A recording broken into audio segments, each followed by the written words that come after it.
I patched you up the best I could. What happened to Lou? We were attacked.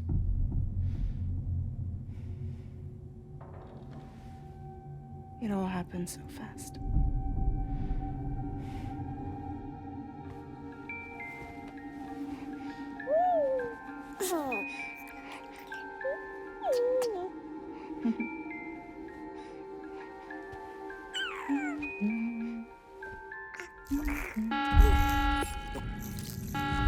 Intrusion detected.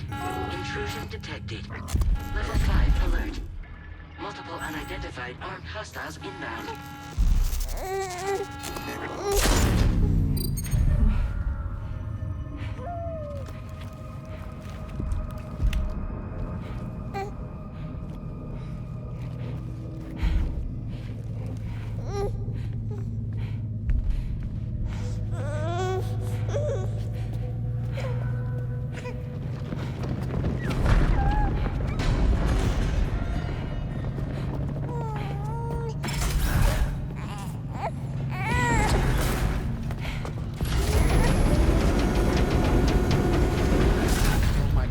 This is kind of creepy, not gonna lie.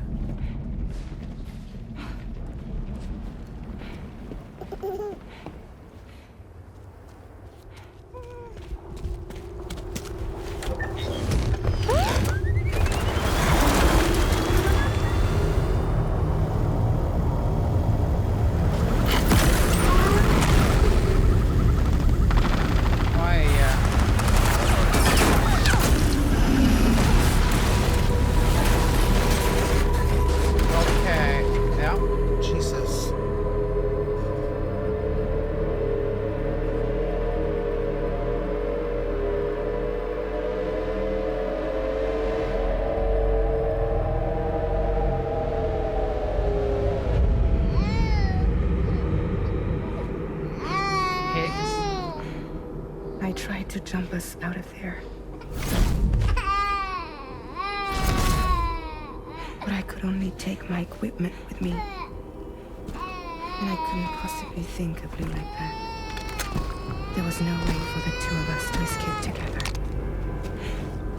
The best I could hope for was to jump Lou out. Just Lou.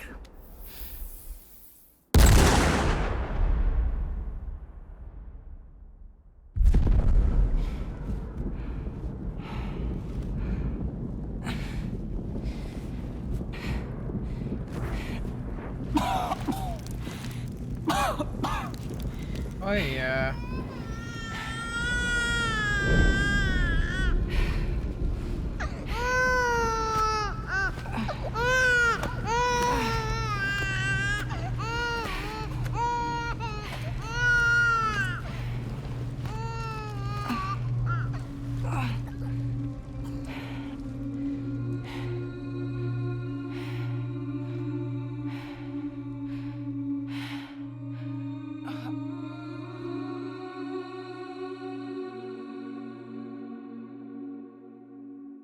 Oi. What? I couldn't protect Lou. I am so sorry. So sorry. I'm sorry.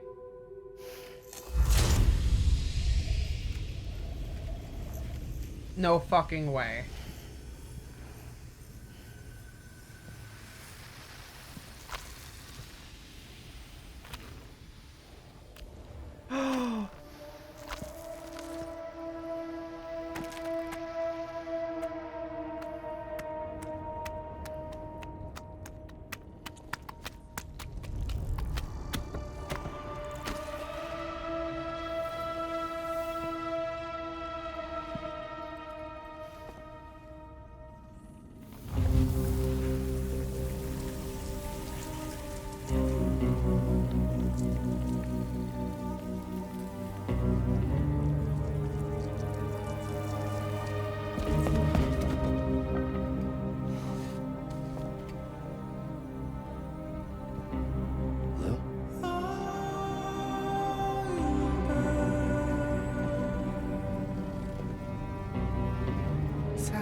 escalated way too quickly for me.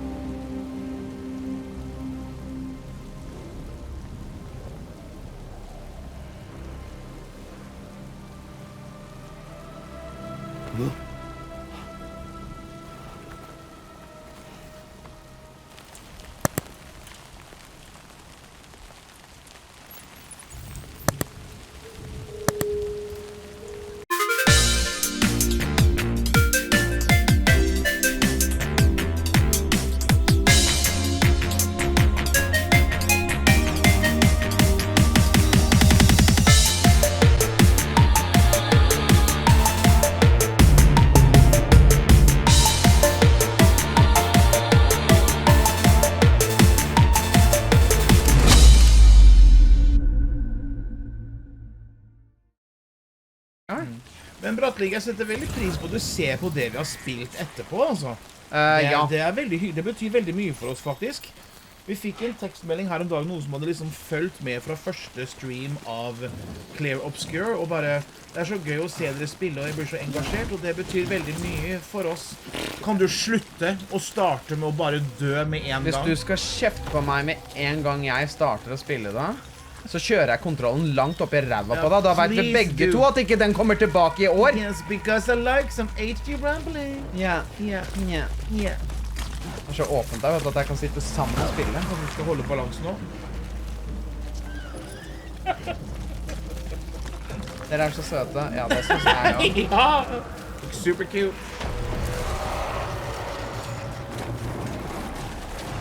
Åja! Oh shit!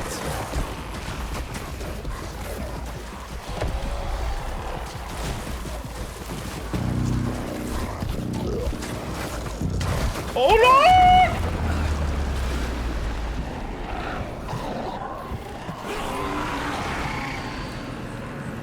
Oh my god. Did I actually?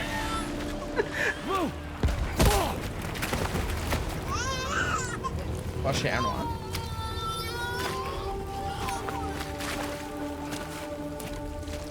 Oi! Oh! There was no way for the two of us to escape together. Og det mareritt, kanskje? Jesus Christ, this is not okay, by the way.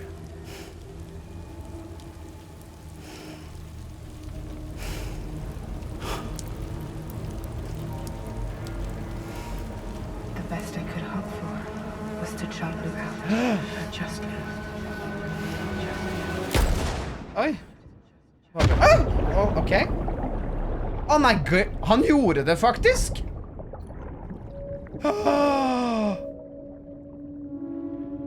Oi!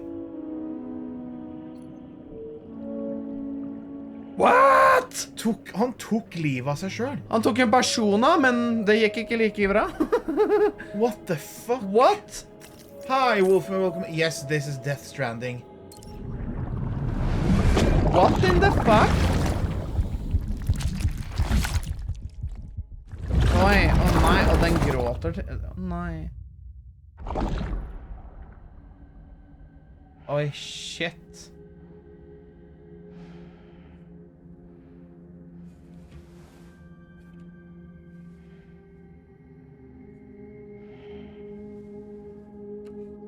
Okay, so he's dead.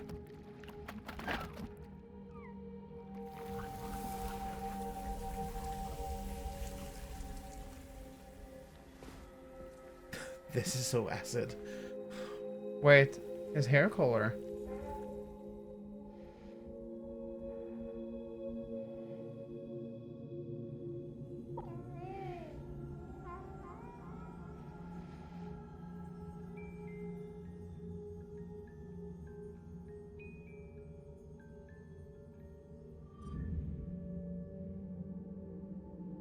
Jesus. Sam, I know there's nothing I can do to make it right. I know.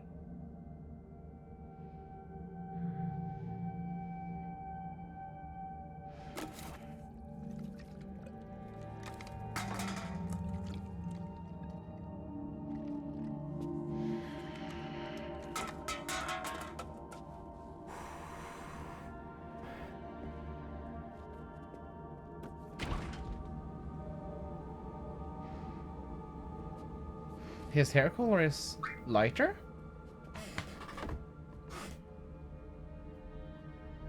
Jeg vil slå av det. Jeg slår inn nå. Sam, stop hurting yourself. Please.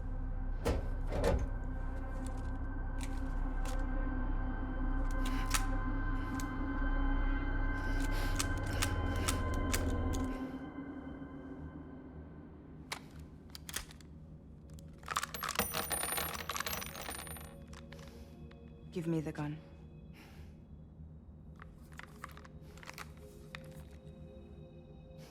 There is nothing left for you here.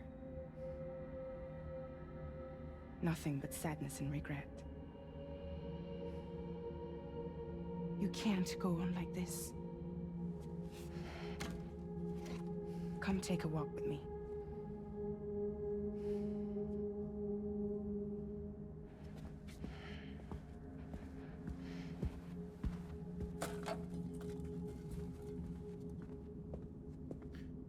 Oi, oi, oi. Å, helvete. It's just teeth, okay. It's just yeah. tea. It's fine. no alcohol, yeah. No alcoholism.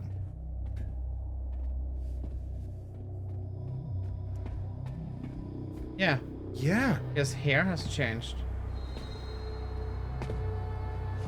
Okay, so I'm just gonna say what I'm thinking, and that is that he has been...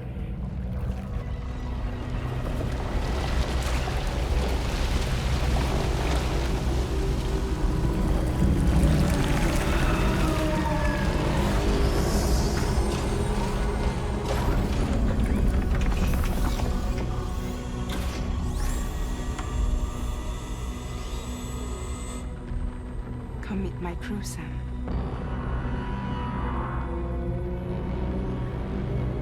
Oi.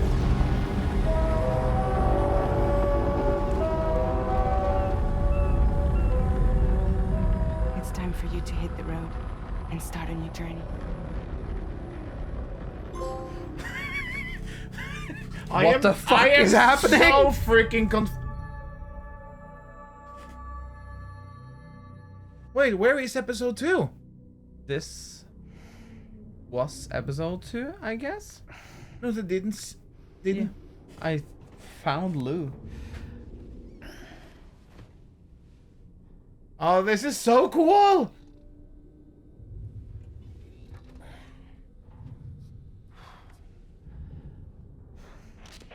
Intoxicants successfully purged.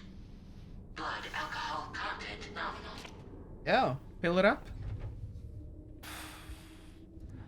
The audacity? Taking the alcohol out of you? Girl, you need some sunlight on your skin. You're practically pale. No. Or gray. Your new private room. Feel free to make yourself at home. Wait, hold up. Where's the pod? Where's Lou? Why is it blue? Settle down, Sam. Lose with me. Yeah, because that went so well last time. She is fragile for a reason. Why is he blue? Dabba dee dabba da, yeah. Okay, so will you let me look at your crouch now? This is very important, Norman. Jeg er så spent på denne uka. Har 5 visninger frem til lørdag. Må klare for... Ja, vet du hva? Krysser fingrene for deg. Husk på å være bestemt. Veldig. When the lighter side of the game had a scene to wish me happy birthday. That was neat. Happy birthday, Shahadam. Okay, so... Everything is colorful except for him. Yeah.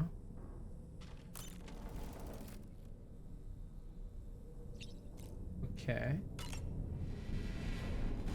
Slaps dick in sink. No, no.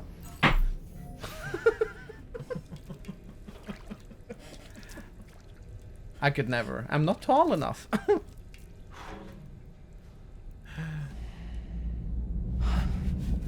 Aww. I feel so bad for him. Yeah, because also he is... Hi, Trev. 4 years? Thank you so much.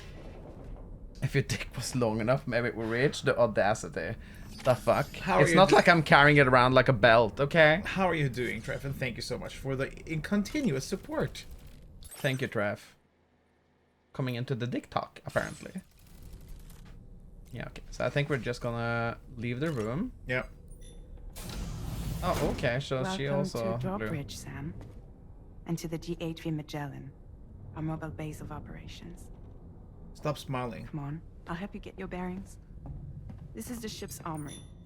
Here you can check your weapons and put them through their paces. These rooms over here belong to other members of the crew. They're pretty much the same as yours. And the shower's down at the end. Love that for me. This is one hell of a ship you got here. Courtesy of the UCA, I'm guessing. No. As I told you, Drawbridge is a civilian outfit. But we do have a generous patron with access to plenty of capital and tech. Sounds like a UCA big shot. Don't ask me. We've never met face to face. Okay. I value their privacy. Seriously? No better than to believe that bullshit. We've both been used and lied to before, it's true. But as long as they keep up their end, Herregud, det er I pent won't her. cry. Jeg ble satt ut av hvor ekte trynet ser ut, liksom. You can't wear it like a scarf. I'm not Greninja. Maybe we should be Mewtwo. Mewtwo. The When you little- with realize, the little knob at the end. when you realize it's not a tail. This is the headquarters of our humble operation. Why- The bridge of the DHV Magellan. It's always like this when the DHV Magellan's on the move. Okay. Meet Tarman, our resident doctor. Tarman? Tarman? I love you, He's also Hideo the captain Kojima. and pilot, in case you hadn't noticed. And a fellow doom sufferer.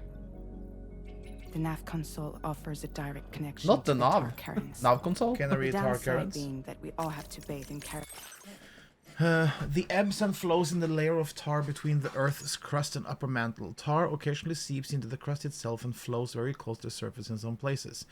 When the tar first appeared after the death stranding, it didn't flow at all, but as the dead became stranded in the world of the living, an imbalance formed between them. One theory posits that this led to the creation of a tidal force that caused the tar to flow. The fact that tar first appeared when the death stranding struck, and the time appears to progress different within it, suggests that tar comes from the beach. No one, however, has been able to confirm this. Thank you for the follow. Welcome in. Thank you for the follow. The DHV Magellan uses the tar currents to quickly travel great distances without having to surface above ground. So this vehicle is underneath the ground in the tar? Seems wow. like it did pop up. From Hello, the tar. Nathaniel, but Hi, why are they blue? Nathaniel. We have no idea. radiant. Happy to have you aboard, Sam. A tar cap? You'll have to excuse me if I don't shake your hand. You steer this ship solo? I Yeah, want that cat. though the computer does most of the work. So this is a submarine? Spot on. We dive into the tar and use it to travel underground. Just beneath the surface of the Earth, there are currents we can ride almost anywhere. Fast travel? So what's your role in They all might this? be great because of the Me? tar. I don't know. Make sure Drawbridge's grand plans go off without a hitch. So you're the commander? That's right. Because it looks like they're These days underwater. I'm fragile in name only.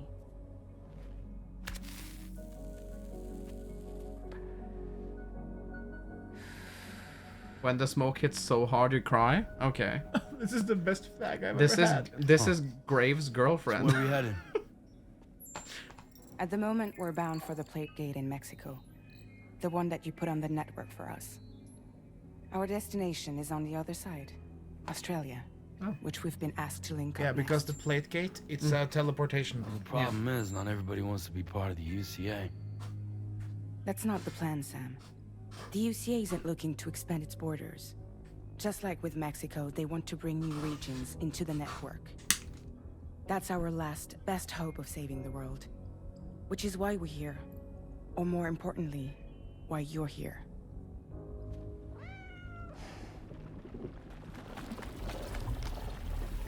Okay.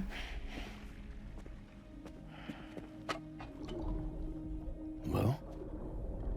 Ah, so Lou is the child's name.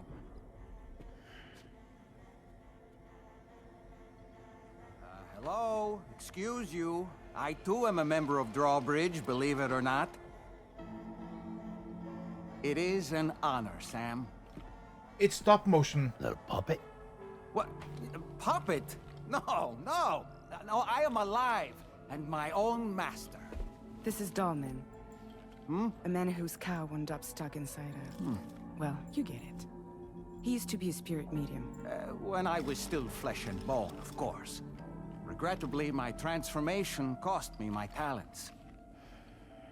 I love everything about this. Sam, that pod is empty.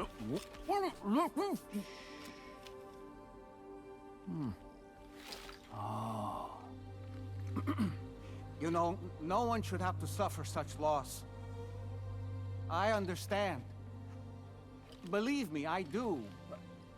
Which is why, yes, I think you two should go on one more adventure. What are you talking about? Well, take Lou. Yes, and link up Australia together. Like you did before in America. I'm sure a lengthy journey will help you to heal. Jesus Christ. So Hi, Cub Geek. we're going to the land down under. We're going to the land Land down down under. Oh no! Oh no! Oh no! Yeah, okay, so that was Sam? because we're underground. We've arrived. Well, his hair In is case changed. you're wondering, my hand is traveling through the tar currents, which is lucky because that's what allows me to keep this ship on course. So he cut off his hand? Why not? Hideo Kojima, you We're by that brilliant research lab you motherfucker. linked up last time. The DHV Magellan can travel to and surface anywhere, provided it's within network coverage. I think we're getting Genuine fast Yeah. travel mobile base of actually. operations. Still not fully equipped, though. It doesn't have any proper guns. Need to fix that at some time. Anyway, the DHV Magellan's here to back you up. As always, you'll be the one leading the way to expand the network. Oh, that is nice. We'll be right behind you, providing you with support. Okay. Just so we're crystal clear, Sam. Our mission is to connect the whole Australian continent to the existing chiral network here in North America. We're going Shit! kangaroos! Halfway around the world, how are we supposed to do that again? By using the Mexican plate gate. One you already put on the grid, remember? To get started, all you have to do is cross over and connect your Cupid to the Oh my god, nearest he's from chiral Australia. network terminal. Hi, Martin. As you extend Hi, coverage, Martin. we'll move the DHV Oh, Magellan no. to keep up. And you'll of course be traveling with your child. I mean, that's what Lou would want, right? A grand new adventure with Daddy. I'm excited for you. Why does she wear gloves like a scarf? Because the hands actually are sentient. Go and They get your bo- they gear move. sorted. We'll be waiting. This is so trippy. Yeah. I am so curious about what engine they use because it looks freaking incredible. Pause and check. Who's the little human wonderbaum?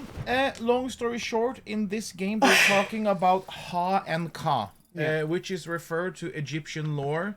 When you're a Ha, Ha is the body and Ka is the spirit. And apparently that doll, the Ka, the spirit of the man was trapped inside the doll. Oh shit, he's actually... So, he's just seeing Ready her. for another trip with Daddy? Okay, kiddo, let's go. Okay. Oh, I feel so bad for him. Oh yeah, Yeah. I did it. So you turn gray when you're underneath because it looks like the entire thing was submerged. I mean, it was submerged, but you were herregud.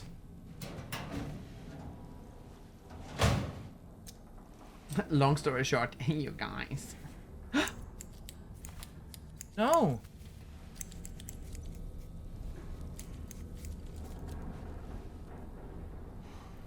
Something tells me that Norman Reedus might actually cut his own ear in real life. Well, most people do, Kim. Cuts his own hair. Die? Wait, what? Die?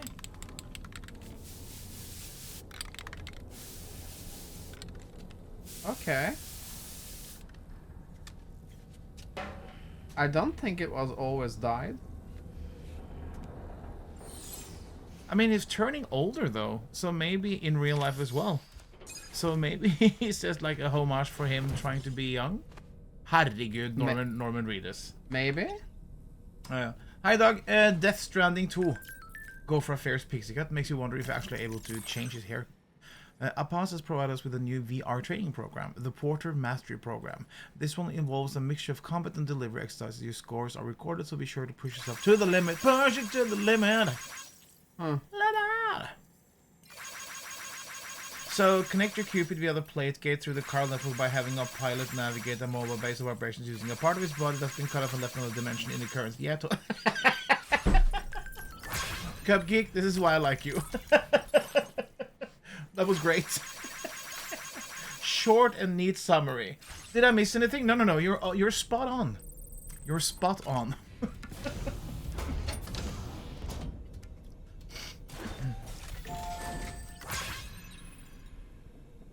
Apparently, the plate gate is a new fissure that appeared in the world, and it's connecting several plates or gates together. There's also a cat with wings. Yeah. Oh my god, Cupgeek, you're so far off. You forgot the cat with the wings. Hi, Goldpot. Good evening. Hei, Goldpot, hvor läget? Jeg må nesten sjekke også hva det for noe. Skal vi se. Hideo Kojima Graphic Engine.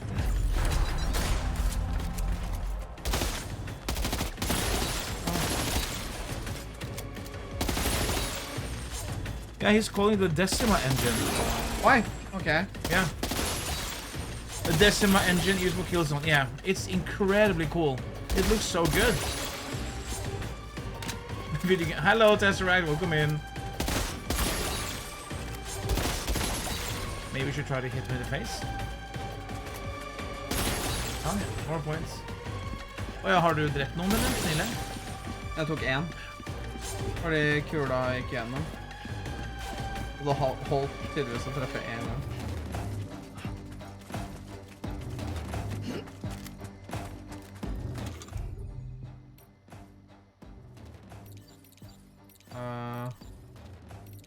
Tror ikke du har noe granat? Nei, ikke heller.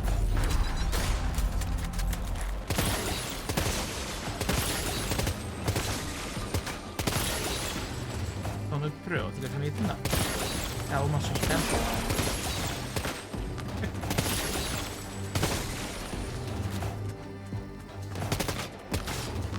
How is Walking Simulator 2? Vet du hva? This game is so good.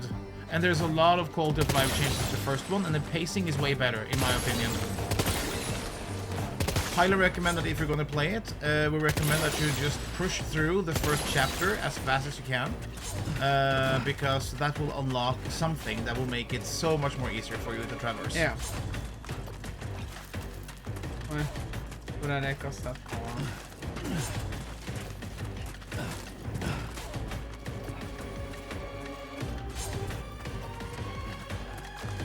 Do you get shoes? Yes. Several, actually. Why?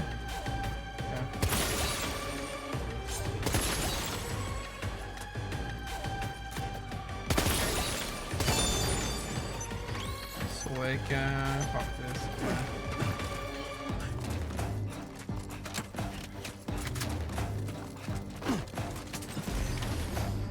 The first one is really good. Remember to put on your smartwatch to get at the workout documented. Yes.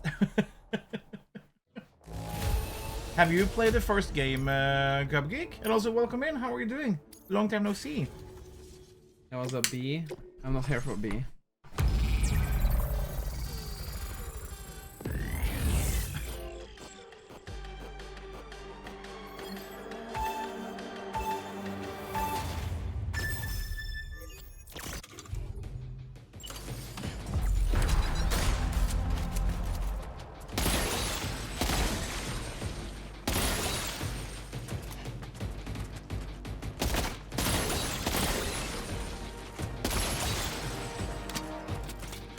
I finally started Final Fantasy 7 yesterday. Oh, which one? Remake or Rebirth or the OG?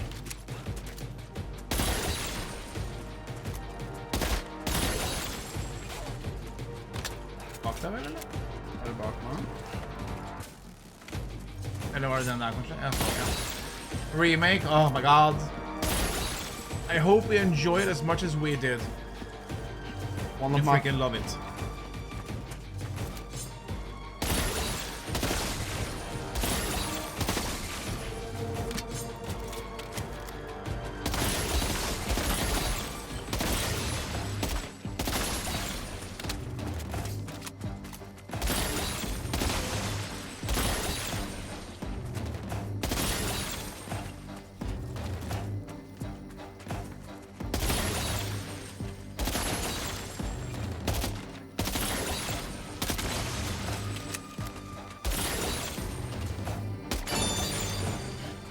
That was better.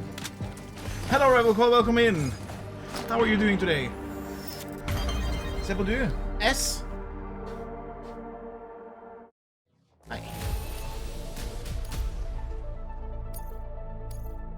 You probably need to be super fast. Yeah, or you need to do all with headshots.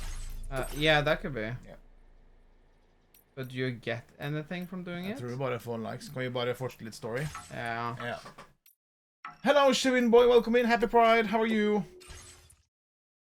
Once again, I got sidetracked building roads for 2 hours. I did so many buildings, and also the wire thing on Death Stranding 1. I got really, really preoccupied by doing it. Let's see. You should check the shower here. Maybe get a certain different angle.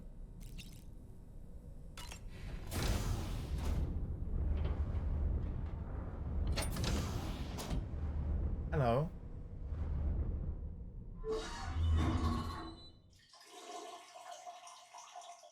Wow. Censoring.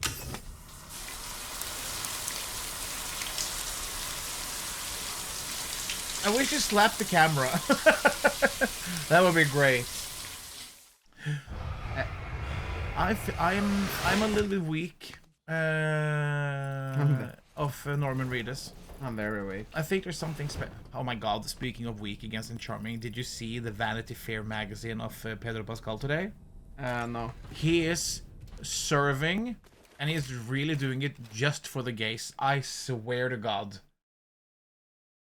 He has some pictures where he is showing off his ass in the mirror. It's so good. Ugh.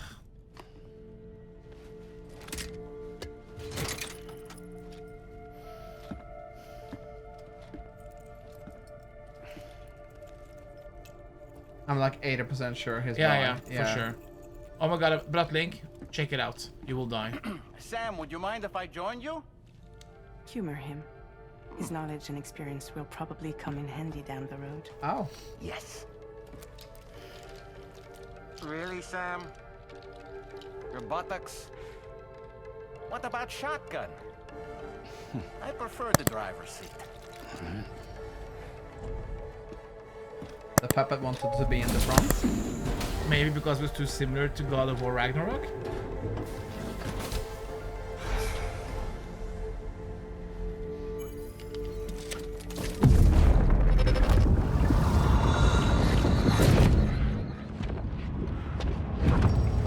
Think you have a choice?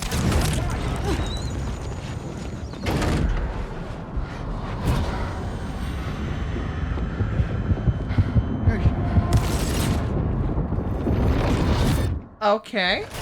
Bratlink, we don't know. What was that just Yeah, now? Mimir, yeah. You saw it too, huh? Let's just say it's nothing new. I always got these flashes when I hooked up the pod. Ah, the bleed-through effect, wherein the BB's memories are conflated with one's own. I'm sure someone explained it to you before. Though this is a little different, of course.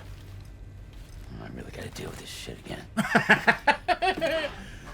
Sam, do you read me?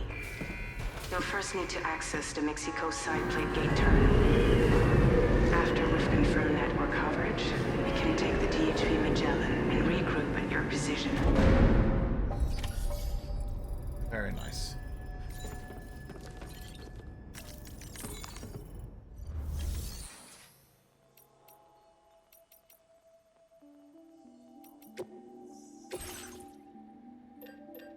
Well, maybe I'll get check something.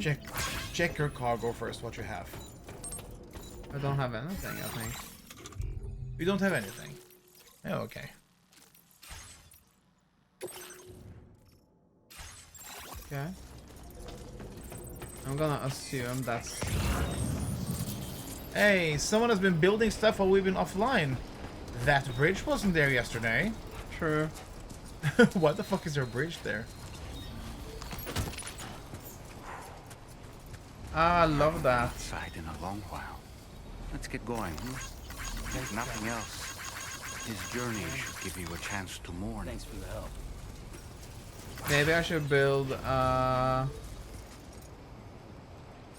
Build what? to drive. What's that desert dildo? It is giving you electricity. Yeah. If you sit on it, Martin, it will prove to be a shocking experience. Garage. Okay, yeah, because I do have this one. Take from garage. Not what you want from a dildo. Have you tried an electrified dildo before? And eased him. I eased in. Have you? Of course. It was powered by batteries.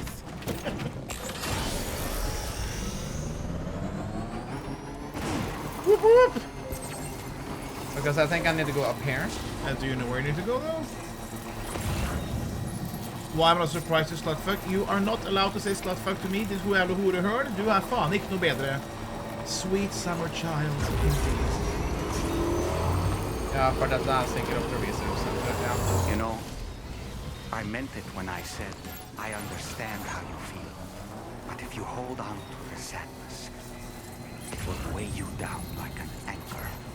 However much it hurts, you must carry on and do You say what that all only this you exactly. grieve. It's because it's Of course. true. Doesn't mean I like you less. Then He likes you more. It's just a name of endearment. decide what's next. You already have a bike. That's our feeling too. You already have a bike.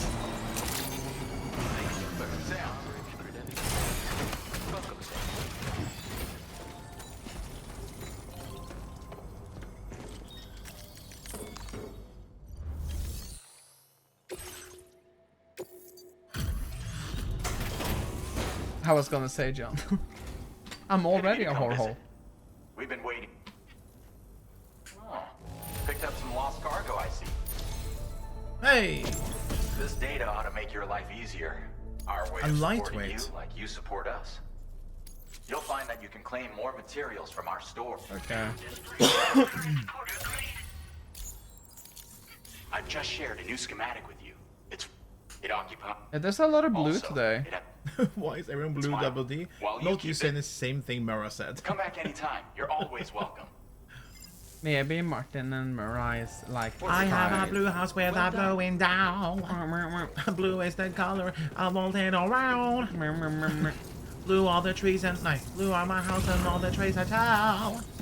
And I have a girlfriend and she is a blue. jag ska hit. Yeah. Commencing route creation. It seems like you're able to drive up to the mountains there. It does. Ja. I wish I was blue. Kim, can you sing the song As If in a Wedding? Oh my god. Looking forward to seeing what else you can do. I'm blue. Da-ba-dee-da-ba-die. Da-ba-dee-da-ba-die. No. Den är där, tror jag. Ja, det är möjligt. Det är good.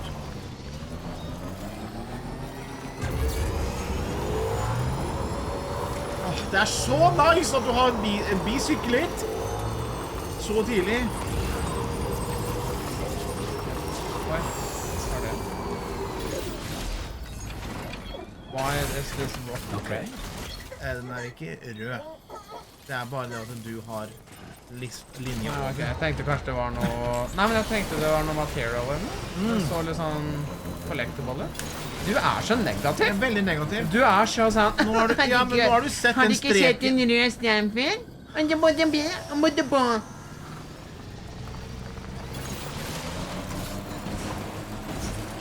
En av fjellene så bruker masse forskjellig sand og stein for å lage flere forskjellige rødfarger. Ok. Hei, bra solo spiller i dag, da. Vi spiller kjærlighet uten grenser. What would you do with a redstone if you had one? Sånn, ja.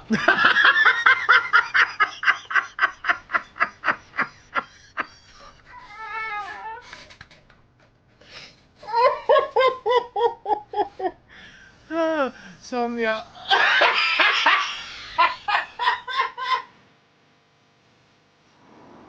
I'm dying! Can I... Inside you are. Why? I got my drivers. I hate all of you.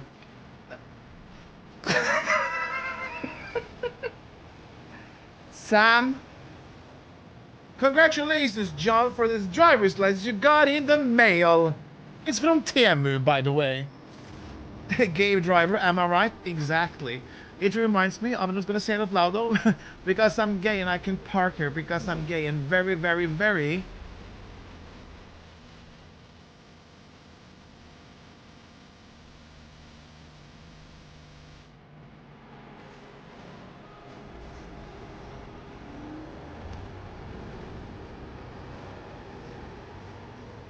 Oi. I think I found it. Oi.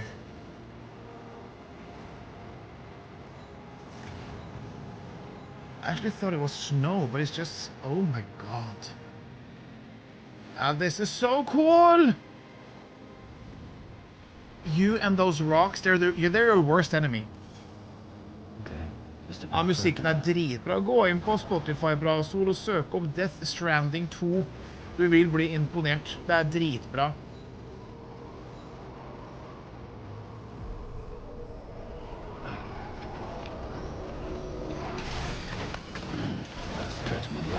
Yeah. So, they have been here before? When did it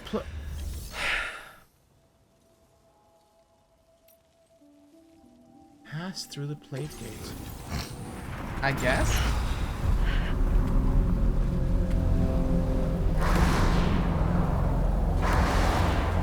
Oh.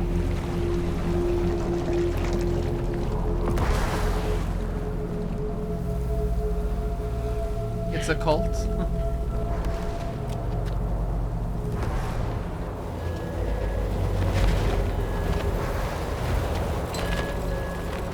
They don't look suspicious at all. Yeah, it's Maga in the future. What's the deal with them? I've never seen them before. They almost look like they're on a pilgrimage. They can just waltz right through the gate like that? It would seem so. Once you extend coverage into Australia, the chiral network should afford us some additional security. Or at least allow us to maintain a record of whoever uses the... So they built the chiral network There's all over the repeating that world? the UCA does not intend to restrict access to it. They There's? only want to ensure safe passage for They're all everyone running from John's traveling driving. between the continents. The audacity. Why?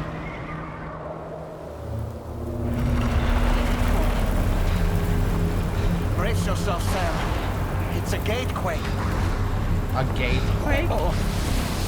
And the big one at that. Oh. We stand the big gatequake. Hvor er storyen egentlig? Amerika, Mexico og... Verden har egentlig gått under. Til helvete. Og det er din oppgave å prøve å connecte folk sammen igjen med å bygge egentlig bruer mellom de forskjellige typer verdener, men det skjer veldig mye imellom. It's a gatequake. How long did you need to use GPS to get to Kim's again?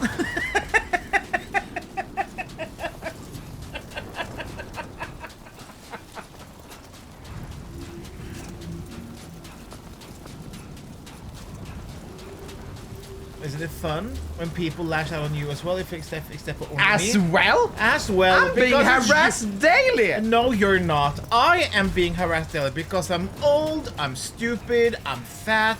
Okay, could you... Yeah. You can eat less, you can look younger, and...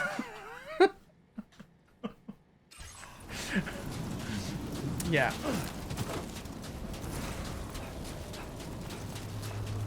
Vel, i det minste så er ikke jeg. That's racist.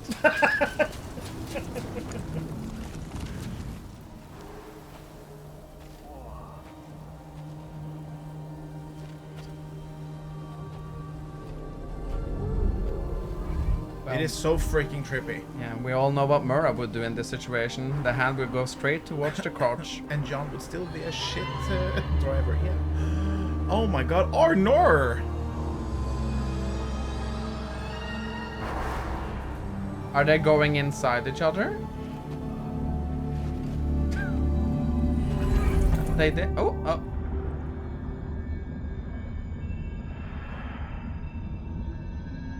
He's feeling the pride.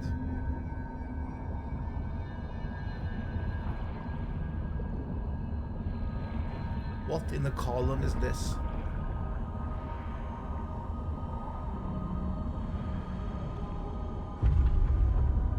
Oh no, the people in the sky. Oh no! Oh no, I'm already turning. Yeah. Sånn, ja. That's John in the morning. Before coffee. Have you thought about maybe it's you in the water? That too. You bitch. People don't call me Shamu for nothing. We're gonna be assholes today. Just know I'll make you cry.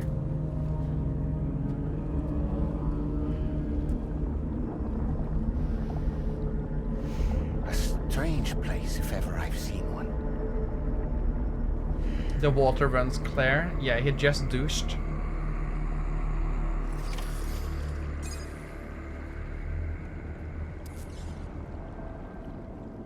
Holy Can I- Should be a terminal this way. Let's keep moving. Did I touch the mud? I don't think you should, no. Oh, well, You so spent sorry. way too long in the mud when you were fighting against the boss. I thought you would have learned a thing or two after that boss I fight. won, didn't I? Are we gonna be like this all night? Aren't I allowed to though? I'll Oh, make you cry, John says well. That doesn't... Yeah, what doesn't, honestly, that's true. Hi. Supportive, Martin. Oh. Supportive. She's supportive. Yeah. She is supportive. The hell she is. Can I... Well, yeah. Connect to Cupid. Ja, hører du Goldpot? Og så de prater til meg. Å, herregud. Nå går den på svensk. Jeg sa ett ord da. I didn't say crying was a bad thing. I'm just... Yet you mentioned it every single stream. That's because you cry every single stream. Ja. Nei, ro deg ned, Liv Ullmann. Hei, Hege Skøyen. Swedish Kim activated. Yes, Goldpot gillar det. Oh Oh. my god. It's like it's like the first game wasn't big enough. Stupid plate gate. Oh, fuck. Er det en smokk? Det er en smokk.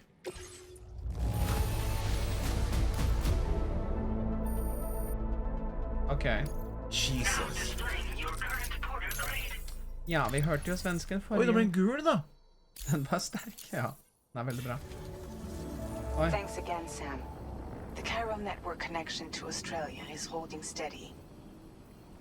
And you'll be happy to hear we made it here in one piece. Good for you. Just to let you know, when you come back to the DHV Magellan, our patron would like to talk to you. She has a patron? Is she... Exceptional driving. Shadan. Girl.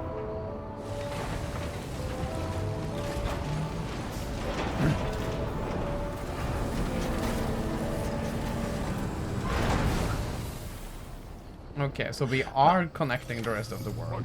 That's nice. Can you just press the touchpad for the map? Or... Anybody out there? Ah, fuck.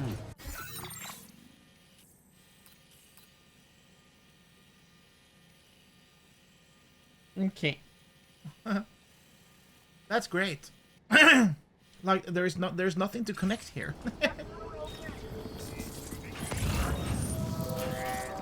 Okay. Hva er denne smokken? Now number, not so My much. name's John Sam. get extra, but it stands for shitting. Can anybody hear me? I can hear you.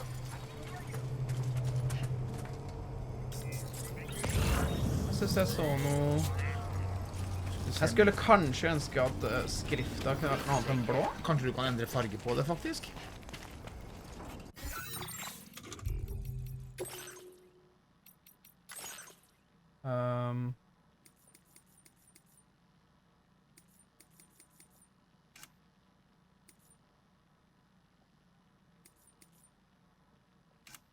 Oh, fuck me.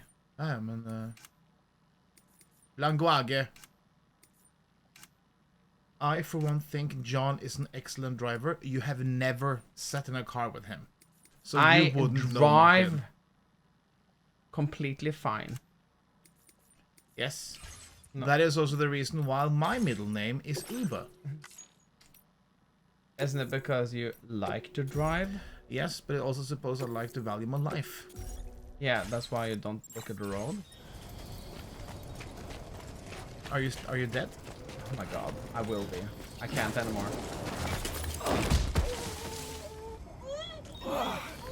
Eyes open, dumbass. Literally my Okay, wish. Sam? Why am I soothing?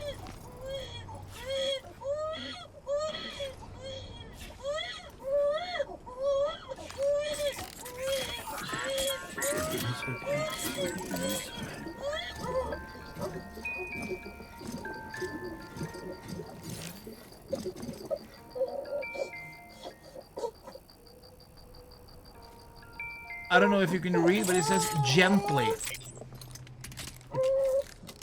It stopped. Yeah, what the fuck is up with the babies in this game? Well, when you throw yourself off a cliff, they tend to be upset. So that's why we're gonna do it again. If you like pina colada. Skulle ikke du inn i skipet? Var det inne i skipet jeg skulle? De sa du skulle inn i skipet.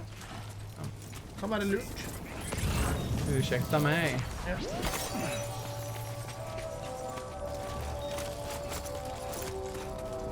Shai. Skipet! Skipet? Yeah, which is the ship.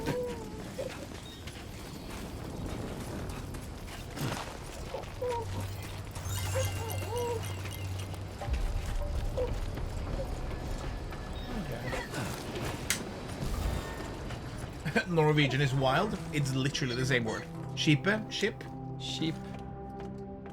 Except for the one P less. Ship, sheep. Ship it. So do I just go in? Okay, how do you say gay bar in Norwegian? Homobar. Or gay bar. Thank you, Sam. I'd like you to meet someone. The cat?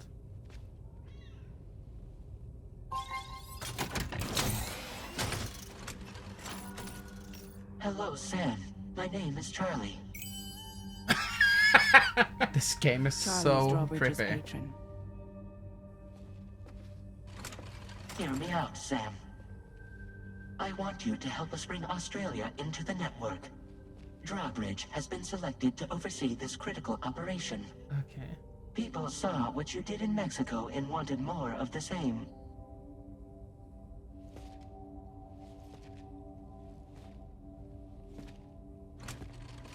What are you trying to pull? There are reasons why I can't tell you who I am, Sam. Uh-huh. But to be clear, I'm not APAS, nor am I your enemy. What, you think I'm just gonna trust the words of some faceless mannequin?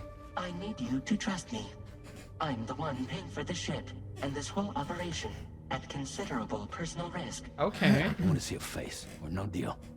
A face, very well. Since you won't take it from me, maybe it should come from someone you know. How's this? Pick one of your old comrades, and I'll speak to you with their voice. Who would you like? Who would you trust?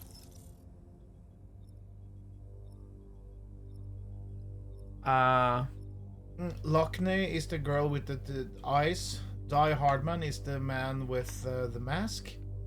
Heartman is the guy in the base with that his heart And stops. Dead Man is dead. Yeah. Call me Dead Man. I'm well acquainted with the dead. Someone else. Lockney.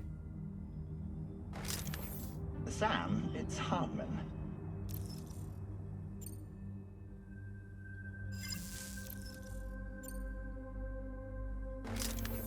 It's been a while, but not really. Mulligan, Lochno, we're the same.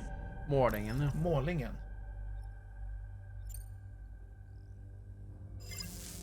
Because isn't also he a fan of Swedish? Sam, this is Die Hardman. Which one do you want? I like Lockney though. We can date Lockney. It's been a while, but not really. Mulligan, Lochno, we're the same. How do you say harder daddy in Norwegian?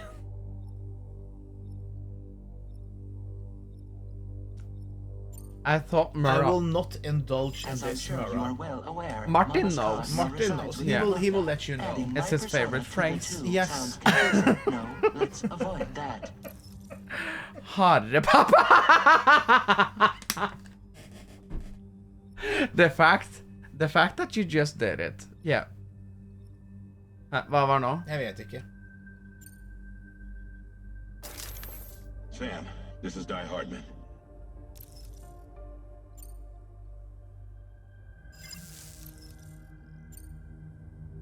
I'll just pick one. Call me Dead Man. I'm well acquainted with the dead. Hardere pappa. Last I heard, he took a one-way trip to the beach. Seems a little soon, don't you think? Å ja, ok.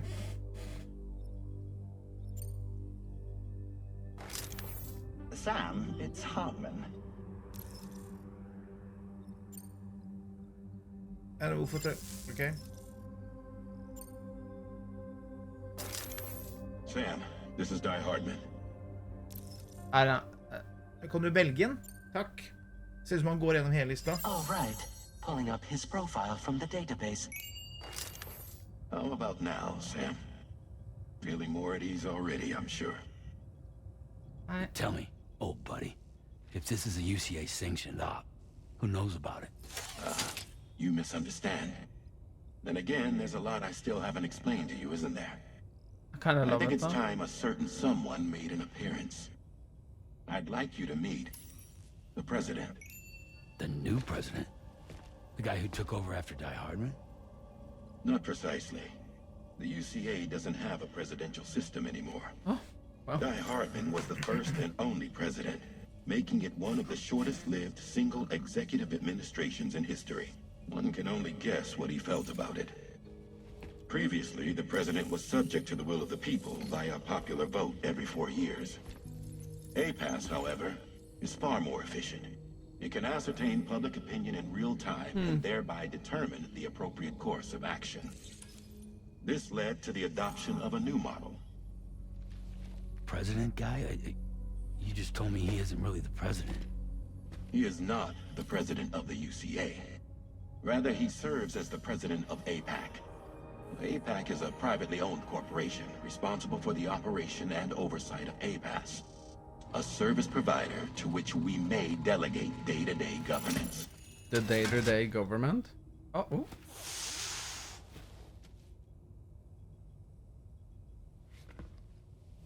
Hello? Hello? Hardere Your pappa. performance in Mexico Hardere pappa? was exemplary. We cannot thank you enough. Well done. Truly. I firmly believe that the only ones capable of expanding the network into Australia are those who helped establish it here at home. That means you, Sam. And you too, Fragile. Mm-hmm. APAS has determined that you have the highest probability of success in this endeavor. APAS and the chiral network are all built on UCA tech. If you expand their reach beyond our borders, then you're expanding their influence as well, aren't you? A valid concern. But it wasn't the UCA that made the final decision. It was APAC. a private corporation. The UCA has no involvement whatsoever in this matter. Sam, it may interest you to know that linking up Australia will also serve a greater goal. You see, the plate gate that connects North America and Australia only matured after you united America with the chiral network. On that basis, we believe that a new gate will manifest somewhere within Australia once full chiral connectivity is achieved. At that time, APAS should have sufficient data to calculate the location of other points of connection between continents. With this information, APAS can then proceed to extrapolate the positions of these landmasses. In other words, this mission is not just about linking up a single continent. By connecting Australia, we will be one step closer to reclaiming a pre-Death Stranding world where everyone is part of a greater whole. I hope my answer alleviates your concern somewhat. Guess so. Tell me, though. Who's Charlie to you? He may speak for me as necessary to ensure the operation proceeds according to plan. Our corporation, however, will calculate what factors are essential for your success and will provide you with direct support. Welcome aboard, Sam. Charlie, we'll take it from here.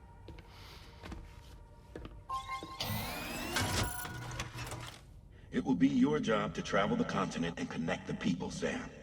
But know that everyone on this ship is ready and eager to back you up. Oh my god. You won't be on Is your he own this starting time. to going? He is losing his mind. So, you're gonna do it?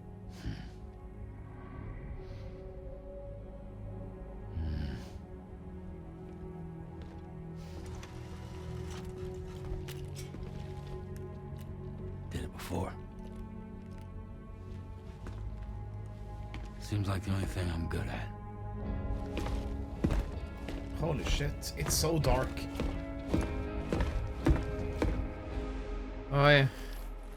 Sleep tight, Murrah. Sleep tight, Murrah. And thank you so much for coming in. And also to answer you what we do say, we don't say much because Norwegians be very secluded and private, and also our country's built upon shame.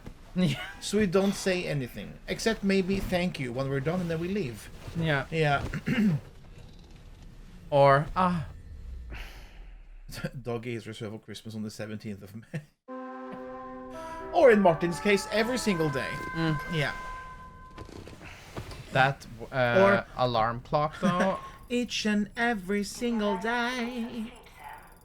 I'd like to take a moment to go over the details of the request that Drawbridge has agreed to handle. Access the D.H. Magellan's delivery terminal when you're ready to proceed. Okay, girl. Looks like you've been supplied with a Drawbridge crew head. Try it on for size. I have a feeling it'll suit your style.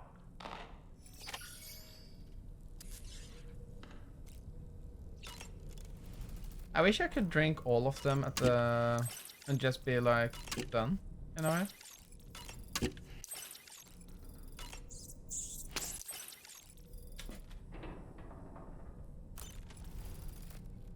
Oh.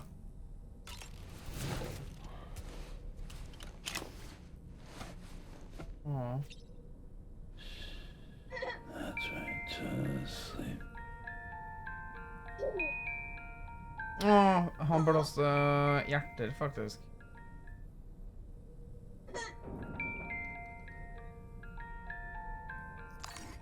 Oh. Baby! Pray to get away, baby, yeah. Customized look.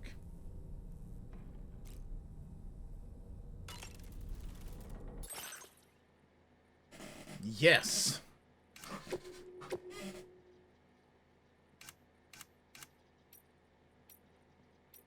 Tror det bare er... Ja, men kan du ikke få farger? Du har fått så mange farger!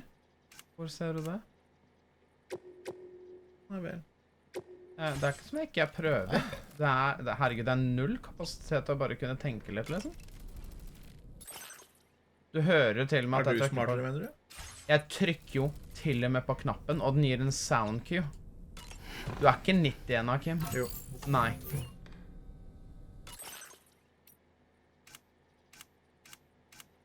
That is the most disturbing thing I've ever seen, honestly. I've seen so much worse.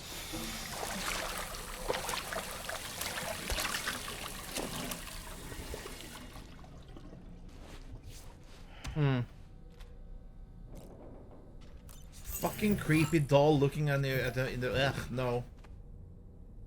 And it's even blinking. What the fuck? Oh, han har utropstegn.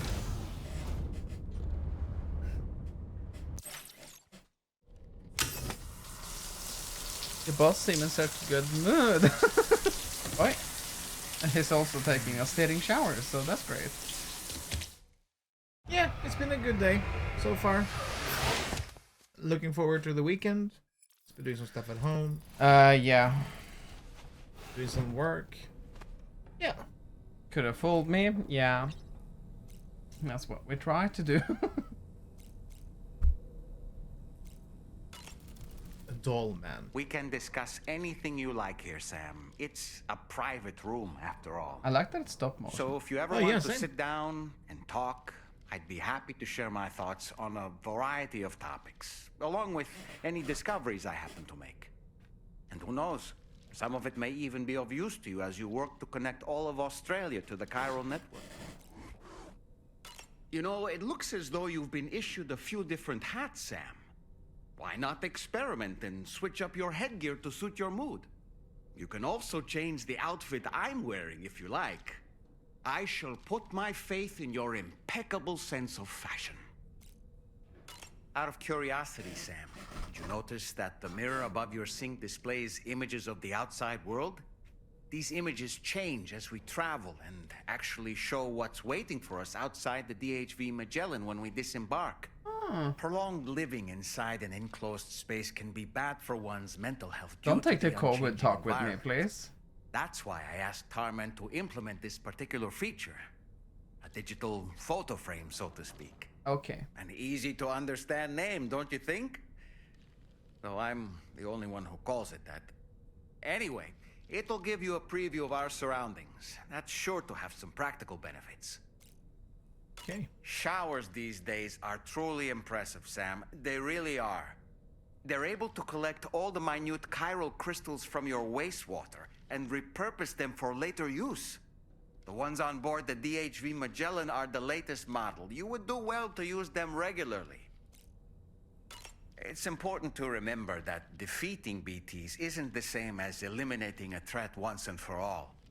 These entities are simply being driven back to the world of the dead for the time being. Woo-hoo-hoo! Looking clean as a whistle.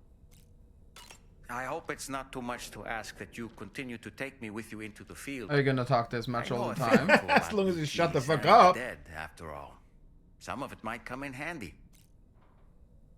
An advance expedition sent by APAC came to the Australian continent ahead of us. They constructed various facilities and laid the groundwork for chiral network expansion. Meaning that all you need to do is travel to these facilities and connect your Cupid to put them on the grid. We aren't the only members of Jesus Traumatizing. Christ, doll man. We have associates who've already established themselves on the ground. I expect you'll run into them from time to time. I don't really have anything else to say. Oh, you could have fucking fooled me! Oh my god, Pinocchio Timu. I'm a real boy! Huh, yeah. That was, okay, that's fine. So he's gonna keep yapping. Never invite him over for wine. Don't shoot! Don't shoot!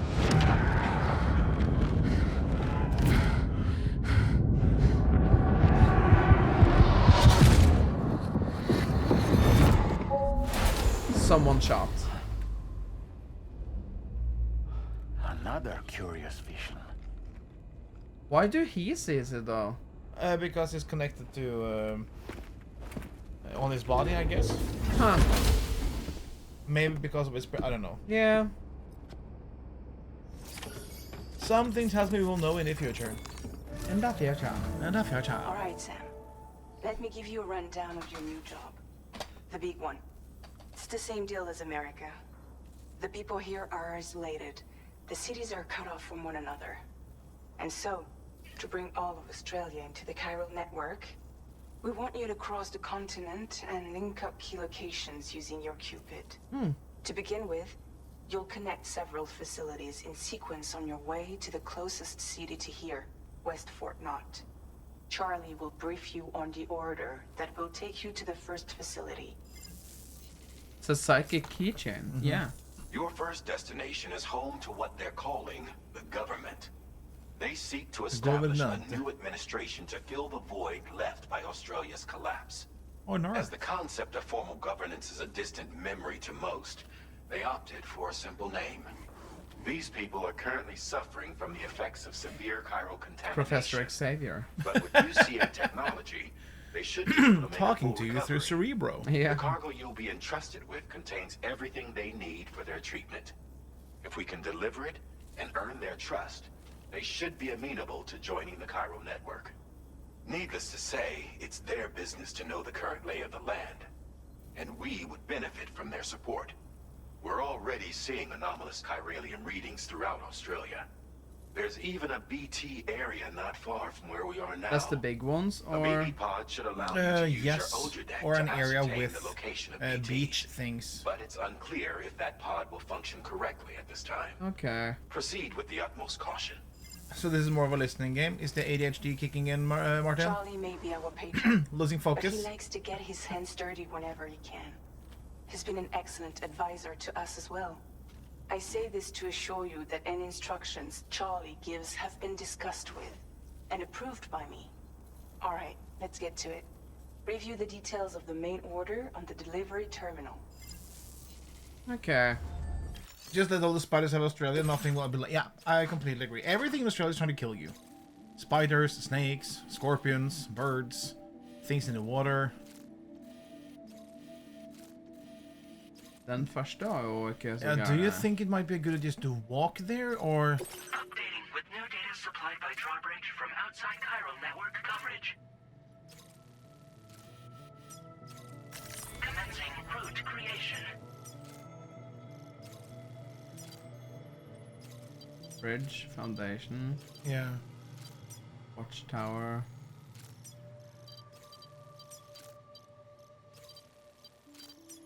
I mean, You can't probably drive over there.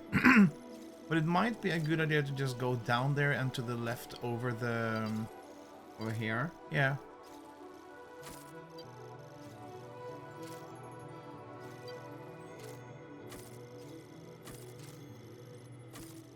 I like this though, that you can actually plan your route. Yeah. Oj. A photo spot? Commencing route creation. Delivery route finalized. Nice. That's the plate gate. Okay.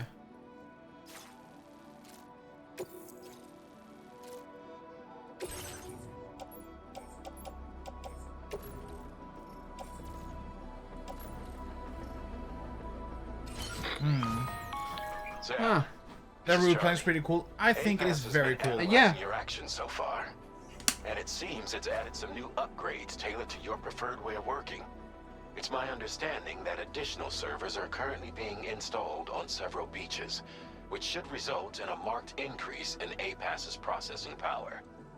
Due to the timeless nature of the beach, the potential to boost APAS's capabilities is infinite.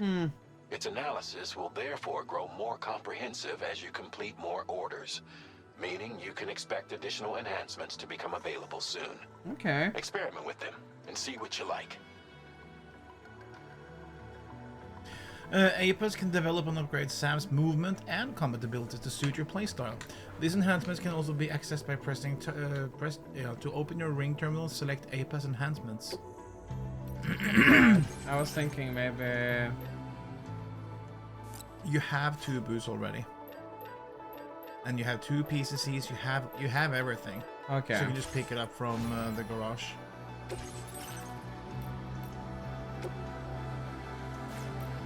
Oh, I need to fabricate a new vehicle. Because you're a new place. Ah, can I just do something with the color? Please, please.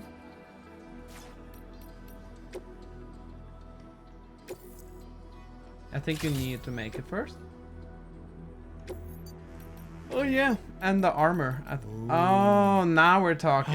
Oh. Super green.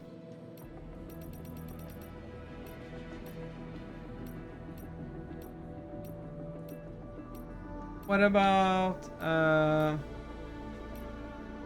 that's kind of nice though. Yeah. I wonder what other vehicles you get. Oh, Appa's enhancements, was that the... A-Pass enhancements are now available. Oh my god, they gave you a skill tree?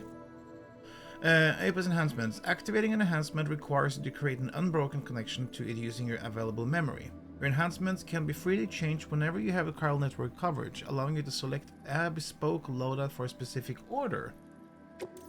Ooh! Reduce the recharge time of Odradek's sensors. Upon scanning the results we can previously... Okay, simple noise canceller. Generates sound waves that are precise inverse of those made by Sam's footsteps, effectively neutralizing them and rendering his movement almost silent. Continue recording and analysis of Sam's footsteps allow this ensemble to be there. Det er ganske nice. Where do you see how many? Oh, okay, there you see the points in the middle. Herregud. Augments your canteen's water filtration capabilities, allowing you to fill more quickly when submerged in rivers or exposed to timefall.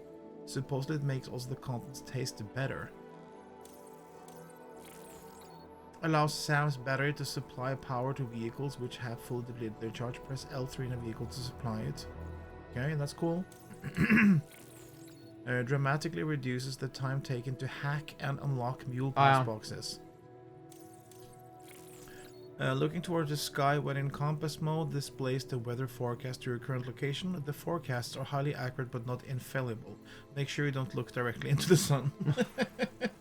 Hello, Happy Division Gamer, welcome in. Hallo, velkommen in. Boost the accuracy and power of MP bullets. This enhancement was developed following analysis. Okay, that's good though. Doubles the terrain scanner's range, allowing Sam to analyze terrain from a greater distance. Den er ganske nice. Instantaneously generates an electromagnetic field whenever Sam falls over, binding his cargo and preventing it from Jeg bare gjorde det. Ja. Fordi det er sjukt irriterende. Adds a mode to the other deck's terrain scanner which reduces its overall detection area in order to decrease the range. This enhancement was developed in order to allow porters to respond to a wider range of situations in the field. Okay, but I think also that one, because of stealth, also the water thing. Then yeah. More water is always good.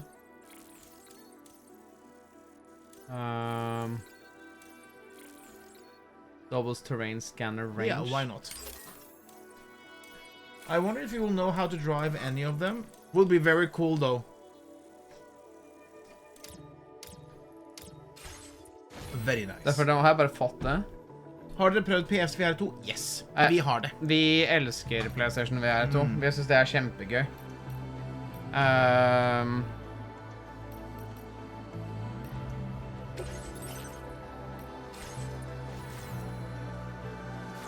Sorry. Men er det Back cargo management. Det var det. Yes. Du får det i morgen. Ja, gratulerer. Jeg synes det er dritbra, og det er de beste brillene som er på markedet, for de har den der autofokus-moden på linsene. Ja, jeg synes jo det er veldig deilig. Det hjelper mye for min del i hvert fall, for jeg blir faktisk litt sånn bilsjuk, eller sånn sjøsjuk av å spille PlayStation VR 2. Men det er veldig mange spill jeg har klart å spille med VR 2 fordi de har det med øya. Skal vi se, det er Quest. Eneste jeg ikke liker er ledningen. Men ledningen er overkommelig.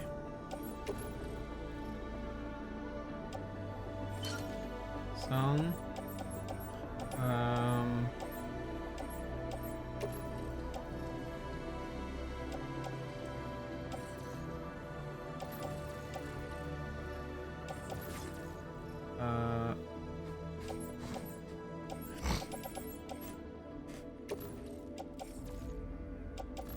Det er bare å velge flere, og så trykker du på trekant når du er ferdig. Så er auto-arrangeren liksom.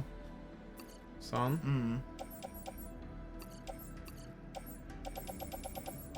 Jeg føler at det kanskje er veldig... Bloodbag er lurt i hvert fall. Og 4 kan du ha. sånn. Ja, du kan ha med deg 4 bloodbags. Sånn da. Hvorfor tar du den bort? Er dette hva jeg skal ta med hjemme? Ja, du kan ha 4 bloodbags i pouchen din, og du har kun tatt med 1. Ja. Nei, Sånn, det ja. er vel ikke sånn nå? Jo. Ja, ok. En sånn. De 2. Ja. Den var ny. Ja, da kan du ta bort den der master handgun. Den.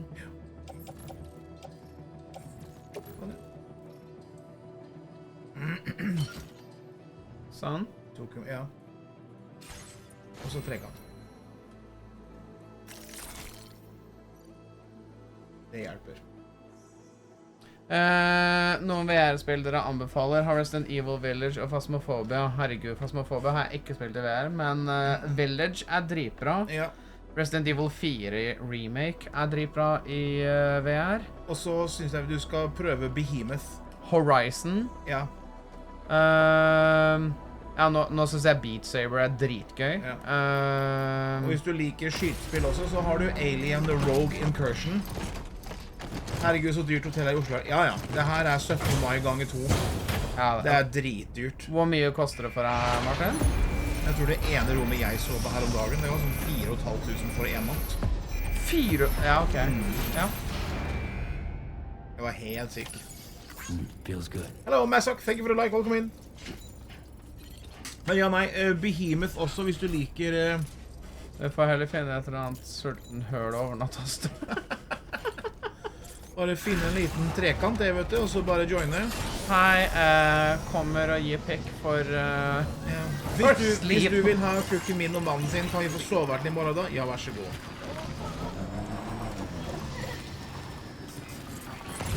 Det Shouldn't be hard. Houseplant seedling, ja. Shouldn't it though? Houseplant seedling. Jeg bare plukker den med seg da.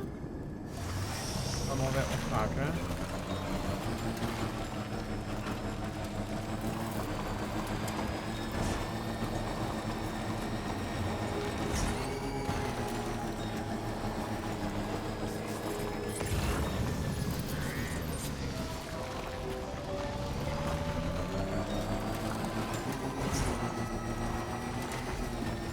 Ja, nå er den jo også lengre unna, for så vidt, på grunn av scanning.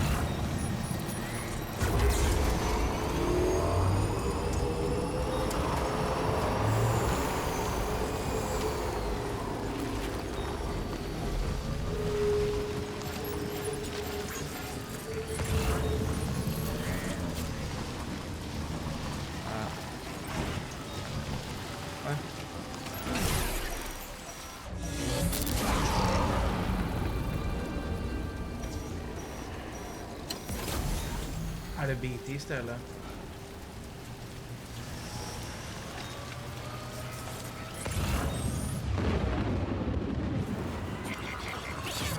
Ja.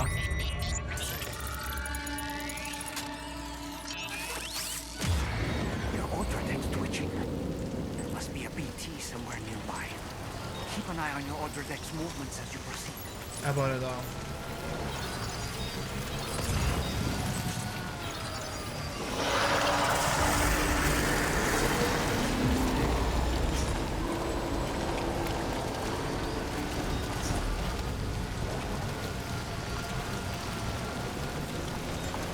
Å, herregud. Da er det tilbake til å være i starten. Jeg vet det, jeg bare på den.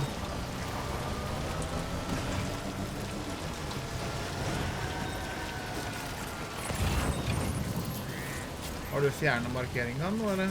Nei, jeg gjorde ikke det. Jeg skal ikke ha gjort det i hvert fall. Ja, han står der. Ja. Hi, Graves. It's a good thing that you came in, because we're in Australia. Yeah, we're home.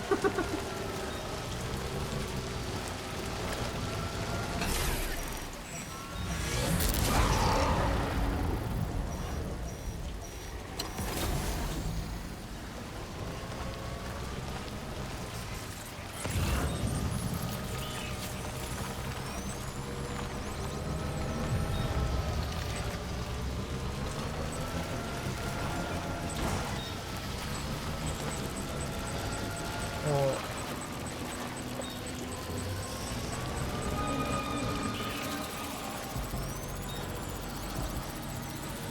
Bring it on! Ja, bring it on. Jeg har også kjørt veldig riktig vei, ser jeg.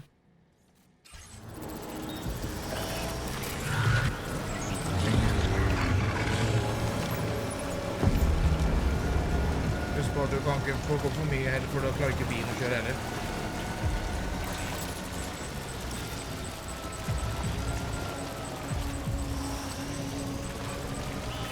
How are you doing, Graves? Oh. Ah, ja. Slightly on the right track, though.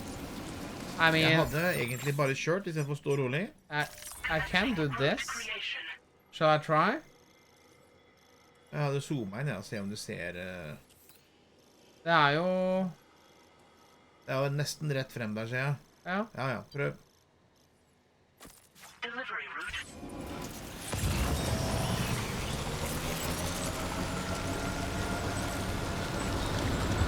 Okay, it is very creepy.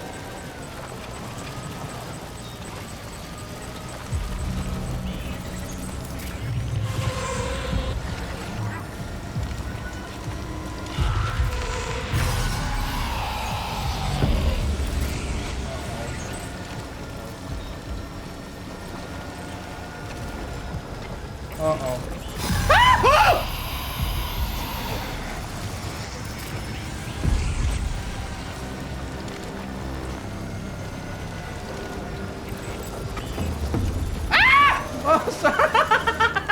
Han snudde seg, den jævla hammeren. Hvorfor står det rolig? Oh my god, Jon! Chill. Chill your ass! Doing fun study and I saw many things about Tons of Rock. Looks very fun. Tons of Rock is a very, very big thing. Should I maybe... Hva da? Kanskje du skal kjøre over I stedet for? I was thinking I can build a bridge. Hæ? You haven't connected this place to the chiral network. You can't. That's why you have this. Oh, yeah, that's right.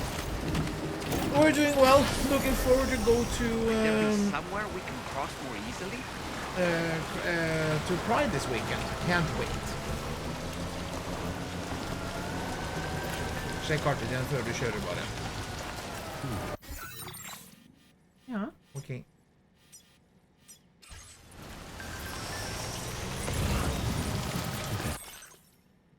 You can now fabricate different items simultaneously. Select the equipment you like to fabricate and press square to add it to fabrication queue.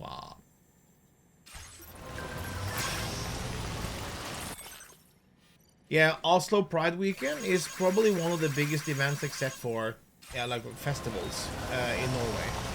And in 2024 there were 90,000 people walking in the Pride Parade. And according to the newspapers, you're supposed to time that number with 5. And then you have the amount of people just staying there. That's what it's like. I'll just get that up. Security measures lifted. Weapons detected. Be advised that usage is restricted inside facility grounds. Access the delivery. Process your orders and requests. Disengaging weapons restrictions. Take care, Sam.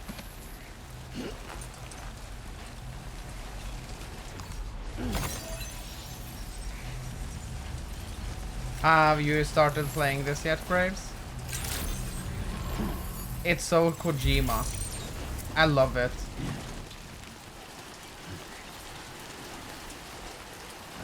It is gorgeous.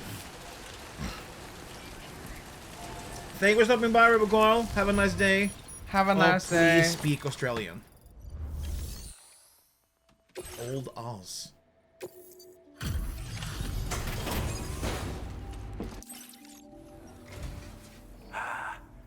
You're that bloke with drawbridge, aren't you?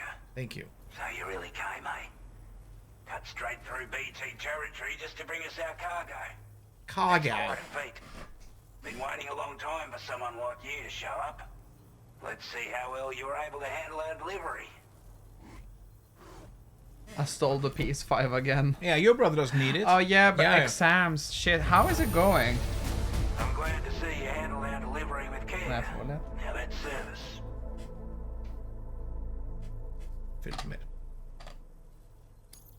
I wasn't expecting you to make this delivery as well. Thanks, mate. Like everyone says, you're a man, Pete. Already put that decontamination unit to good use. The chiralium levels had really gotten out of hand, so you couldn't have come at a better time. Thanks. Anyway, go ahead and connect us with that Cupid or whatever it is. Two of them has been revealed in the past with mid to good grades. Ah, that's great to hear, though. Yay! How are you done with all your exams now? Oh, two of them has been revealed.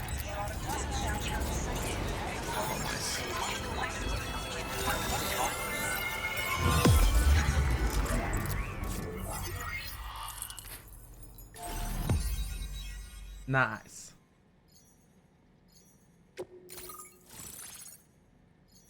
Holy shit, mate, Australia is big. Big. Kom du bygge ting. Last two tomorrow and Friday. Ah, nice. Crossing fingers. Hey! A weapon that fires strands to bind targets, rendering them immobile. Effective against BTs and human enemies wearing any type of armor. Headshots on human targets bind the neck, knocking them unconscious. Shots are quiet, making it well suited for covert operation. Very nice! Hello, Fantasia. Welcome in. How are you? That's a motion scanner. A new backpack. Now displaying your current porter grade. Ah, I really like this. Allows motion scanner results to displayed longer. Okay, I like this because you unlock things all the time. Yeah. With this network at our disposal, we might be able to make our dream a reality. We want to build a world where even the weakest among us have a chance. A world where people come together to stand against those who embrace violence. The Wizard Ever of since Oz? the Death Stranding, this continent has been afflicted by terrible environmental changes. It was bad enough, but out of nowhere, the anomalies became a hell of a lot more dramatic. Skyrocketing levels of chiral contamination. Those bloody watcher things coming out of the woodwork. Didn't realise it at the time, but the escalation of all this insanity coincided with the UCA's connection to the network and the appearance of the plate gate. The chiral network is causing instability beyond the reach of its coverage, which means the only way to fix it is to link up all of Australia. At least, that's what we here believe. To support your efforts, we've shared the data we have about the continent with your people. Information about the brigands and so on. Brigands. Use it to the best of your ability. Take the bowler gun, for example. With our data, we were able to improve and refine the design of the APAC standard issue model. Oh, this is You nice. can charge it down to fire projectiles with a narrower spread. Perfect for taking down hard-to-reach targets with precision. And then, there's backpack customization. We've developed a number of unique attachments that can be equipped to the pack you're currently carrying. Stuff I guarantee will give you an edge in a fight. Oh. You might consider bringing this gear with you when you're prepping for your next run. Oh, and last but not least, we patched through an Odradek update that allows its sensor to pick up living beings and other entities. It's an improvement that builds on the sensor's existing functionality. Anything it detects will be visible to you as a silhouette for a brief time. Oh, very nice. I'm sure it'll come in handy down the road. It is big and empty, most of the parts. Are we still talking Not about the doing any better country than the grades? UCA or Mexico, Or are we talking about right? something else? Only difference is the presence of armed belligerents we call brigands, as well as a new type of BT we've been seeing all over lately. The brigands have been trying to bring us to heel and are a right pain in the ass. They've got an irrational enmity for new tech like the chiral network, you see. We've also been seeing major earthquakes all over the continent, as well as devastating floods due to heavy timefall. You can have your work cut out for you while you're down under, that's for sure. Down under? Due to our proximity to a BT area, this shelter was subject to significant chiral contamination. Chiral. Said area has also been the source of a new type of BT. Unlike the usual sort, these ones are able to see us. Clear as day. Oh, yeah. As such, we've taken to calling the buggers Watchers. And they're every bit as dangerous as any other BT. You're gonna want to steer clear at all costs. So it doesn't help to hold Before your I breath, forget, man. This There's a request I wanted to send your way. I know you're eager to hit the road and make progress, but I promise you, this is more than worth the trouble. Okay. It's a delivery for the lone commander, who lives not too far from here. He's an old ally who provided us with support for all matters military. He's also a crack shot with a sniper rifle. Ooh. But after this and that, we went our separate ways. And he retired to a shelter off to the east. Okay. Can be a hard man to please, but if we could enlist his help again, I'm sure he'd provide us with all Here kinds comes of the useful shelter where you need to information. do stuff before they say yes to Data the and schematics Cupid. that might Yeah. prove invaluable for your work. That's nice though. Especially if There you're weren't the that type who many in likes the to first fight game, but I first and remember ask there was a questions couple. later. A couple, Yeah. yeah, Help us all but it's not combat that the many. Couple. damn A site couple. more effectively in any case. What are you looking for? I filed this request as a sub-order, so check the terminal if you're interested in Jeg taking synes on det er fordi extra den work. ordentlig. I love the Metal Gear Solid franchise, but I never played the first Death Stranding. I should play it. With the government now part of the Cairo network, we've successfully completed the first step in our journey to connect all of Australia. I want to thank you for making this possible. Well done. To extend network coverage as far as West Fort Knott, our next order of business will be to link up the Western Environmental Observatory. The associated order is ready for you. This one may well place you in considerable danger, so be sure to take extra care when selecting your equipment. Access the delivery terminal here to pick up this main order and get underway. Oh, so that's the main one. Okay. But yeah, Fantasia, if you like Metal Gear Solid, you should play Death Stranding. It's not the same, but it's still very Hideo Kojima. The first one has an amazing story. The second one is way more, what's it called, quality of life changes. So I'd highly recommend to play it. I have an appointment with the visa stuff next Tuesday. I don't know if I'm accepted. Ah! Crossing fingers, Graves. Yeah, it'll be fine. It'll be fine. Yeah. Yeah. A big Kojima fan, then you will like Death Stranding. You would. I think it's great. Commencing route creation.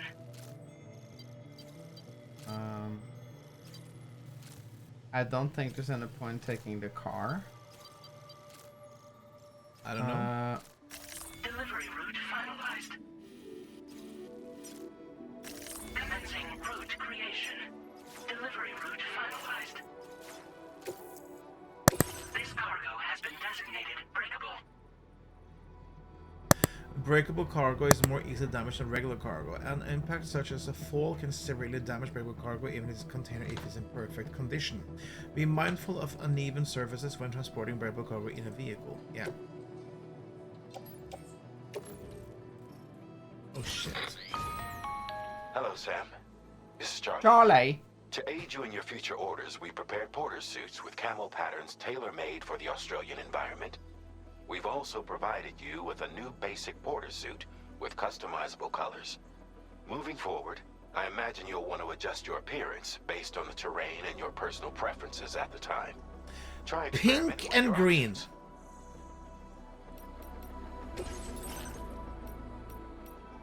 Yeah, you should wear that because desert yellow, we're going through a desert. Australia isn't that dangerous, come on. I mean, spiders and emus. You know? Another one? Straks tilbake skal vaske litt. Tar du her etterpå, eller? Please. Rosa! Hei, Tine! Hei, Tine! Hvordan går det? Rosa! Spiders are lovely. Calm down. Shut the fuck up, you weirdo. There is nothing cute about spiders. Se her, ja. Oh, yeah.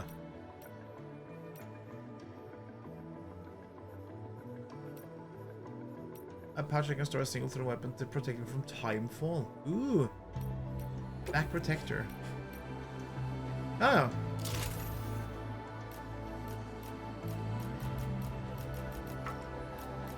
Det er fordi du har merket det. Men ja. Kvinner meg opp for å stryke budaskjorter, og fytti helvete, unnskyld uttrykket. Hei, North Poles, velkommen inn. Hallo. How are you doing? Hvor mange skjorter har du av dine? Det er veldig mange, sikkert. Spare ammo container? What is that? Armor that protects Sam's back from gunfire. It'll shatter after... I think... Den kanskje. Yeah, spare ammo container.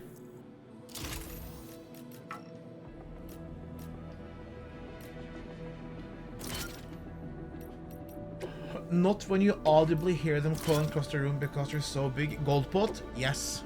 Girl, my word, eller mine, ja. Kjøp strykerfrie skjorter, det har jeg. Ja, det var to, det holder en til meg. Ja, faen. Trodde kanskje du hadde vært snill og sa til Bøkakebud. Nei, jeg tenkte bare sånn, mamma og...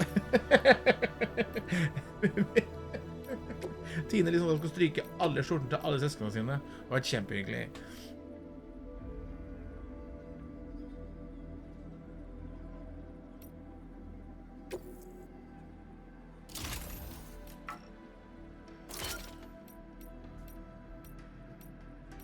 Sånn. Mamma tar den jobben. Ja, vet du hva? Spiders, I hate the big ones. I swear to God, North Balls. It's a little while ago, I was going out and tried to throw away some garbage. And then there was this spider. It was so big, it even hissed my name and said, Kim. And I said, because Thomas is not afraid of spiders, and I told him, you need to kill this thing. Please just remove it for me. And even he said, well, this spider was pretty big. It was. Bruh, your guys are chickens. Shut up, Graves. You've lost a war against emus. I don't know who is a chicken or what. You even had guns. Birds. These bitches had feathers and beaks. So don't you dare go talk to us about being chickens. Yeah. Birds. You lost against birds.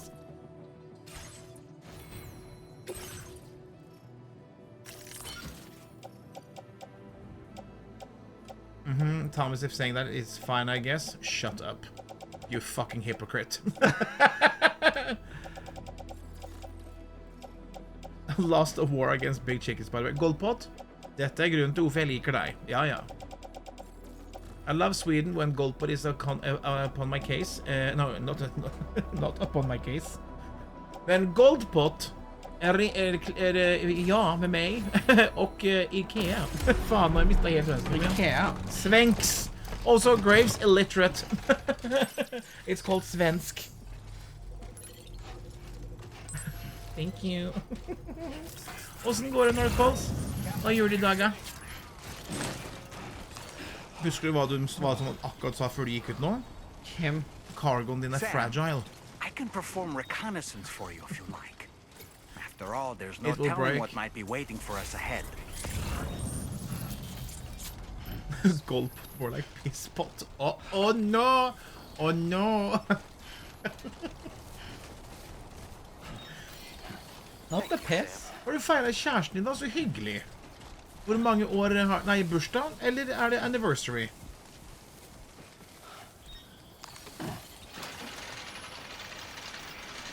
Wait, this is new. That is very new. He old. Can I ask how young he is?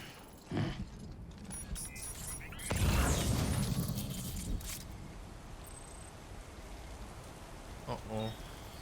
36. Motherfucker. I hope you break your hip, North Poles. How rude. How rude. Survival kit. 36 baby. Ja, vet du hva, Tine? Du, jeg vil bare knock some sense into that motherfucker, ass. Princess 36. Fortunately, just a baby. Yeah, just a baby. I mean, T-Knight turned 41 this year. I think I should pick with me...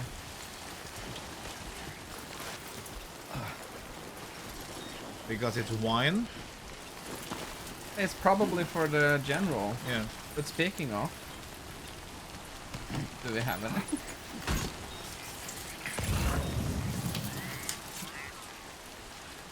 What we do? Yes, imagine that. Imagine turning 41. Holy shit. I wanna drink so much, girl. Yeah. Grace is just like, girl. I'm feeling myself again. Of course, I'm going to show my claws. Sexy meow. I'm not sure. I feel like... What the fuck is wrong with Graves?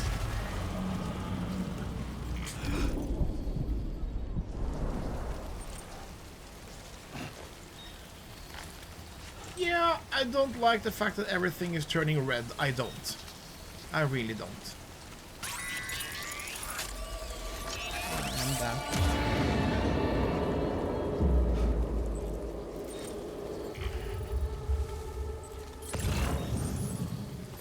And Yeah, this is Blood Moon. We love old people. Tror ikke noe på deg mer enn nå, håper jeg. Jeg hørte fra Christian at du kan være en liten dust. Hvordan har dere feiret i dag, da? Har du invitert du på middag, for eksempel? You heard what? Nei, altså... Chris sitt ord er lov.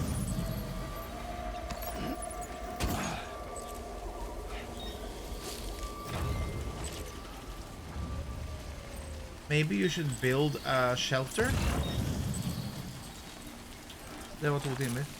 Vet du hva jeg skulle ta den til nå for? Jeg skal bare opp på PC-en etter jeg har delivered dette. Feirer middag hjemme og drinker med naboene. Så nice, så hyggelig. Dette liker jeg skikkelig godt, faktisk. At det er så mange som allerede har vært og... Ja. So everyone, if you're gonna... This is... Det, Kim.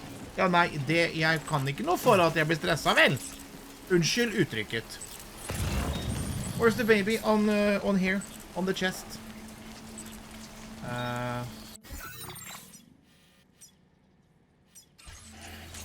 Jeg har jo...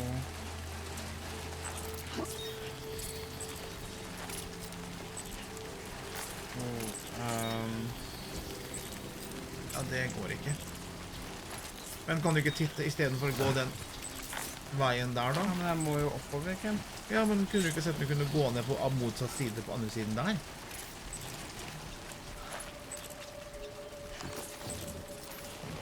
Ja, det går jo.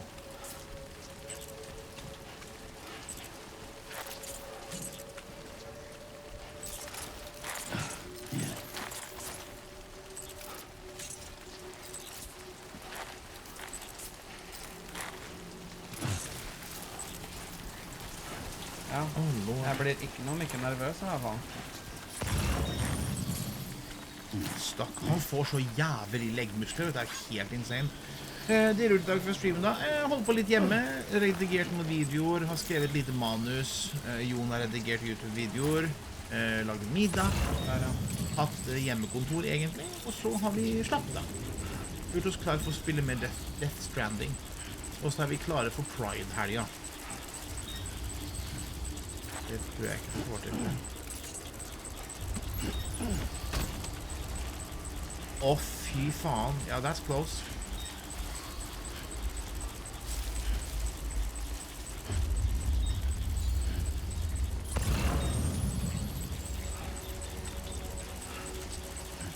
Kanskje du skal lage et timefall shelter her? Nei, du får ikke bygd det.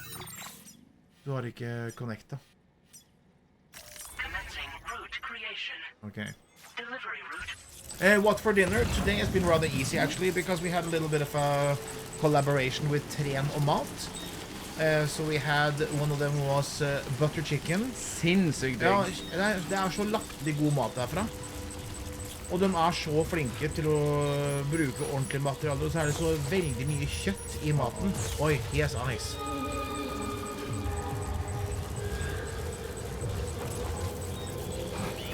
Oh my god, he's actually looking for you.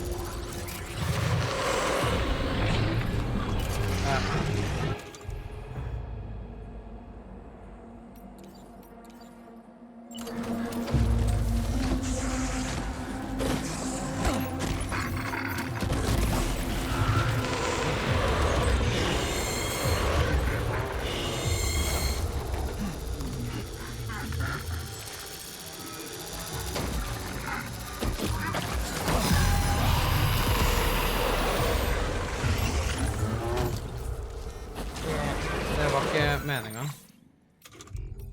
Der var den ikke. Du gjør saken så... Ja, men jeg blir stresset. Jeg kan ikke noe for det. Oh my god!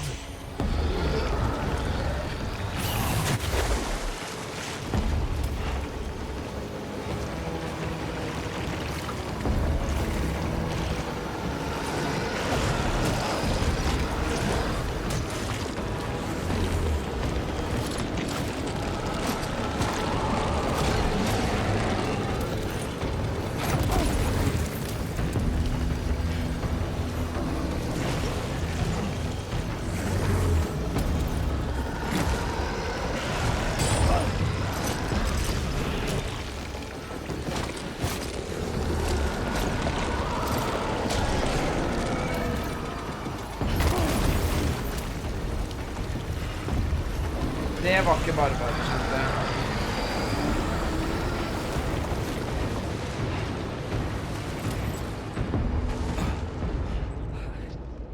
Nei, jeg tenker det er lurt å ikke dra med seg en halv verden når vi skal opp sånn, bare. At vi begynner å tenke på at vi må gjøre det når vi har vehicles, kanskje.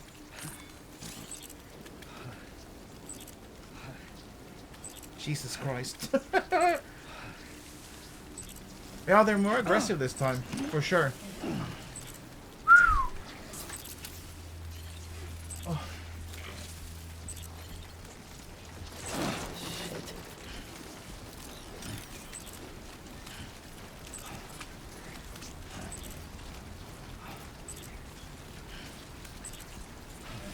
Ja, det var jo bare flaks, skjønte jeg. Ja, det var helt...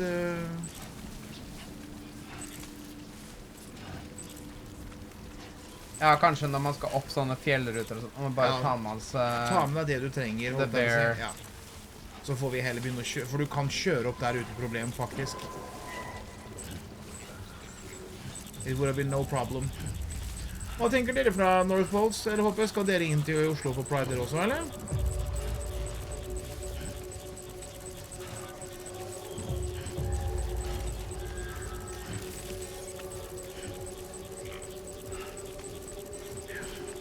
Container ruined. Har du med deg spray? Oi, thank you for the follow. Velkommen inn. Gå rundt I stedet for å klatre opp. Ja, det fra bort der. Oi.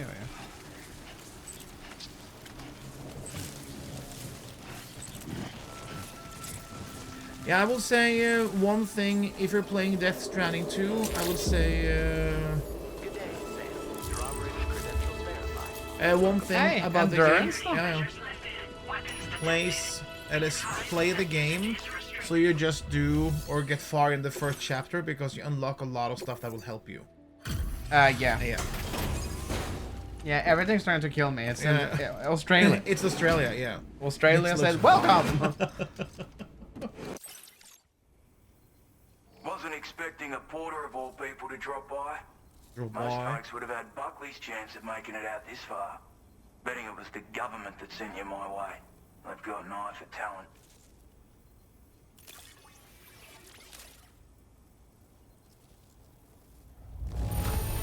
I'm impressed. Some hard yakka getting it here looking like this. Of all the things I never expected to receive. You bloody ripper. Oi. Ha litt mer sær. I appreciate what you've done for me, really. But I'm afraid I can't agree to becoming a part of this chiral network. Bitch, I just gave you I stuff. don't trust you, Drawbridge. There's also no end. And if you haven't got what it takes to face them, you'll die like all the rest. Complete my latest order, though. And if it strikes you as an unreasonable request, you may as well go home now. There's no shame in recognizing when you're out of your depth. You gotta know what you can and can't handle if you want to survive out. All of which is to say you shouldn't go off half-cocked and throw your life away. Are we clear? Damn. Uh-huh.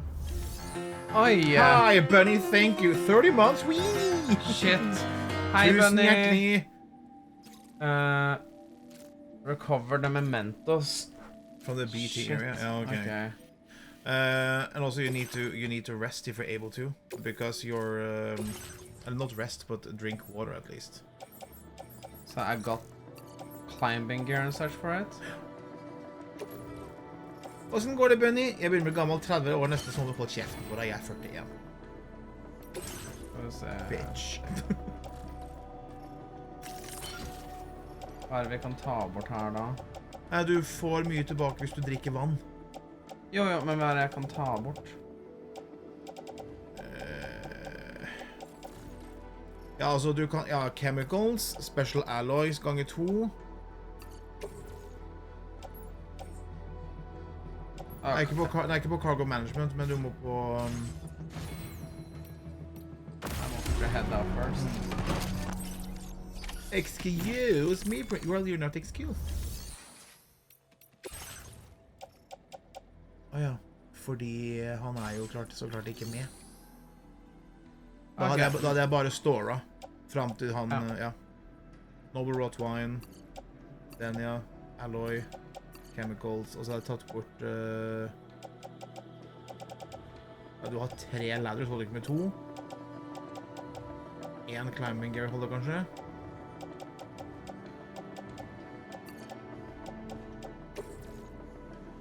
Place in private locker. Yes. That's very nice.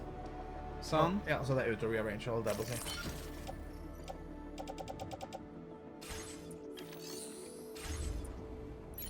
This is very cool. Ja. Ok, skal vi se, for han skulle ha denne. Kan jeg prøve å gå dit? Ja. Det Mentos, ja.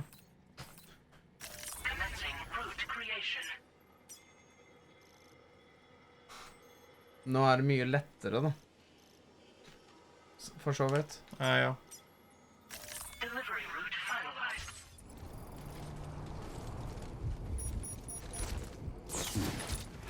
Shit.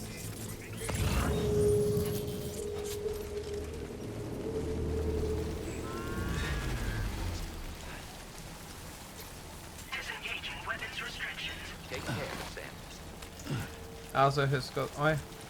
Surveillance camera kan du jo ta med deg, faktisk.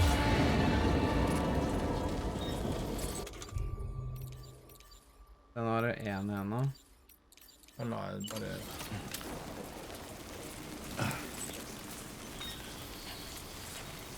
Nei, jeg tenker jeg plukker opp den på vei tilbake, jeg tenker. Surveillance camera. For jeg tror jeg til han. Commander Space, ikke det han da?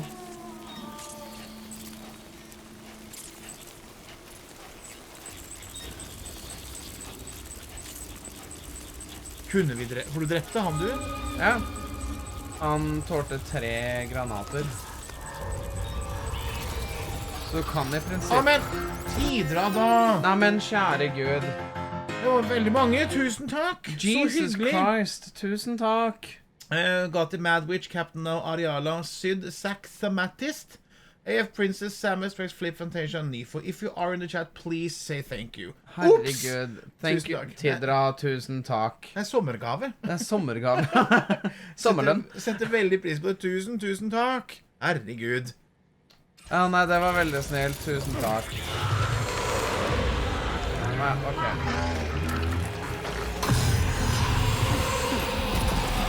Equip neste. I det minste.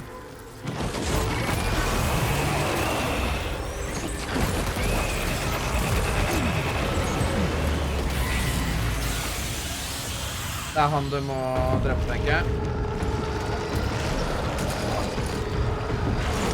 Det runding å trykke på? L2, altså sjekke opp.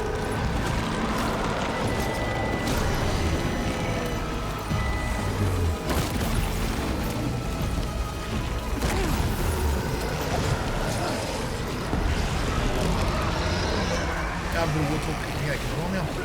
Nice.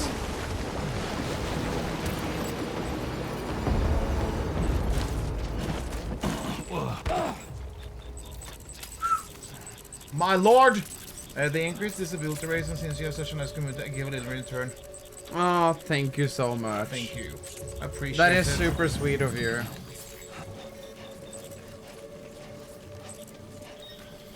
That's nice to hear also, though.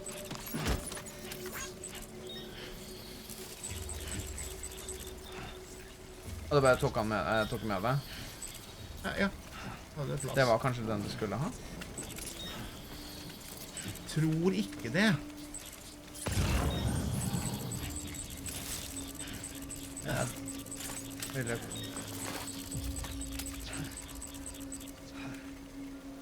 Holy shit, this weather though. What the fuck? Ja. It's very creepy. Men de der blood grenades gull verdt, liksom. Der den. Ok.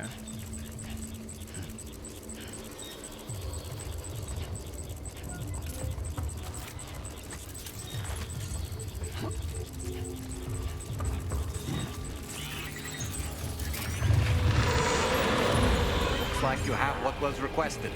All that remains now is to drop it off.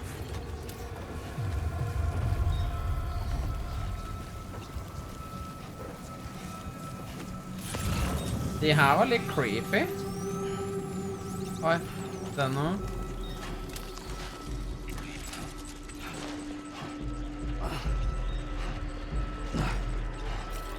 Jeg ville ikke prøvd å ta 2, men...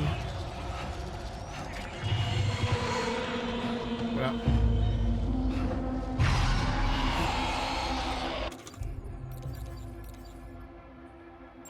Hva er det du drev med?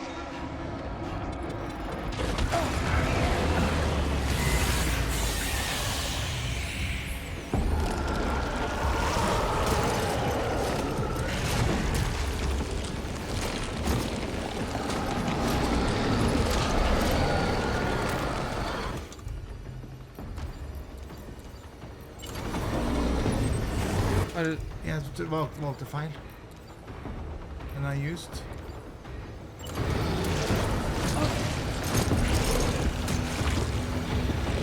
Stop hugging me, please.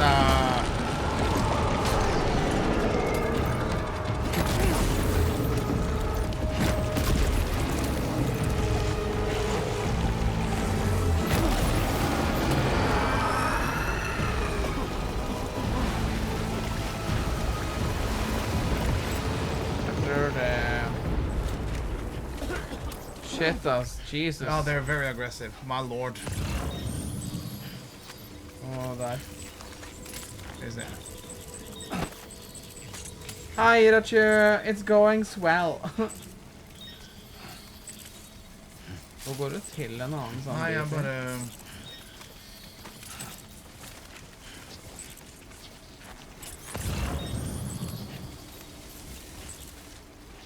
Hi, Flip. Yet Hydra has been super generous. Welcome in. How are you doing?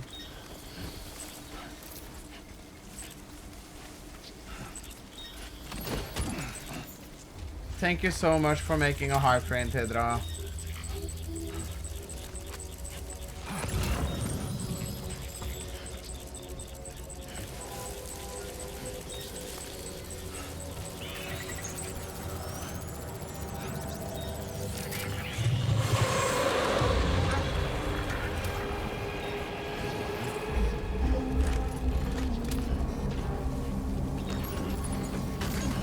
Vet du hvor du skal nå? Ja.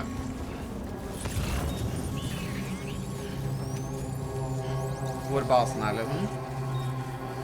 That all you got? Det var penger. Start? Ja, nei, jeg vet hvor jeg skal gå. Jeg har linja av deg.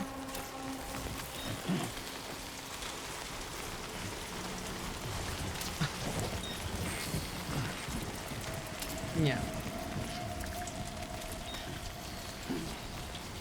Yeah, run, boy. Run, boy, run. Run, boy, run. Good evening, Sam. Weapons detected. Be advised that usage is restricted. The environment is trying to kill us. Oh, Lord, have mercy.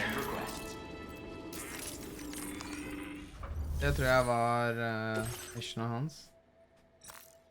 Ja.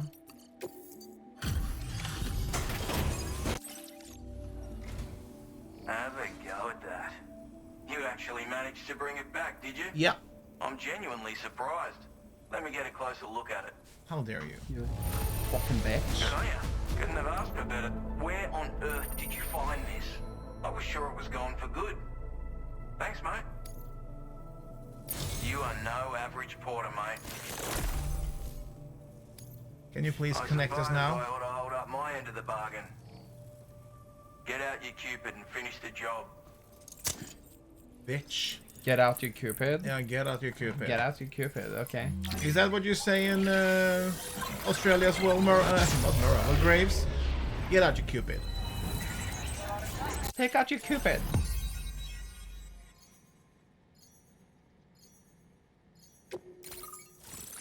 Nice. Hello, the Lone Commander. Lone Commander.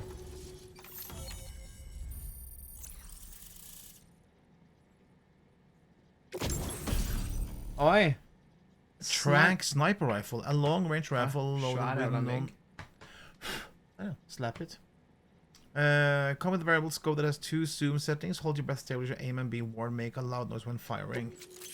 Australian men wear? Yes. Nice. Displaying your current porter grade. No stealth. This wasn't a very stealthy mission, I guess you could say. So this is what it's like being all hooked up and wired in.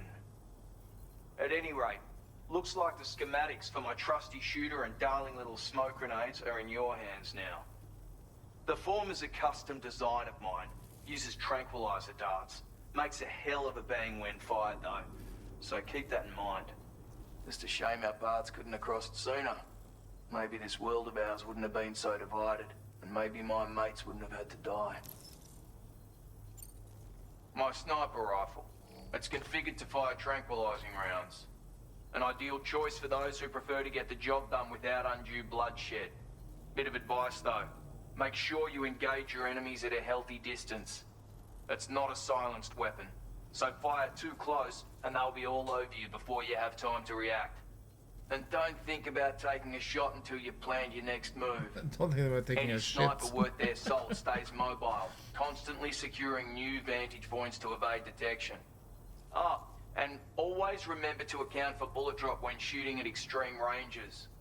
In a nutshell, you might need to aim at a point a notch or 2 above your target, depending on the distance. And finally, you want to hold your breath to steady your aim before gently pulling the trigger. Oi. Having left that life behind, I've no need for guns any longer, but that doesn't mean they can't be of use to you.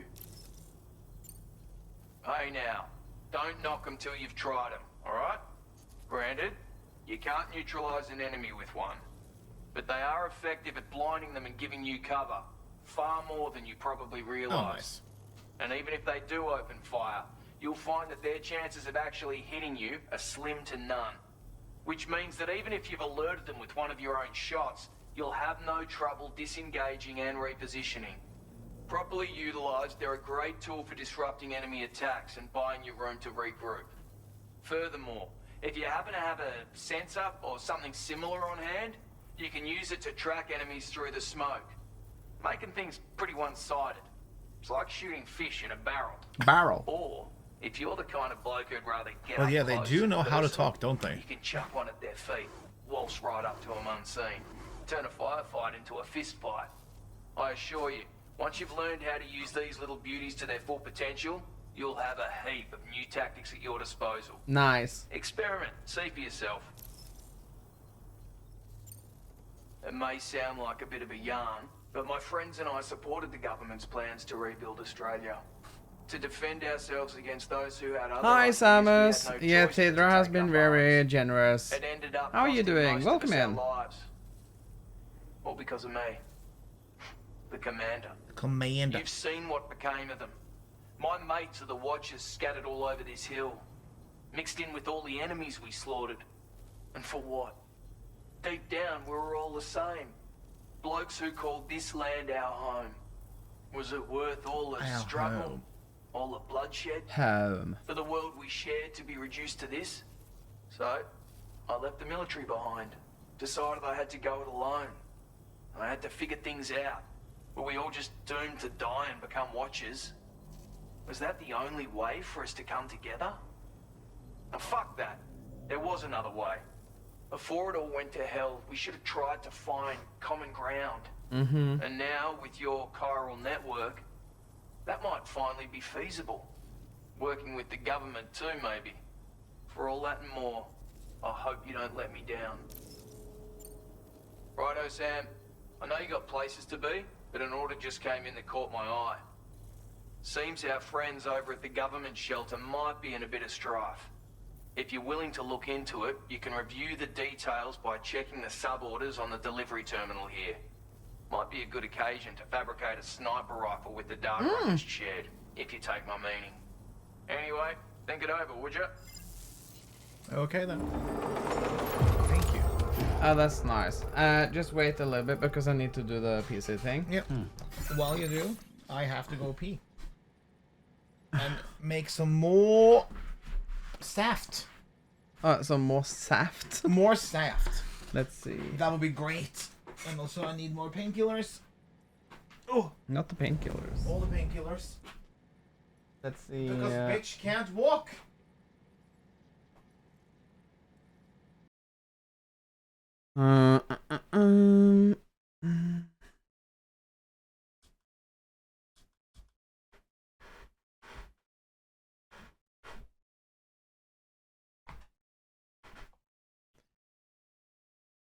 There we go. I think that was.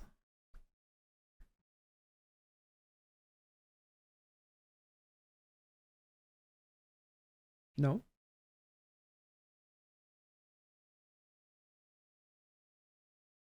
Did it not work?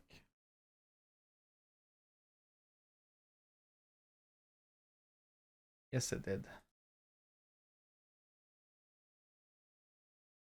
Ah, great.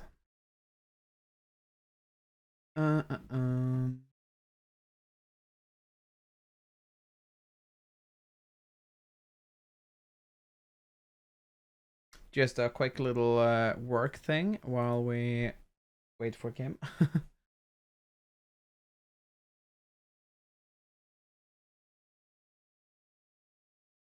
Yes.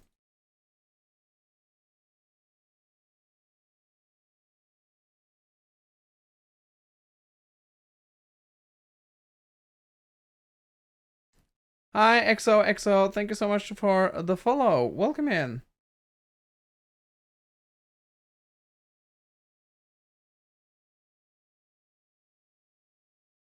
Render.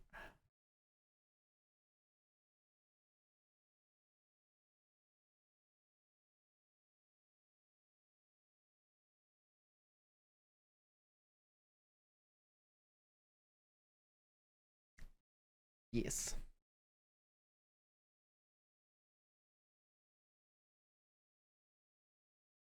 There we go.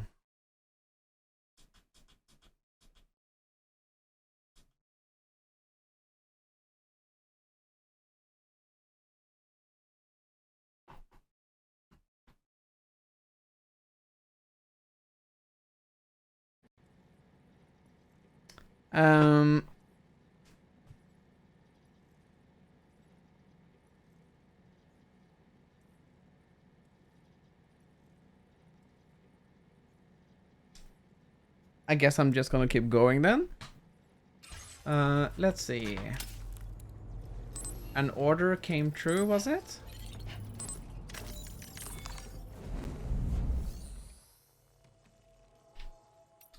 Take order.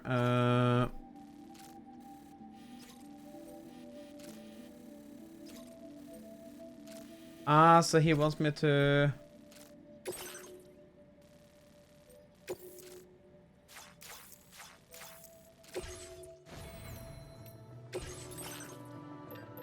I guess I could make one of those.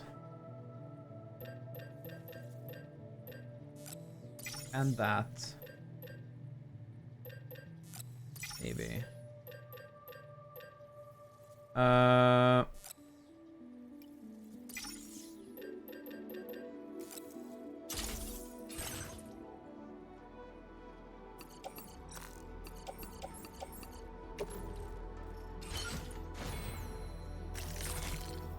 Let's see, cargo management, because I think there's a few things I don't have that much left from. Yeah.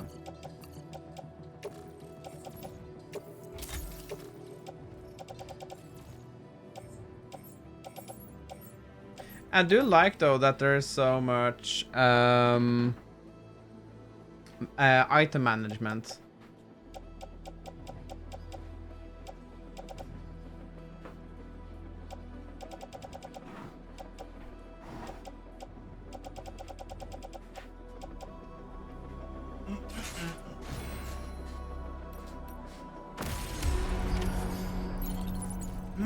For the drag show? Nice.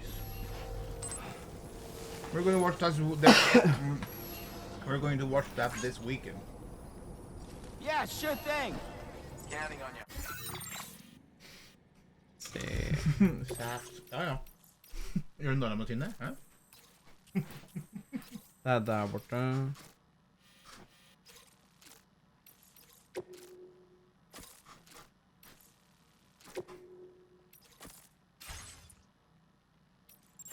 Okay.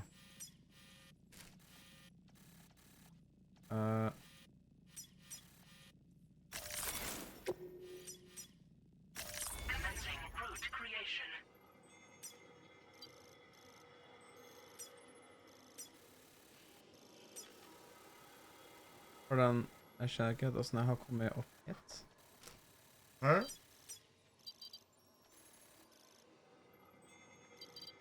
Ja, det er kjipa for dette på seg.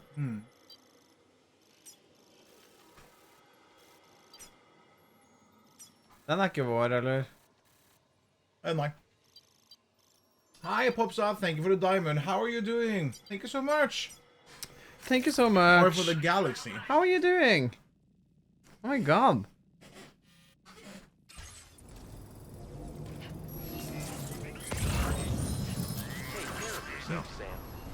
There's a vehicle straight ahead. There's a vehicle.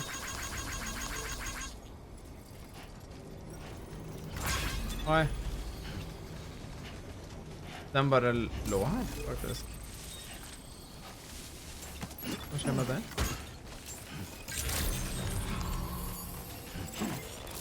Det er jo til han.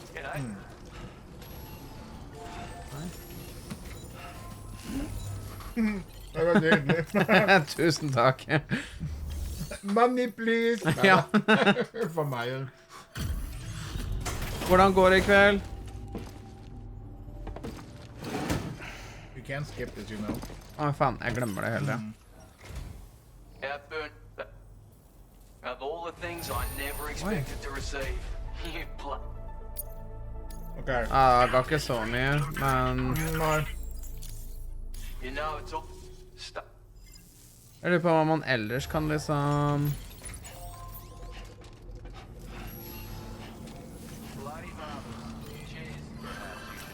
Hey there.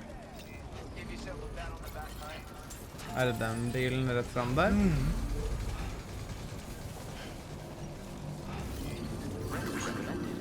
Det nice. Oi, folk... Ja, vet du hva? Det at de driver og lager så mye nå... Det var godt. Og tusen takk nok en gang. Doomscroller før jeg sovner. Dere får få se god natt. Så godt. Doomscrollinga kjenner vi så alt for godt til hele gjengen. Det en klassiker, det. Skal vi se...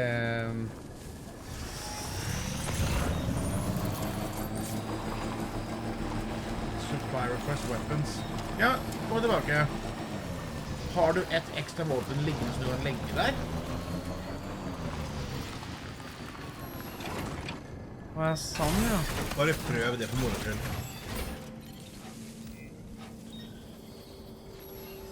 Da må jeg kanskje flytte bilen. Kanskje? Maybe.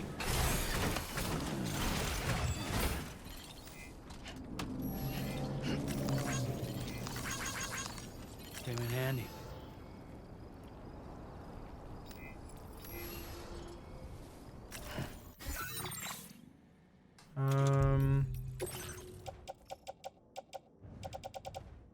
Ja, legg fra den.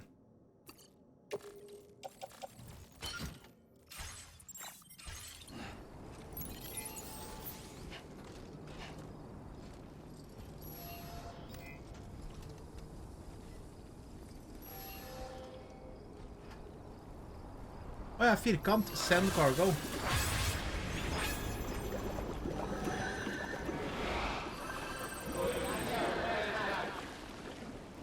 Yup, it's got some weight to it.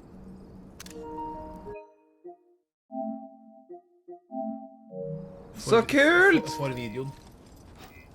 Jeg bare sier fra at jeg vil ha sånt.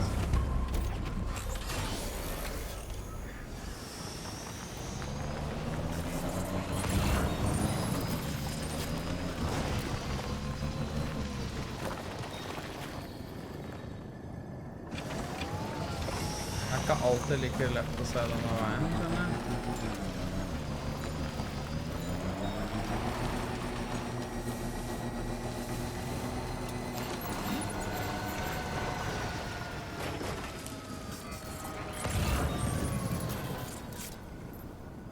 Kjørte jeg forbi det? Og det er bare container repair og ladder. Jeg synes det er dritt. Altså, jeg synes det spillet er så chill.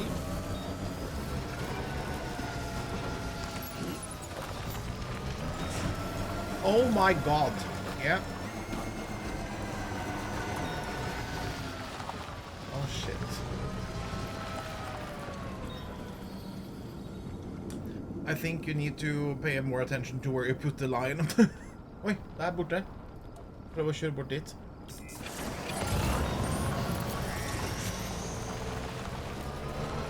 Yes, that is better.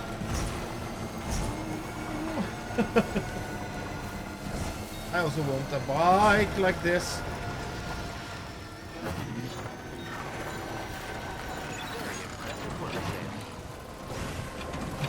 You're doing it with style.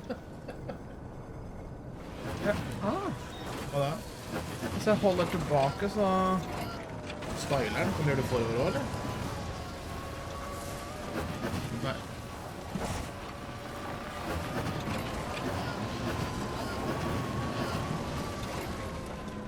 Okay. I didn't know. Hvorfor... Var det ikke noe her? Vet ikke. Hvis du zoomer inn, kanskje?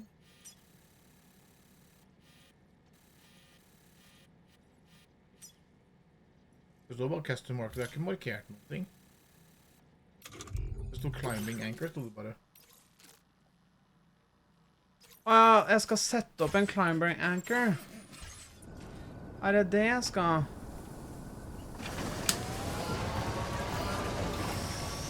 Ja, selvfølgelig. For de lærer deg jo litt av online-delen med de tingene også, så det make jo sense. Har jeg den med meg? For det var vel her? Enda lenger bort, var det ikke det? Er det ikke den? Der er den allerede. Okay, great when I step in. God damn, dude.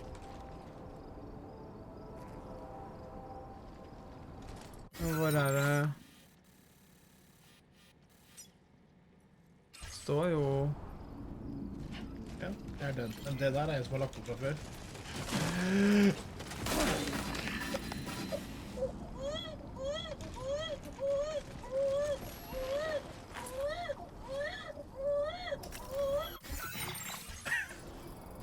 Geronimo! Det er ikke rart han ble litt sur nå, den kidden.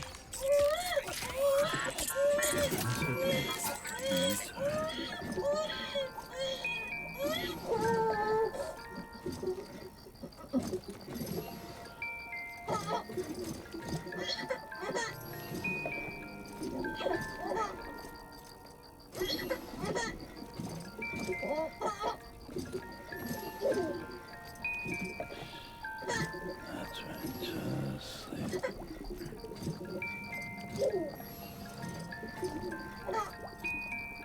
Du burde ha han.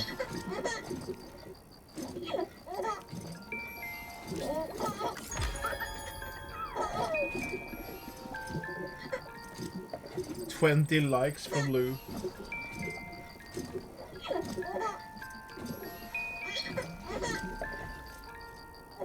Snart fullt, ja. Nei, jeg ser det. Det gikk ikke så bra. Nei.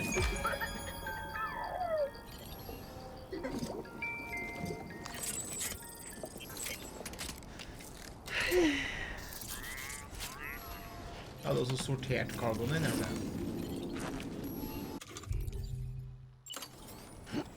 Sånn.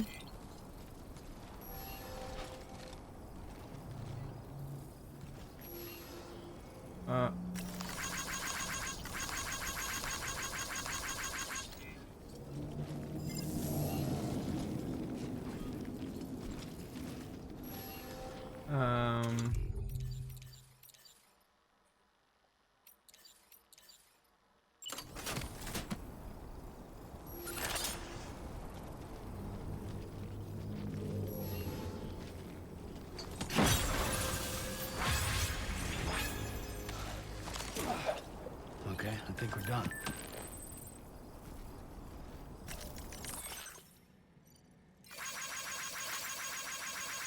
Okay, nice. I tried out a climbing and creeper place. I've always been a fan of them, especially since han har allerede prøvd den. Det var... Ja, det var... Du skal sette opp på vennen hans. For his friend.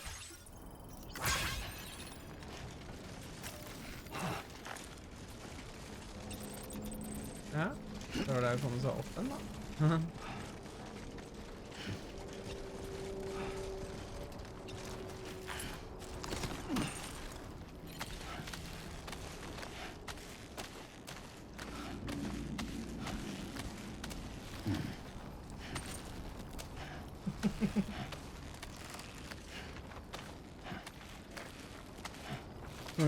Enda mer.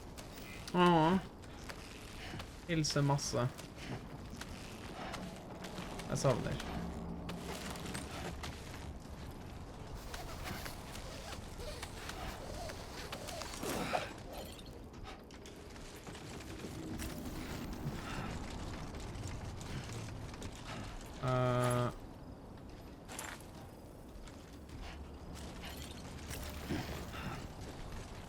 Ødela jeg det som skulle leveres? Det vet jeg ikke.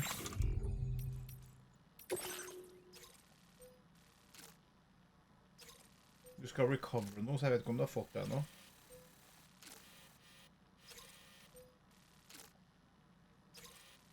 Ok.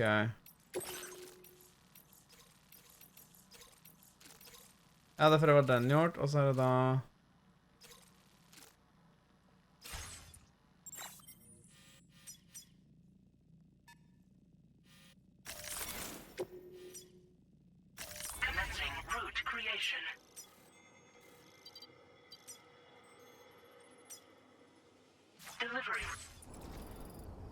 Hvor gjorde jeg sykkelen med nå? Og du gikk jo ned en plass, så jeg vet ikke...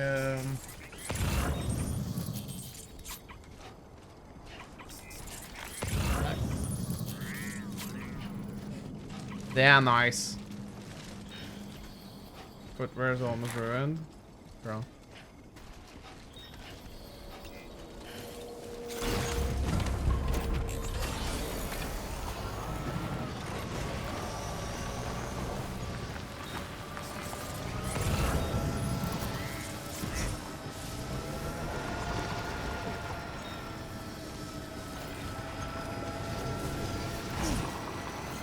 Det gikk nesten som de bare ble puttet litt sånn random rundt. Ja.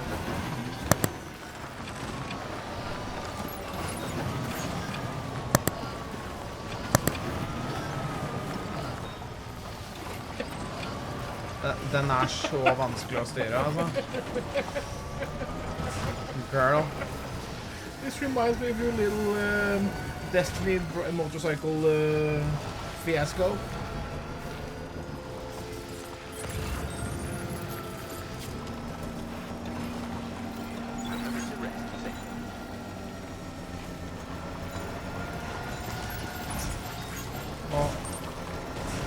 Nå bruker du veldig mye strøm som bare studenter.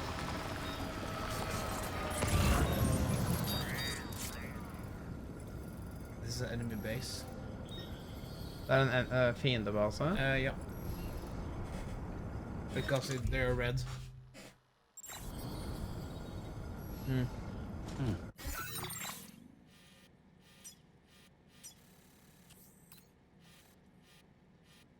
Dette er en camp, er det ikke det? Commencing route creation. Delivery route final.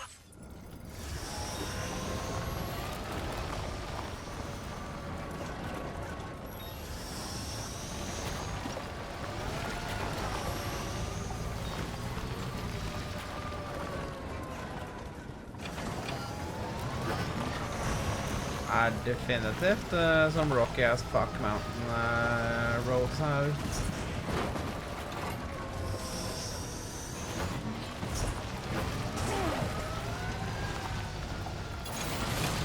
Er det free walk? Tror du jeg kan teleportere senere, eller fast travel eller noe? Ja, ikke bare, du kunne designe det. I den andre? Ja.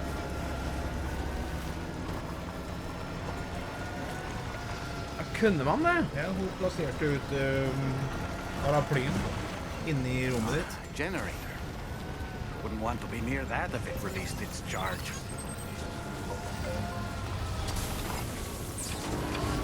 Stå ut her, så kan jeg reparere farmen.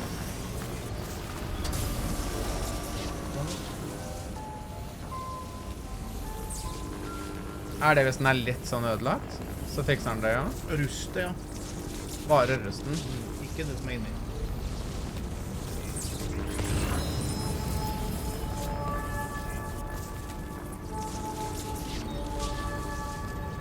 Hvor basen? Rett frem. This one's for you. Det den? Ja. Ok.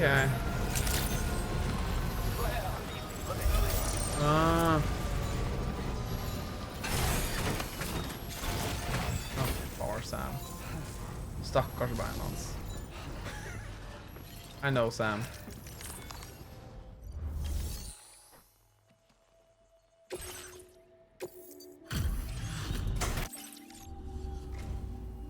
That's good. Time after time you've been there for us. Here. I want you to have this data. It'll help you in your work. Det visste at det var decreases backpacks overall weight. Oi. Chiral anti-gravity device, ja. Nice. Well, since you're a kleptomaniac, that's a good thing. Pick up everything! This is a chiral anti-gravity device that can be attached to your backpack. Slap it on and your cargo will feel significantly lighter. And the more of them you use, the more noticeable the effect becomes. Any porter ought to appreciate a piece of kit like that. I'm sure you'll be a big fan. Ja, det skal vi I hvert fall... Så der, ja. Det gikk ned 132 kilo. Hæ? Ja, du fikk 5, tror jeg. Det var på backpacken.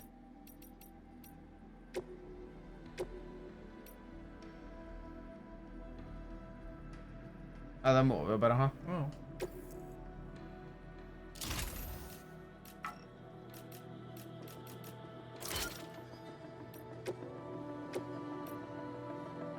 Har ikke nok. Nei.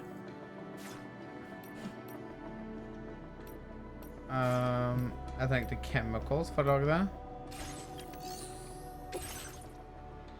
Var det det? Ja.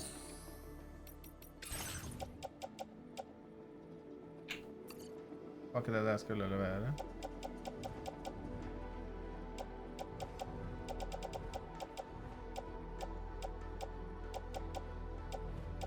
Jeg kan også gjøre sånn for så vidt.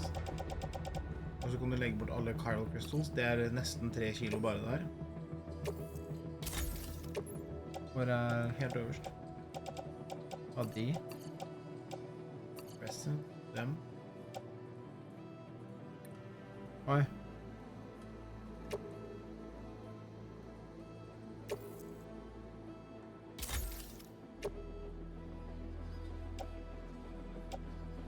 Ja, det var jo lett.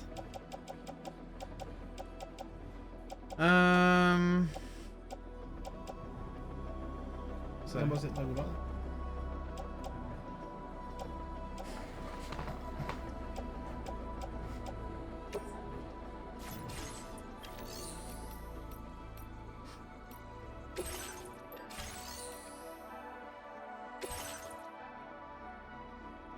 Hvis du må du claim materials. Chemicals. Ned. Ja, 30, tror jeg.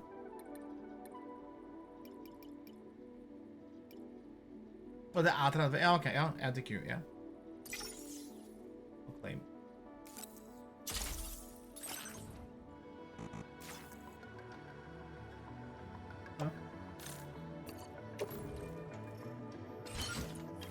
Men...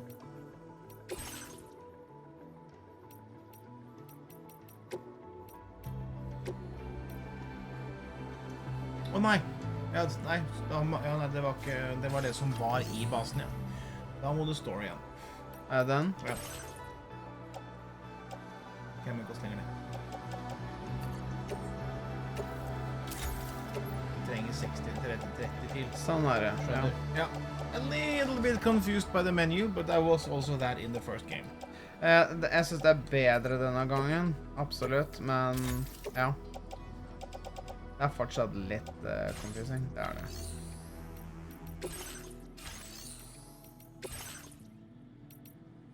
Ok. Men jeg burde jo kanskje ta med et par nye sko.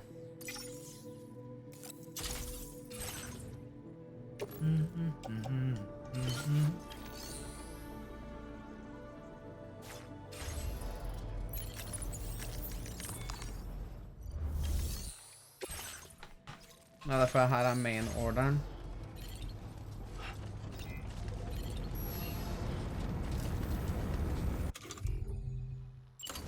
Skal vi se. Thank you. Kindly. Thanks for looking after us. Det var den. Commencing route creation. Delivery route final. Kan du gå inn på kartet en gang til for meg, snill? Kan du ta bort... Ja, filter, trykk på trekant, eller touchpadden. Thank you. Vil du ikke ha alt? Nei, fordi at Your structures and vehicles, custom. Ja, gå på custom. En gang til. En gang til. Og så holder du inne knappen. Ok, ja. For da kan du ta bort... Bridges er greit. Ja. Nei, jeg bare mente med den der... Ja, jeg ga 2 ned. Nei, en til høyre. Opp. Science online. Nei, jeg blir bare veldig forvirret med alle de der små... Hvorfor prøver du å bruke musa? Nei, jeg bare holdt på.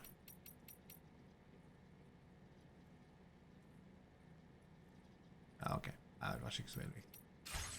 Jeg synes bare det er veldig mye ting på... Jeg skjønner hva du mener.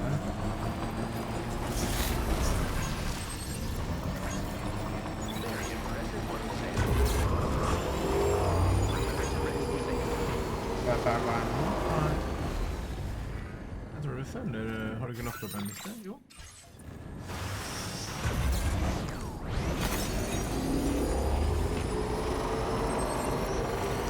Okay, I'm so happy people started to create things for you already.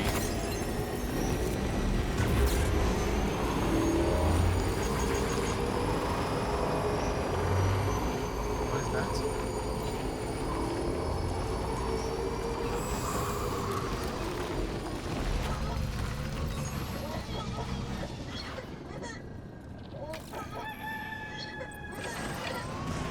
Others enjoying the ride. Kan du ikke gå... Ja. Er ikke det bru?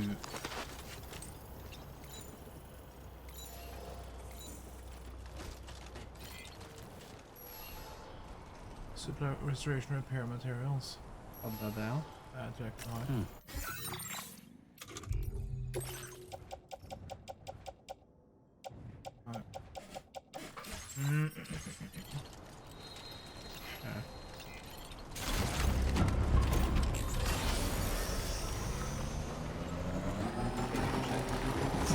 Hæ? Du? Ja.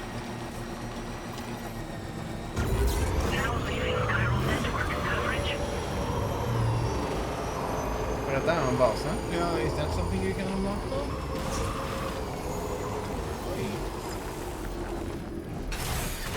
Okay. I have to say, he's incredibly fast picking up things. One would think he has done this before. Great, hva er en ting til bakgrunnen? Eller var det bare sånn... Did you notice that sign, Sam? Think someone might need help. I don't know, perhaps we could lend them a hand if we have time. And when we in turn need assistance, we can always build a sign of our own. Trouble nearby.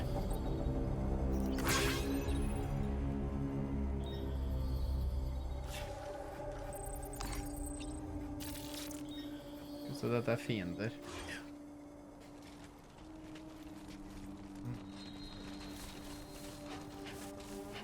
Ja. Stemmer for å levere først. Ja, det gjør jeg også.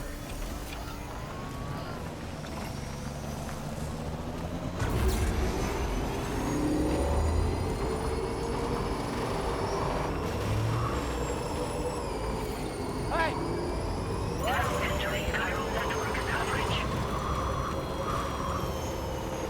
Sam, look. There are wild animals there. Jeg så det. Such creatures are rare and precious. Friends to be protected.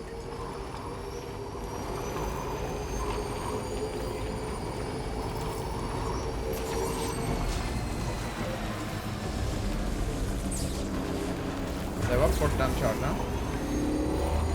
Ja, du har jo nesten 2 bars, for den går tom først, og så kommer den etterpå. Ja.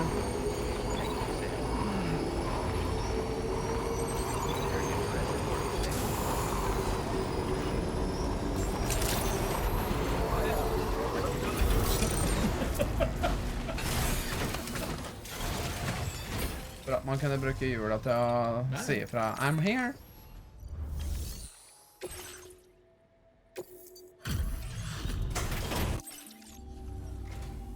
Hey, let me just talk. We'd given up all hope of ever seeing this. Det var ikke mye. As always, hope we can keep.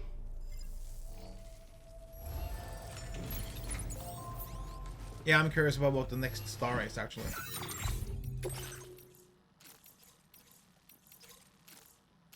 Ok. Og så var det den jeg hadde. Recover or...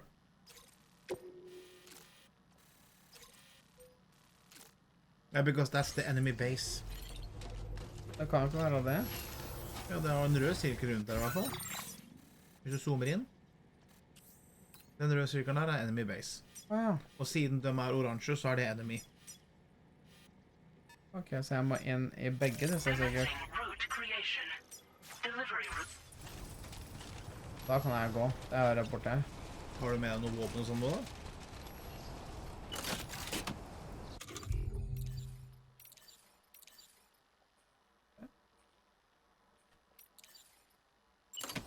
Ja, den lagde veldig mye lyd.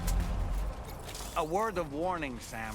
That sniper rifle doesn't appear to be equipped with a suppressor, meaning it will make considerable noise when fired. Take care not to attract the enemy's attention. Maybe I want the attention. Have you thought about that? That sounds like a good idea. They already saw you. Så man allerede? Ja. Nei.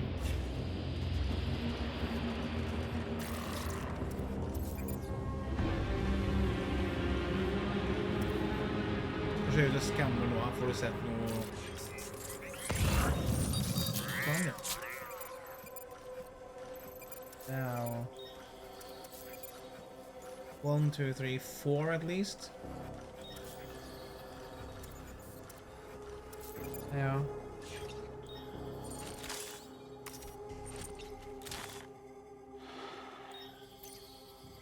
Hold your breath with R1.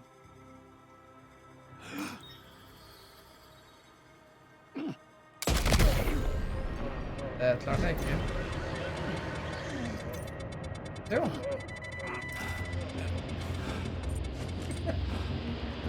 Try to kill yourself, man!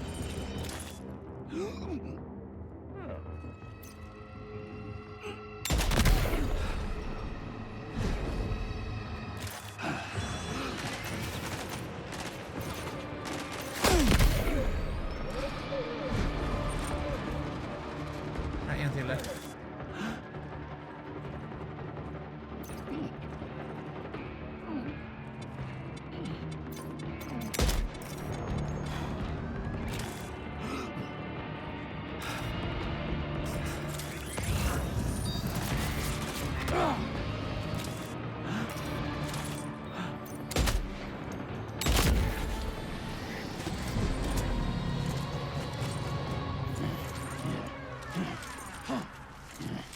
If you fell down the wall now, I would laugh so hard, John. You are one toxic bastard. Hva skjedde for noe nå? Jeg tok en sånn finish kick. Thank you.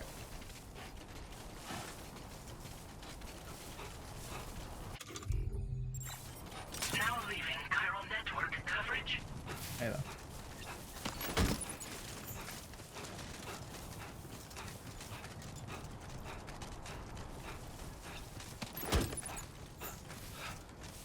Chemicals. Oh. Yeah.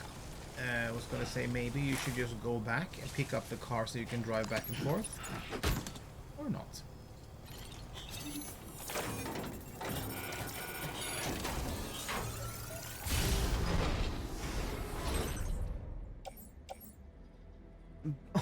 Fy.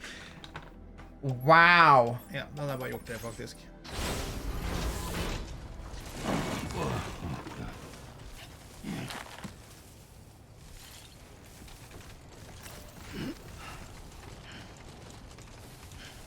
Men det var mye materials, da.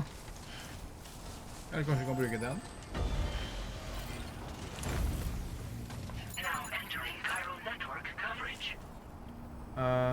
Hold inn i firkant. Nei, kjempe meg stedet. Tydeligvis. Ja, mitt spørsmål der er jo om jeg faktisk leverer til... Nei. Ok. Det skulle jeg vel kanskje ønske. At de kunne hatt et form for...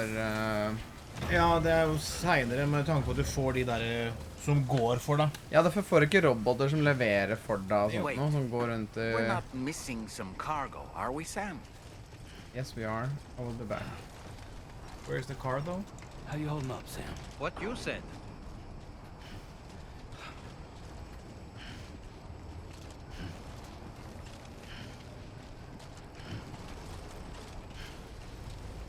I would have at least now, when you go up there, I would have delivered these things, and I will take off all your equipment, so you can pick up the most you can. Remember to rest, Sam.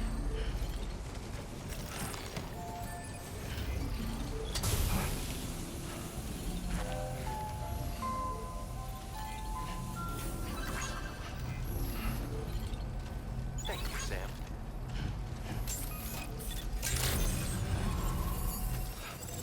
I love this.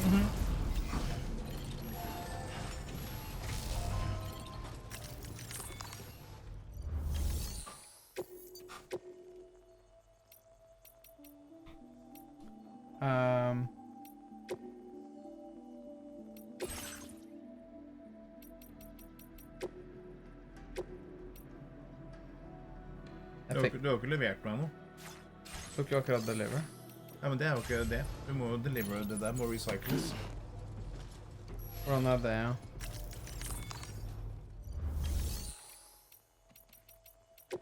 Her? Recycle. Og jeg må recycle det? Ja. Ah, ok.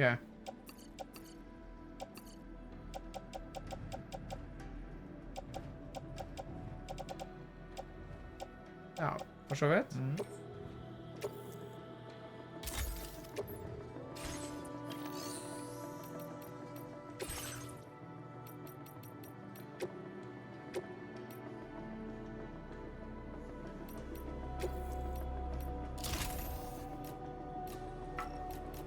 Skal vi ha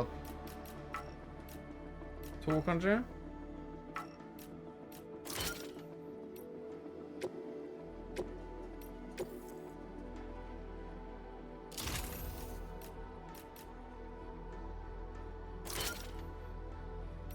Og sånt nå? Ja. Hvor mange... Vi kan jo for så vidt kanskje ta bort... Jeg tenker det er greit, ja, at du har de tingene der uansett. Altså, vi er sånn.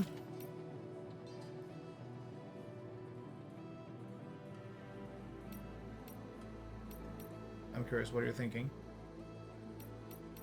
Så ta bort en sånn spare ammo. Why? Greit med ekstra kuler, da.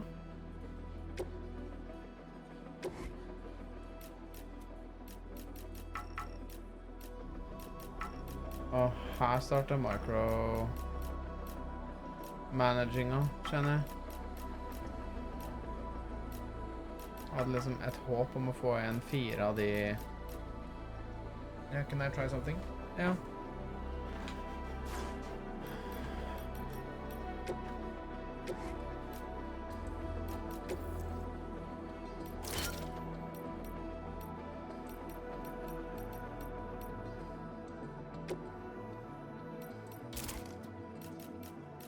Ja, det... ja.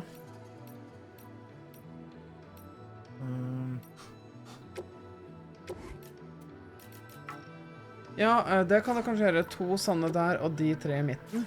Kanskje det går?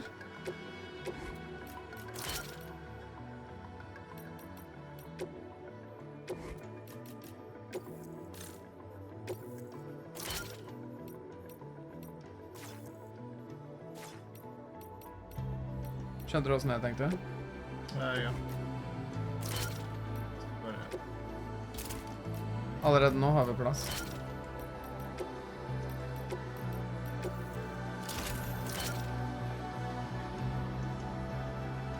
Det er nice.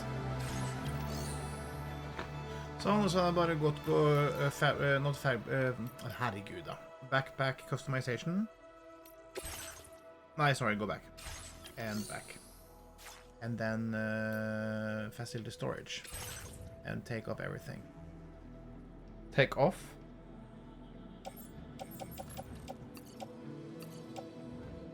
Ja. Ja, fordi hvis du kjapper der, så kan du kjøre bort og hente ting, og så bare plukke dem tilbake. Ja. Den var jo død der borte.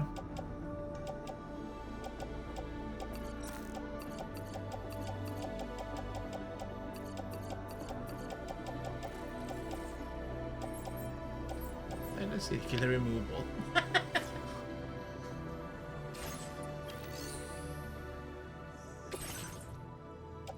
Ja, det... For det er jo ikke remove da. Nei, du tok på remove og når du... Åja, herregud. Ja. Ikke sant.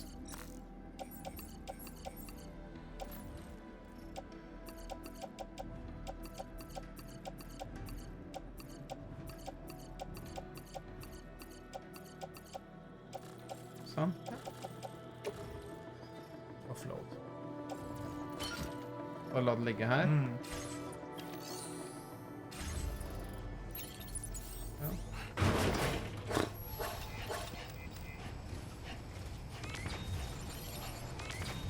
Well.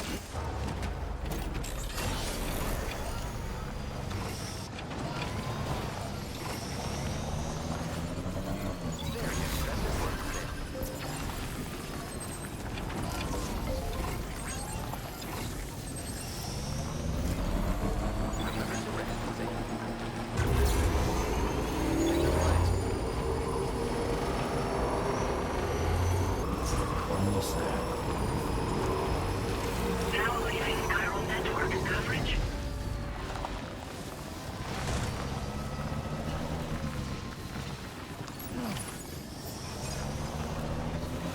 Det er gøy. But just running in and stealing absolutely everything.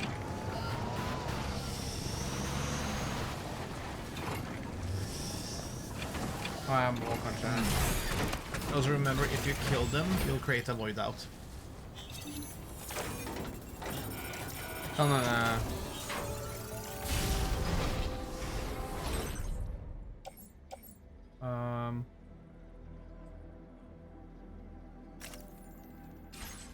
Amen.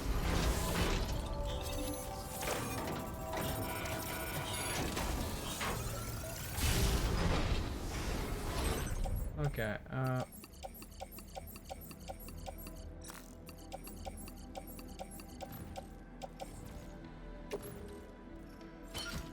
Sånn.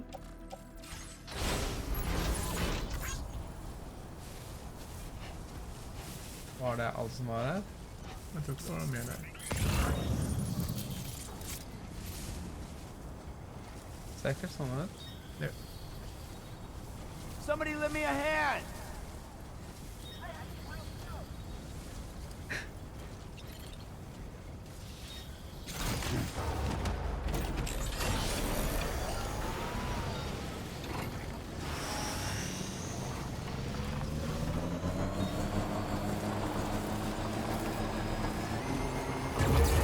Oh, this is very cool. Entering chiral network coverage.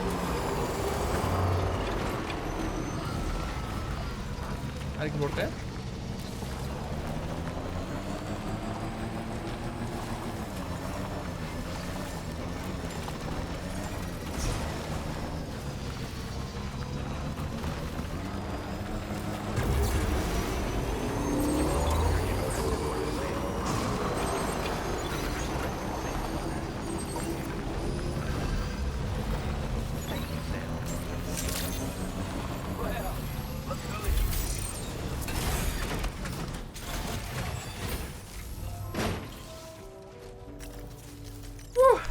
Lordy lord.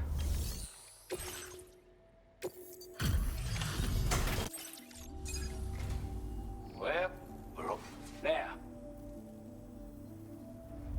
Det var den. This, we're giving up all hope. Hei, Pandora, god kveld! Hei, Pandora. Pandora! Pandora. I'd say it's about time I gave you There's this. some ammunition storage that significantly increases the amount of ammo Sam can carry for his weapons. Using additional ammo containers will further increase Sam's ammo capacity. Okay, so you can actually just change them out perhaps then? We've designated more materials. Hvordan går det, Pandora? Der, ja. Aim assistance automatically centers the reticle on enemies within range. Yeah. That is very nice. Got our hand, and it's all with this tech, we should have no trouble. Also, something tells me you've earned the lone commander's respect. Yeah, bitch. Call it a hunch, giving you more. I reckon the Golden Fist and the island inventor will be keen to meet with you.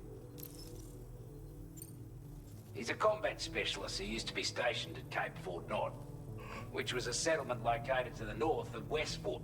Anyway, he was a champion boxer, so he excels at close-range engagements. Oi.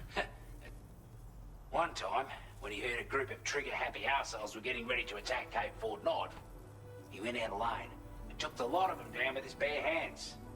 I'm honestly not sure how he's getting on these days. But if you could bring him into the chiral network, you gain the support of a powerful ally. Det er nice, så man kan få bedre physical... He set up shop on an island he never leaves so he could devote himself to his research. And if you head north from here, past Westport Knot, you'll come across a lonely island just off the coast. As for this research, I've only met him once myself. Men det er liksom... Head nor tail of whatever the hell it was he was Submission? trying to build. But Eller? perhaps you'll have better luck than me if you decide to pay him a visit. You're damn right I do. His skills as a soldier and leader was second to none. A marksman like you Har wouldn't du med det, believe. ikke? And not just with a rifle either. He once captured an enemy outpost with nothing but his custom handgun for company. If you can find a way to gain his trust, I'm sure he'll have something of value to teach you. But the poor bloke still holds himself responsible for the death of his comrades. Wrongly, in my opinion. The way I see it, if he couldn't save them, then no one could. With your... That's not that way. You don't have to bring so many weapons and to rely on just a few Well, in favors. all honesty, they do talk a lot though. There is a lot of talking, for sure. Well done. Are we signed for?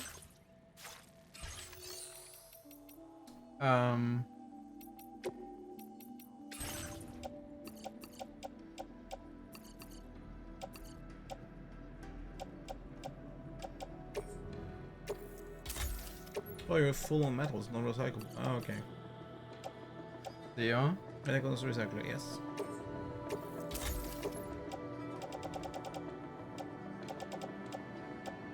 Sånn, da er det bare å plukke av resten. Den trenger jeg vel ikke? Jeg har ikke fått en annen som er bedre? Husker jeg ikke. I don't remember the name.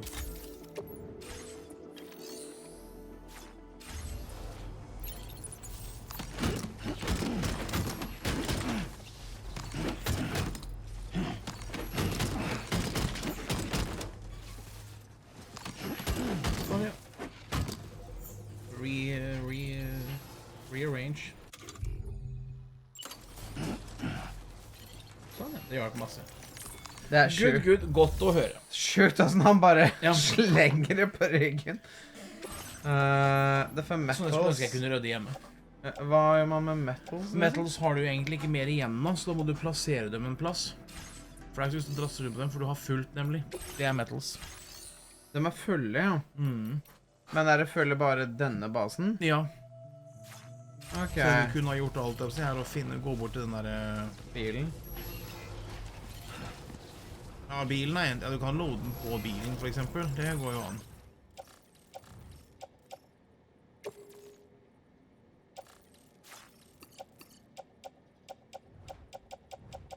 Jeg tror du kan ha en på hver side bare, så det ikke blir for mange.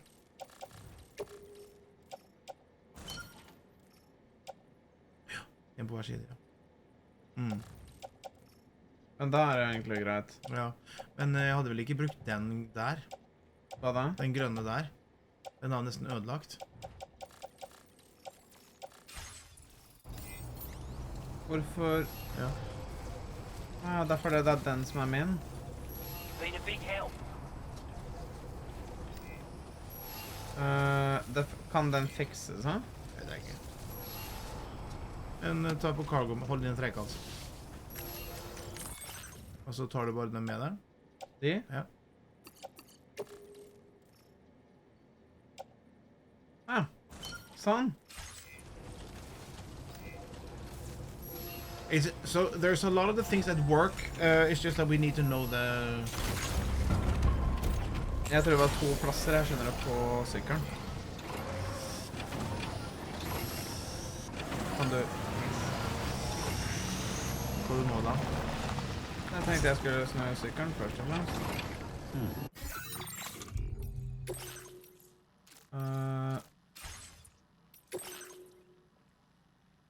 Du er der. Hvor? Main order er rett bak deg. Du må inn i der igjen. Du skal plukke opp order fra greia. Sånn sett, ja.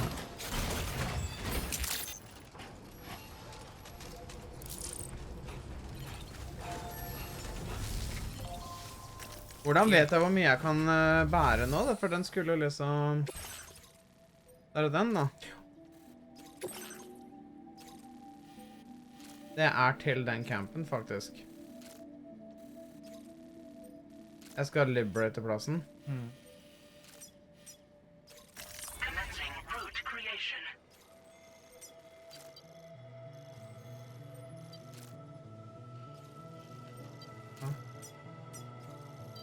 Delivery route finalized.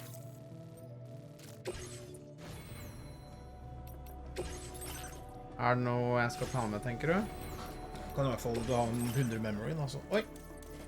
Der er en ny. When aiming a firearm, the target reticle will automatically center an enemy within range. This enhancement was developed to provide combat. Sjekk andre først, in case. Du har jo skanneren der oppe, da. Sensor mode change. Adds a mode to the Autodex terrain scanner which reduces overall detection area in order to increase the range. This enhancement was developed. Ja, kanskje ikke.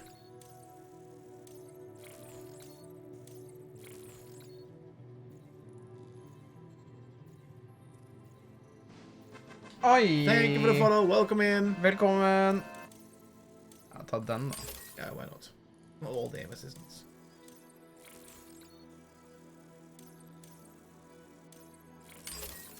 Å ha dem uansett. Okay. We're doing good. Playing Death Stranding 2, and it's incredible. Yeah, I'm really enjoying it so far. Så tror du det blir en encampment der, da? Ja, det kan tenkes. It's the same base. Okay, let's do it.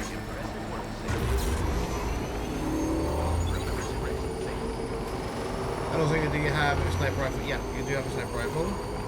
And you also have a weapon that can, if you shoot them in the head, they will be instantly bound. Bound? Yeah, like the strand thing. How are you doing, J.O.? Have you... Oh my god, det er så lite som pungdyr. Ja. Cute. Have you played The Stranding yet? Now leaving chiral network coverage. Kanskje der oppe? Ja. Somewhere very hidden at least a little bit. Welcome back, Graves. I'm doing well. Good to hear. Hi, Graves. I mean, it's soon weekend, so what's not to like? And yours, it's been good. Good. I can't even speak English. Been doing some stuff at home today. Had some home office. Editing some videos. John's been making some videos for YouTube. And now we're streaming Death Stranding. It is great. Upgraded the bike now. Yeah, it has more defense, a little bit more electricity, and also you're able to carry loads on the sides of the bike, which is very nice. Because you're walking, because you're riding. Oh, you're dangerously close.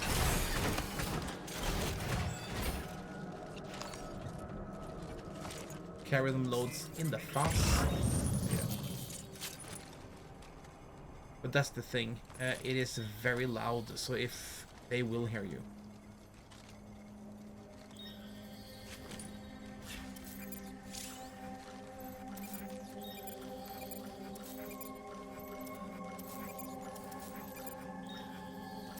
Her var en del også.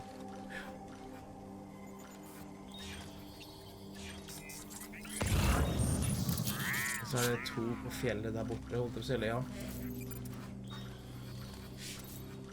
But I like this though. Always impressed by the stealth. Oh, wait, Graves, did you play the first Death Stranding?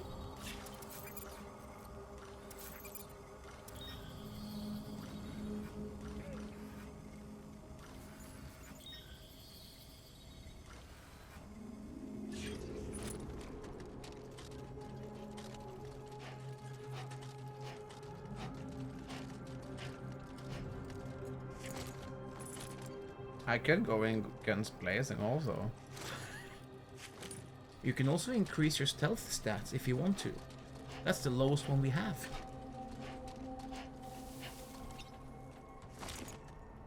How's it going?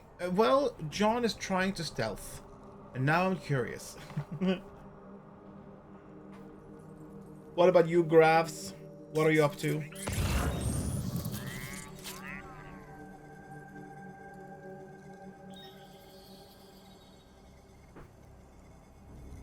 Going guns to blazing. HP likes chaos. Confirmed. Confirmed. Because you have the other weapon that if you aim at them in the head, it doesn't make any sounds, and you're also able to bound them instantly, so they will be knocked out. Yeah.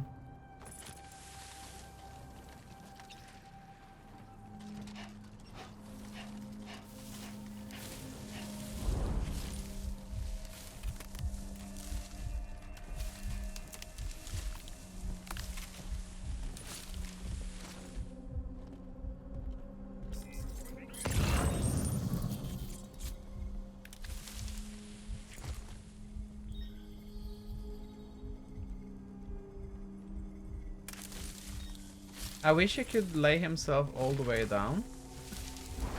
Of course it is.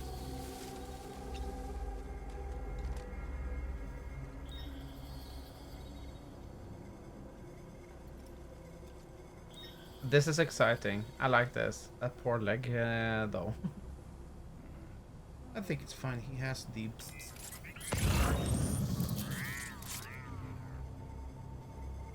Hi, hello, Fran Banana. Fran Banana. Done with studying, and he came back home from Tons of Rock. Nice. Was he impressed by Muse today? Oh, was he having fun?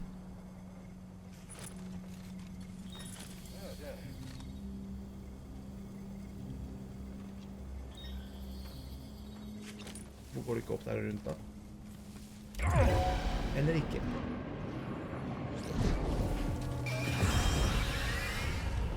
Well, guns are blazing it is then.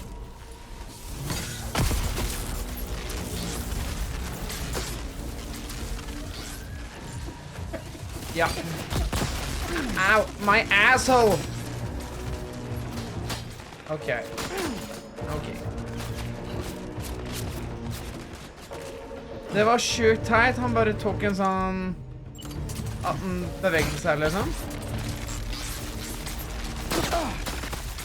I can't see!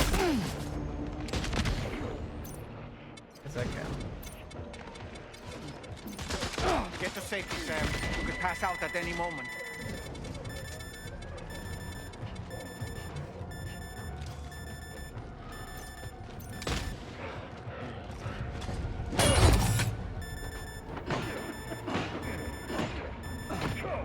I love you. It's not guns blazing, but it's fisting.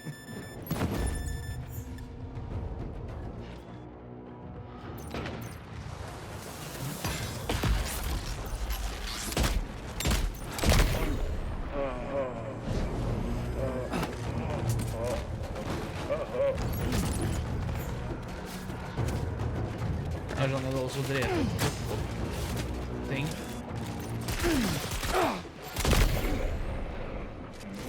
Da var den tom.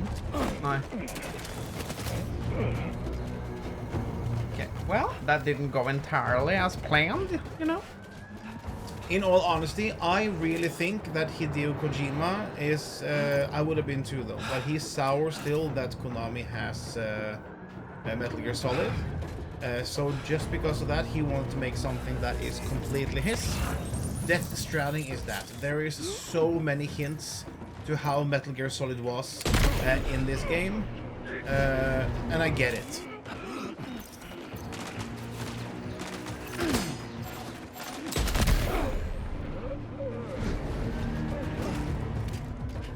I mean, the poor man was locked on a different place in the office where they had the offices, and he wasn't even able to converse with any of his colleagues. It is a horrible place to work in.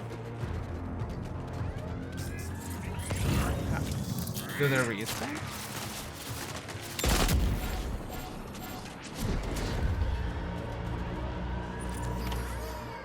Well, it wasn't exactly stealth, but I do think I was at least good at hitting the heads, though. At least HP got what he wanted. It was guns blazing. Yeah, there you go. HP. La la la la la la la.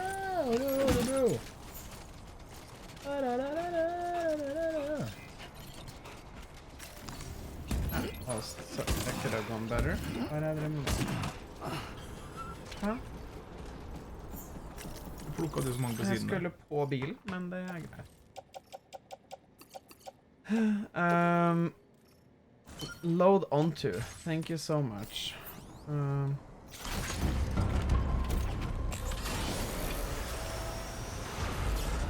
Okay, so I guess this is mine now.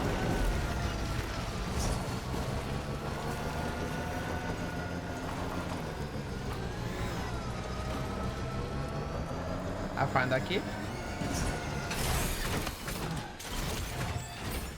Ah, thank you.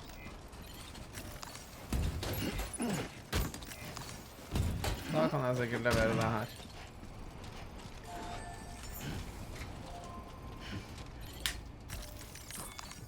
«177» sto det.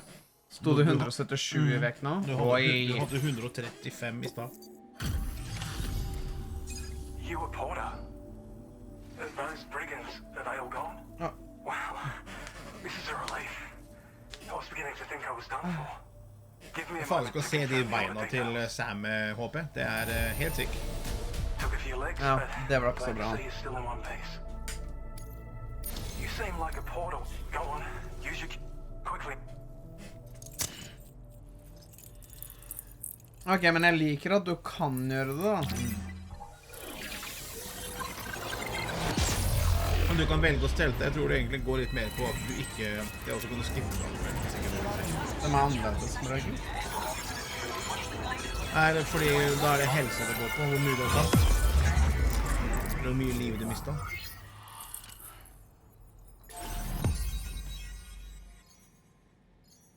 Use Drowned established. Oh my god, we're connecting... Oi, hello, Peter Gates. Peter Gates! Open the gates! Hello, Peter. Well, it's not Australian, it's more Cockney. But... Oh, Nei! Nei, battle! I wanted the run thing. Men ja. An active skeleton designed for combat uses battery to increase movement speed when boost. Der den! And to reduce damage from incoming. Ah, very Sorry. nice. Grenade pistol. A handgun that fires MP shell grenades effective against any target. The grenades explode on impact, damaging all enemies caught in the blast. Can be stored in handgun. Nice. An MP grenade. A hand grenade is not to use MP technology and make effective any target impact and can be stored in grenade pouch. Nice. Now displaying your current porter grade. Apas.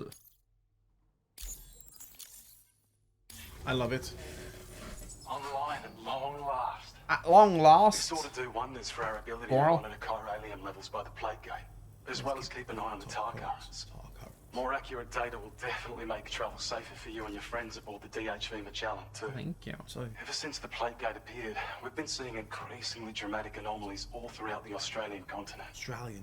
Some theorise that the UCA's connection to the chiral network destabilised all areas with our coverage. But what's done is done though. Our best bet is to follow suit and connect Australia too. It may also serve you to know that there are 4 environmental observatories, including this one. If you can bring them all onto the network, we're confident we'll be able to calculate where and when the next plague gate will appear. Anyway, you should already have access to the data we designated for you. Now, if we could only manage to get that old road patched up and usable. Well, Yeah, there's because our you schematic also for an make MP shell roads. variant grenade. A lot of, and MP they're shells explode super on impact, expensive. and a non-lethal But if you start munitions that building, not people only can help you. incapacitate humans, but also deal corrosive damage to mechs. And while they're not as effective as blood grenades, they can definitely hurt BTs too. In any case, you might want to keep a few stashed in your grenade pouch at all times. We've also shared data for a grenade pistol. Data. While it's only good for a few shots, this gun lets you fire MP shell grenades as projectiles. Yeah. Its small profile means it packs easily as cargo and won't get in the way.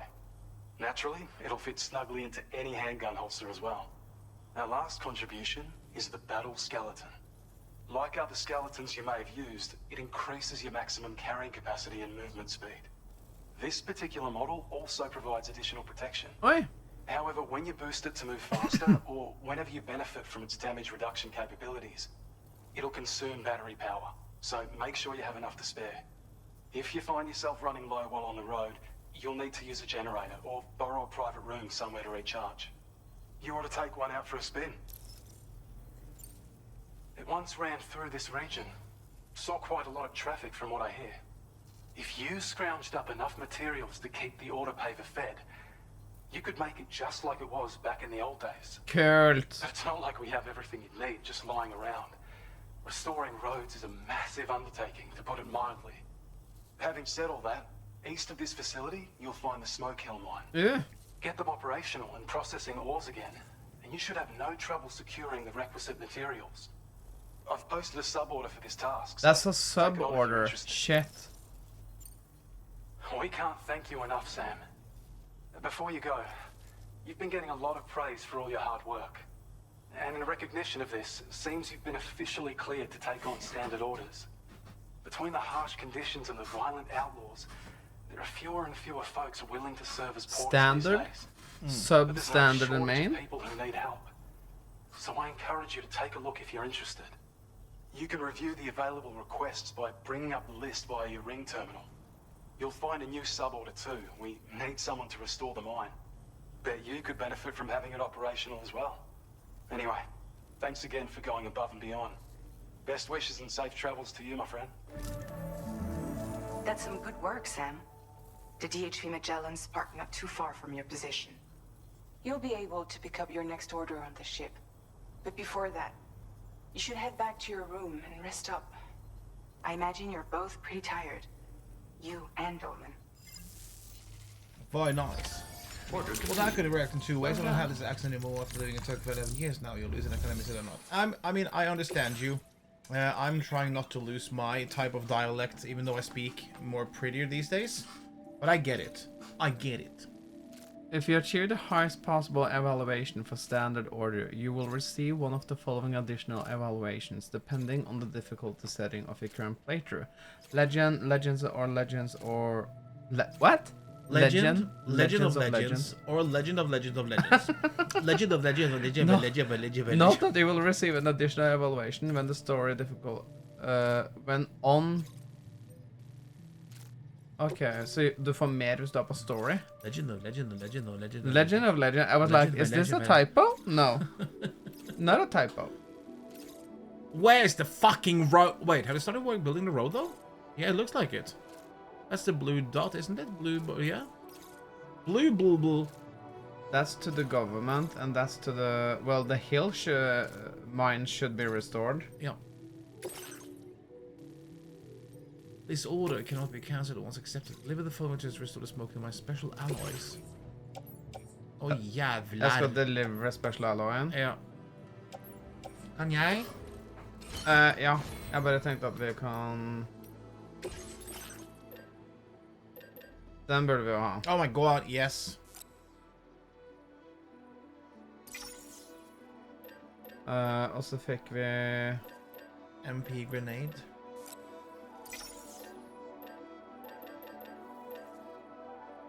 Var det ikke den? Jo. Jo.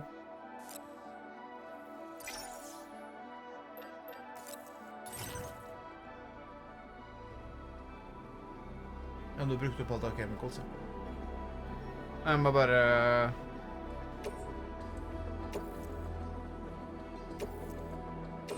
Ja, jeg recycler den, ja.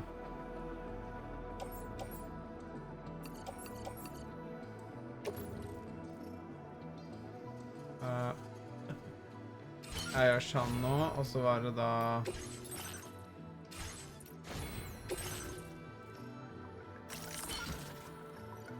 Men den... Du må velge den bare.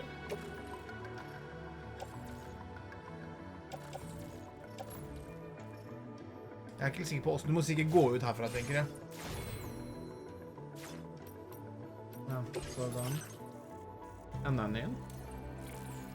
Allow Sam active scalp to automatically adjust his posture, make it harder for him to lose balance. Oh my god. Den er next, ja, hva? Den er next indeed.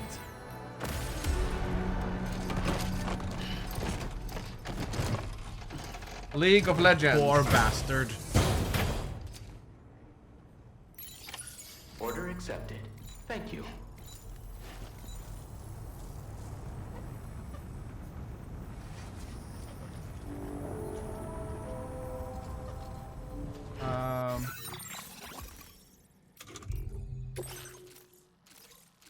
Please rebuild the roads. Okay. While I was ironing bunadskjorte, enjoy listening. Tusen takk, Tine. Gikk det greit å stryke? Okay, now I have exam at 10 a.m, so I should go to bed. Sleep well, Graves. Sleep tight, Graves. And good luck tomorrow. Best of luck. I hope everything will go well, which I believe it will. And that you sleep tight. Jeg tror ikke jeg kan velge. Nei, det...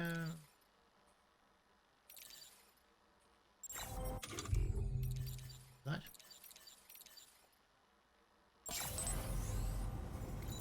Da er den equippet, tror jeg.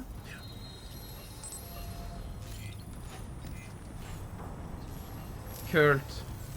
Ja, for det burde man jo bare alltid ha på. Får jeg? May I? Oi, au. Ja. Du må sikkert kaste ting litt rundt. Jeg bare må løpe og tisse. Ja, tenkte jeg egentlig kanskje... Please rebuild roads. How his back isn't breaking half is beyond me. Yeah. Vi har metals and such also. Men var ikke det vi... Nei. Du kan holde inn nå, eller? Ja. Men vi hadde ting som vi skulle levere som var... Jeg vet, jeg skal bare ta og se... Recycle and store. Metals. How is his back not breaking? How is his back not broken? A broken breaking?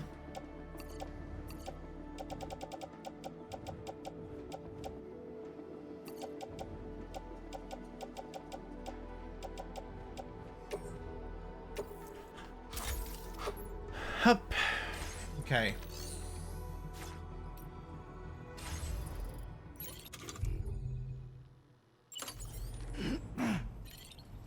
Okay, do you want to see the coolest part about this though, since we have the legs now, Goldpot?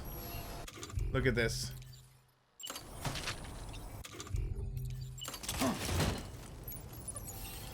We can count on you. Oh, wait, isn't it on?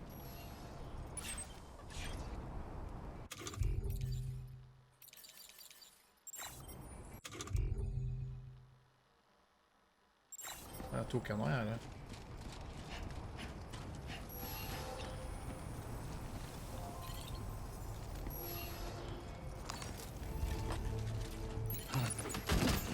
Tok jeg det av, liksom?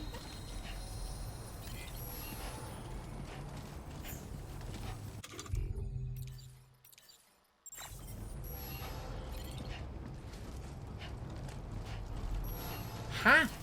Did I remove it? Nei, men faen da.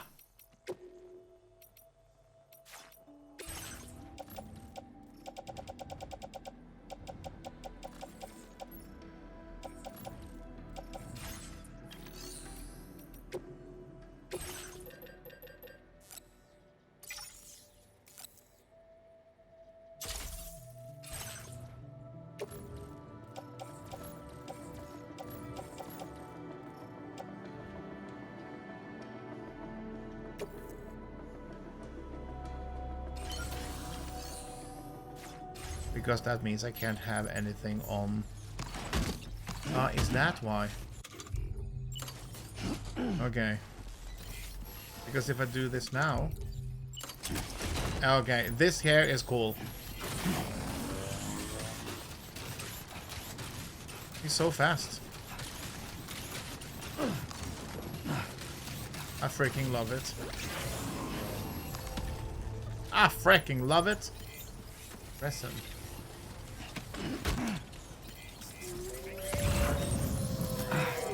Sounds good.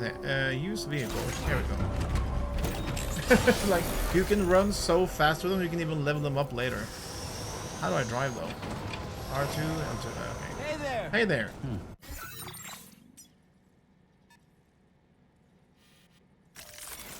All markers removed. Okay, so this is the car. Place marker. Commencing route creation. Delivery route finalized. Anyway, I won't keep you. It's over there. Wait. Oh my god, they already started building the roads.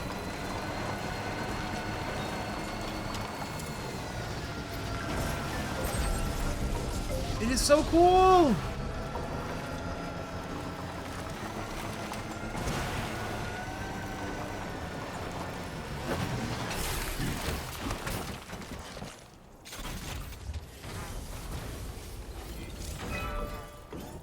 Activate terminal.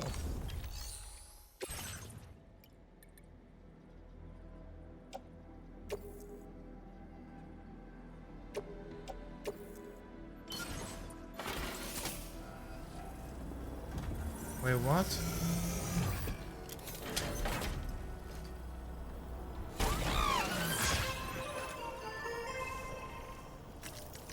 And now he needs... He needs ceramics. 120 ceramics? Okay. Because the fact that you can build the roads, it is so freaking cool. It's like creating a community in Australia. I don't know why I said it like that, I'm sorry.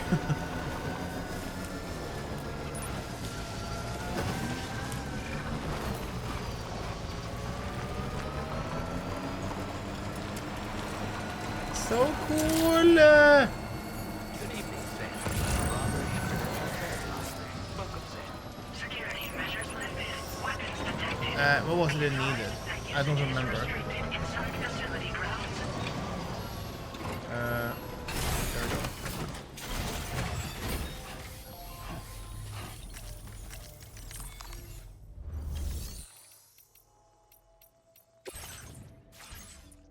Facility storage. Take orders.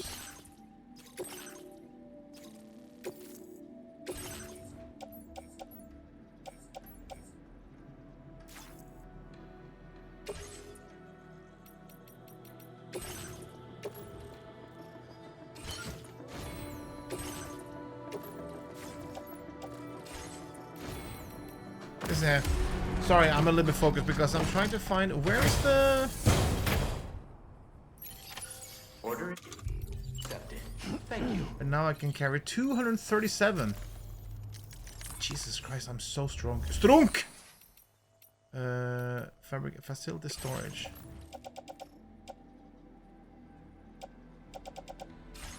Can't I bring with me some interest cargo?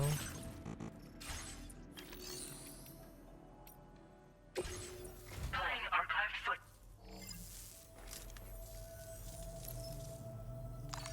Okay. I needed ceramics. Store and retrieve cargo from your locker.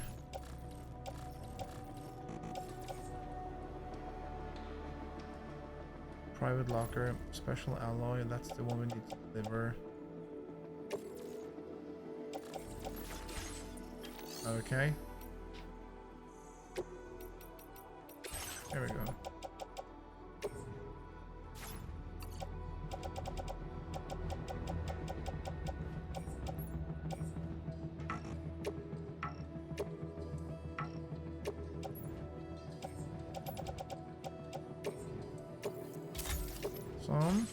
I'm sorry, was it 120? Clay materials.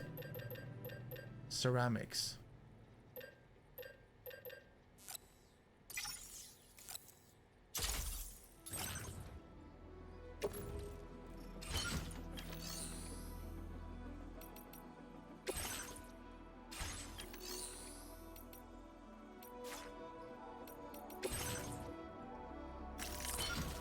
Some, okay.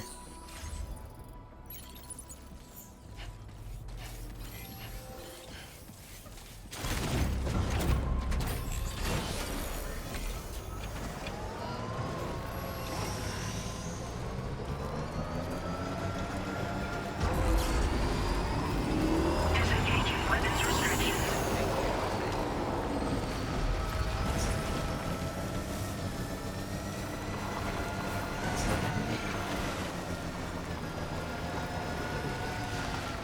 Let's see here.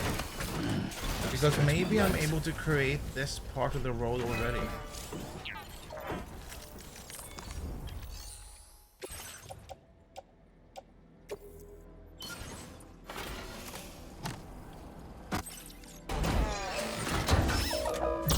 Here we go.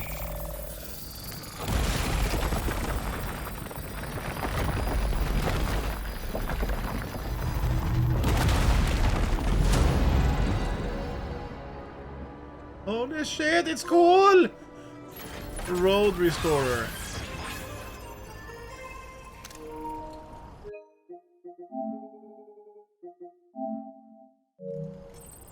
Yeah, I love this. It is great.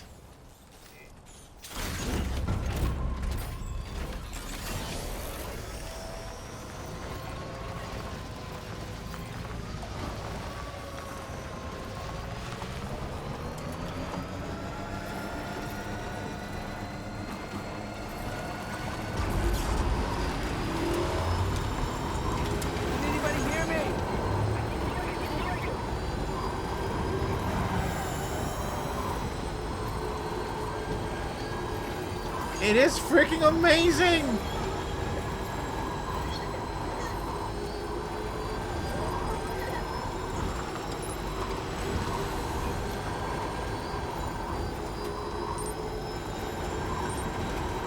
Hey!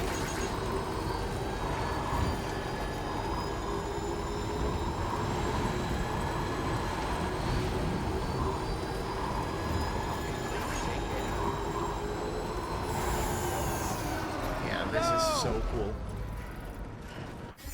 Because this is one of the things I really enjoyed when we played the first time as well. Wait, point of interest. Okay.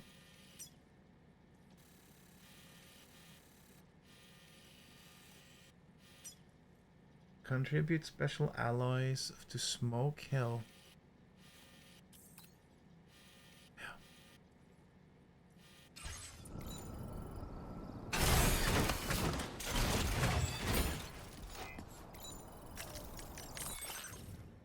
have?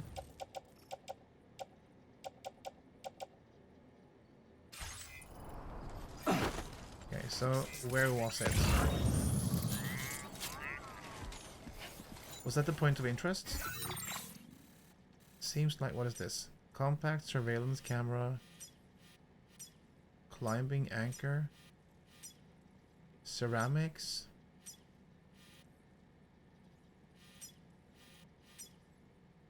Chemicals. I can pick up this later, but still. Because this makes the traversal and also picking up the materials so much more easier. Yeah. And especially now since I have the legs as well.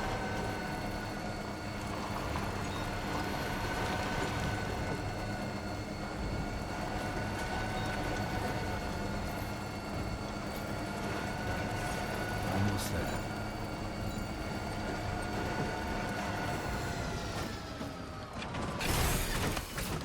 Can I drive up there?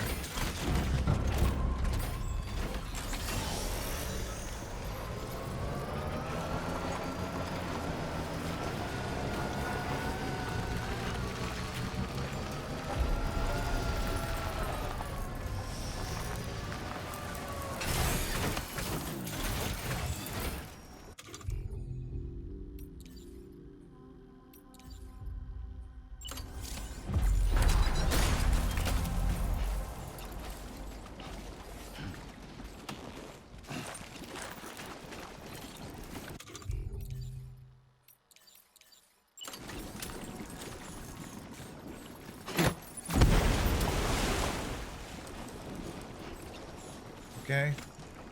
I'm just curious about if... why is it bubbling? I don't like that.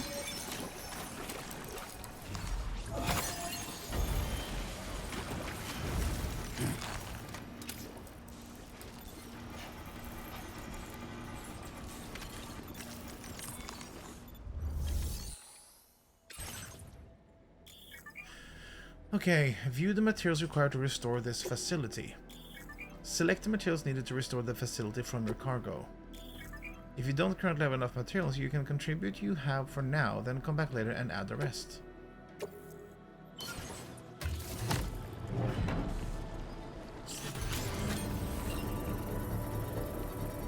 Okay.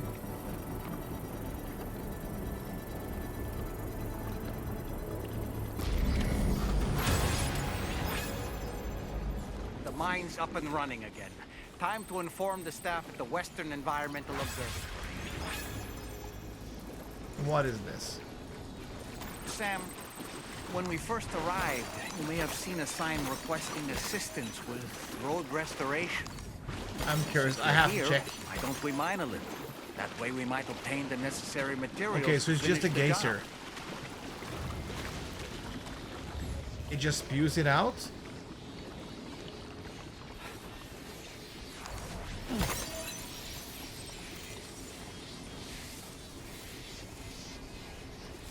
What is that, bitch? Ew.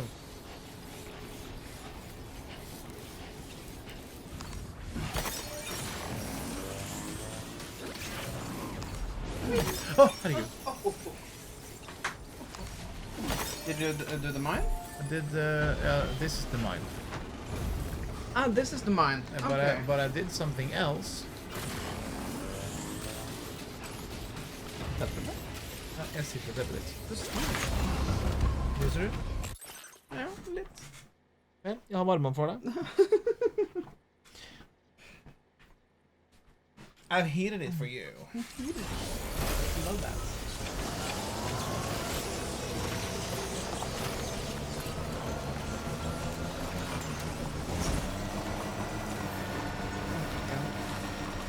There we go.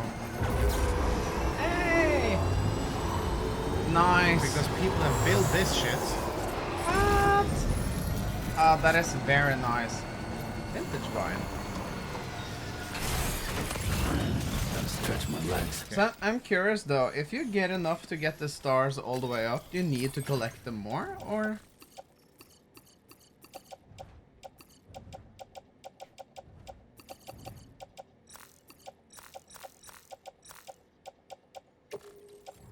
Or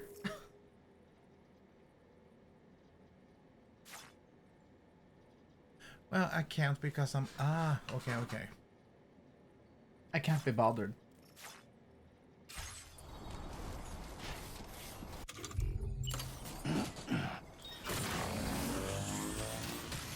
Oi, den er såpass bra, ja.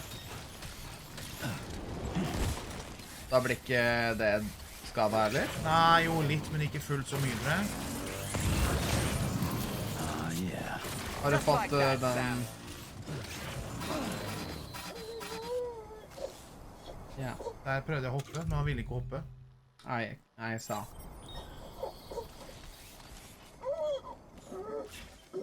How do I suit...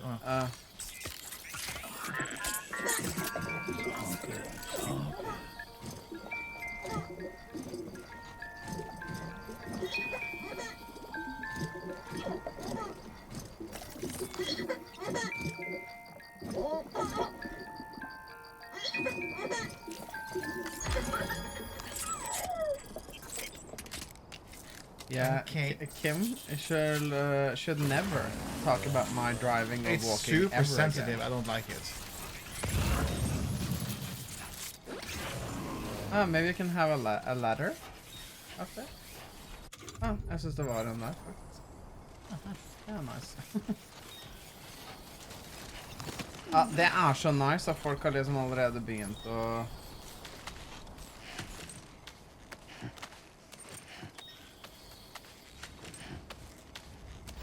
Han er så sterk at det er helt idiotisk. I think he might be just as powerful as Link.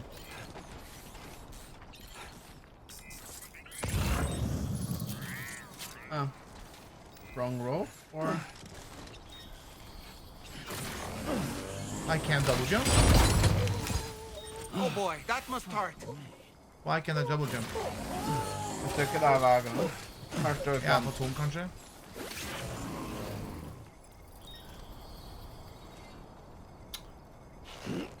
Okay. Hell, he's just bleeding out, poor bastard. Yeah, because the blood vessels actually refills his... Ah, so that's what the blood bags do. They just fill up. Ew. I was like, okay, sure, it's extra lives. And yeah, it kinda is. But that's nice, though. I probably can't double jump because of... yeah, I can double jump. Det var her på andre siden, da.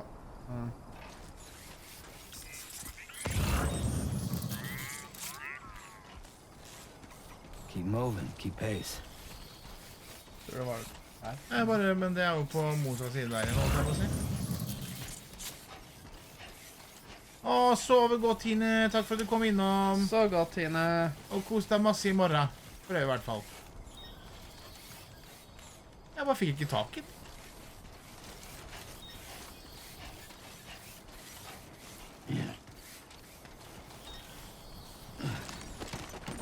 Ok.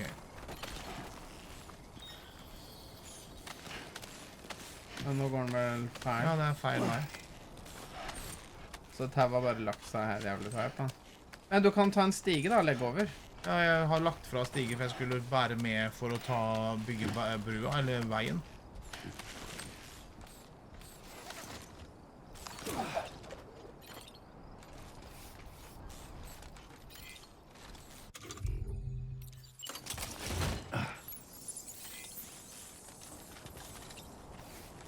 That is better. Should we try again, though?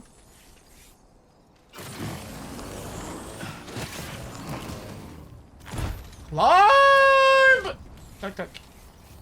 That was what I needed.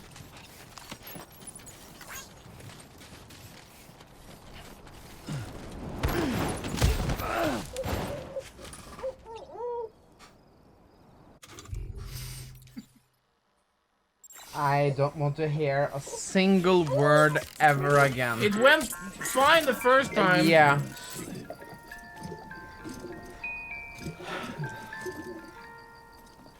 Rockabye. Why does it look like it's doing something else?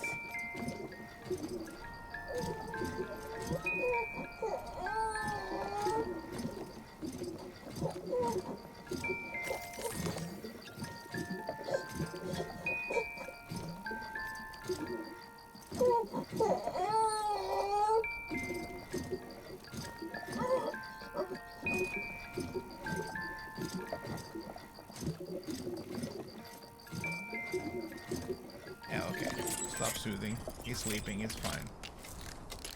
It's fine.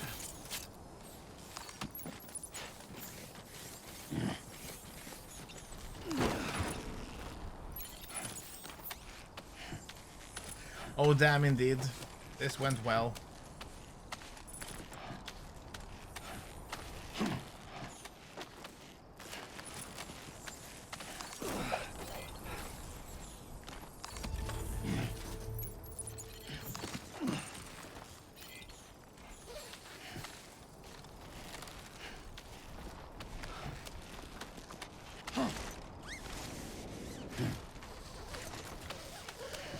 Well, we got one thing at least. That was also a trial.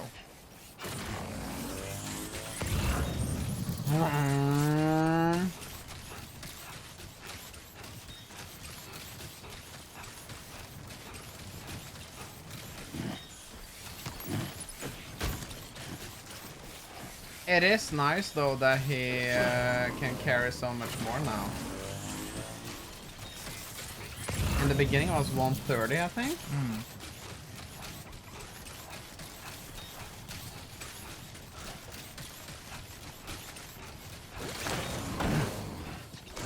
Okay. Let's step in.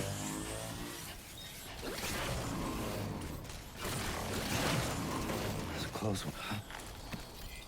Jeg lurer på hvordan det stakkars beina hans må se ut. Han må være så jævlig god og skadet. Vet du hvor det skal? Ja, det var noe her borte bare.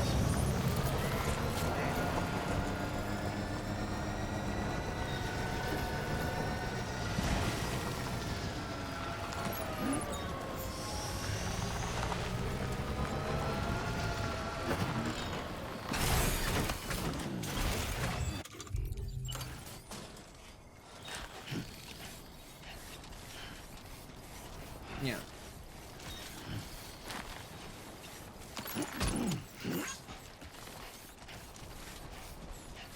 Jeg skjønner ikke, når du plukker opp de, må de leveres til han da? Det er noen spesifikke som skal til, for det står på dem nemlig. Ja, Long Commander står det der. Ja. Da må den opp til han? Det står... der, ja. Er ikke encryption? Der for eksempel så står det Lost Cargo, den er til Lone Commander. Vintage Wine, den er til Government Base. Men det må jo være en mulighet til å få levert de til dem uten å måtte gå det dagen. Da må du legge dem i posten, så noen plukker dem opp for deg.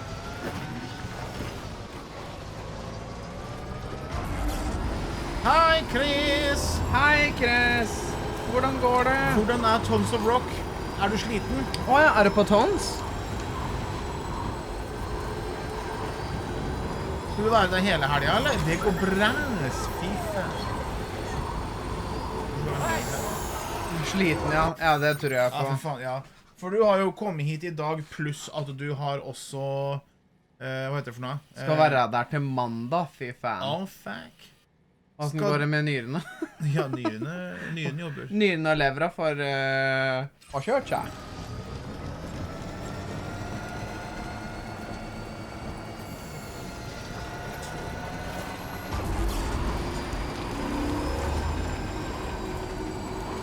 Det var så dyrt for å drikke at det går bra. Ja, ok.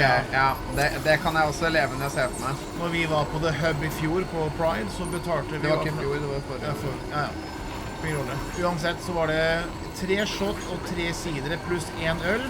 690 kroner. Ja, det var... Det var helt insane. Prisen er helt jank, liksom.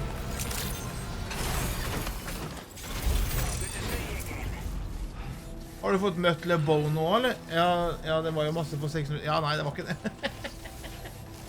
Helt sikk.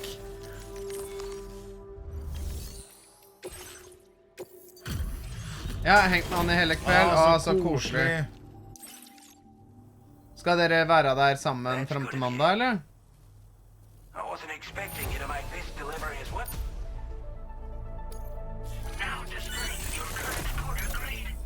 Increase the total number of strand contracts Sam can form.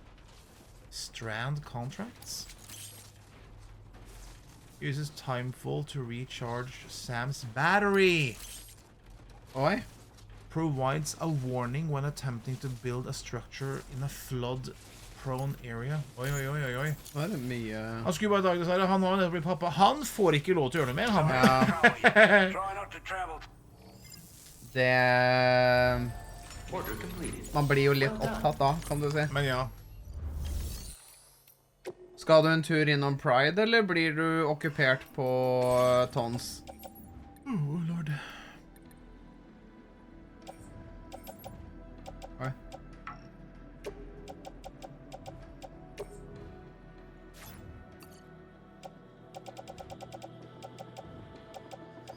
Vet ikke, det har vært gøy å fått med seg Pride også. Det ser ut som det blir veldig bra på, i hvert fall fredag og lørdag. Det er veldig svært på kontraskjær i hvert fall. Ja. Det er jo, du må ha tatt hele plassen ned til der VG-liste topp 20 var før. Oi. Er dette Recycle?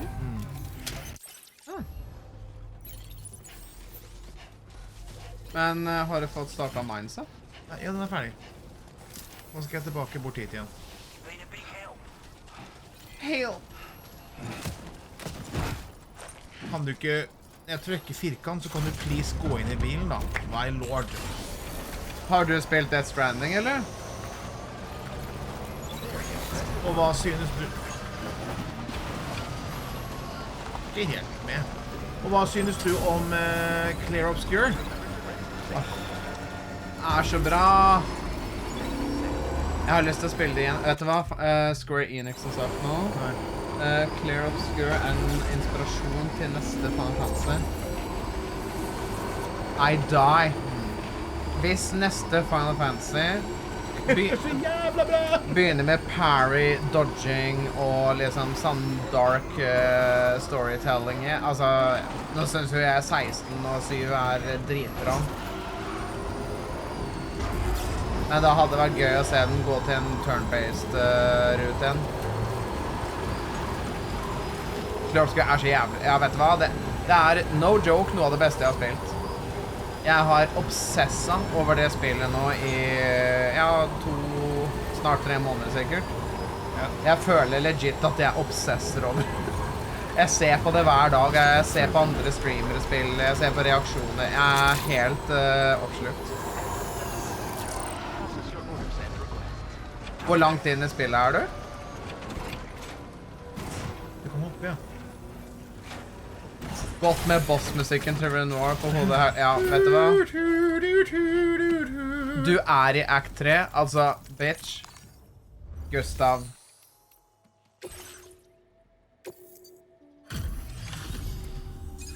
Motherfuckers. Ja, Gustav. Jeg ble traumatisert, jeg. Men jeg ble faktisk helt jævlig traumatisert av slutten av Act 2 også.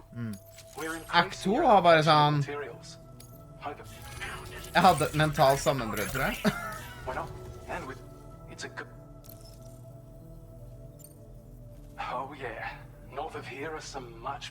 So good. Used to be you could find active mines scattered all throughout the continent. Because of the gold rushes, you know. From what I understand, the rail network was pretty extensive before the Death Stranding. I should mention that good stuff. Developing a new system, something of a successor to the old railways. Jeg føler den beste dialogen som faktisk er når Verso sier, men du skal ikke være med oss, du slåss, og bare, nei, det vil jeg ikke, jeg kommer aldri å bli med en gang, men det kommer til å bli mye slåssing, ja, det kommer til å bli veldig mye slåssing, ja, det blir mye slåssing, ok, jeg er med. Den er så sjukt god, den dialogen der, ass. Men den var vel Den var improvised. Ja. Ja, jeg dør litt, for han fyren som spiller Monoko, han svarte meg på TikTok her om dagen. Og SGA, jeg trenger en SGA i livet mitt.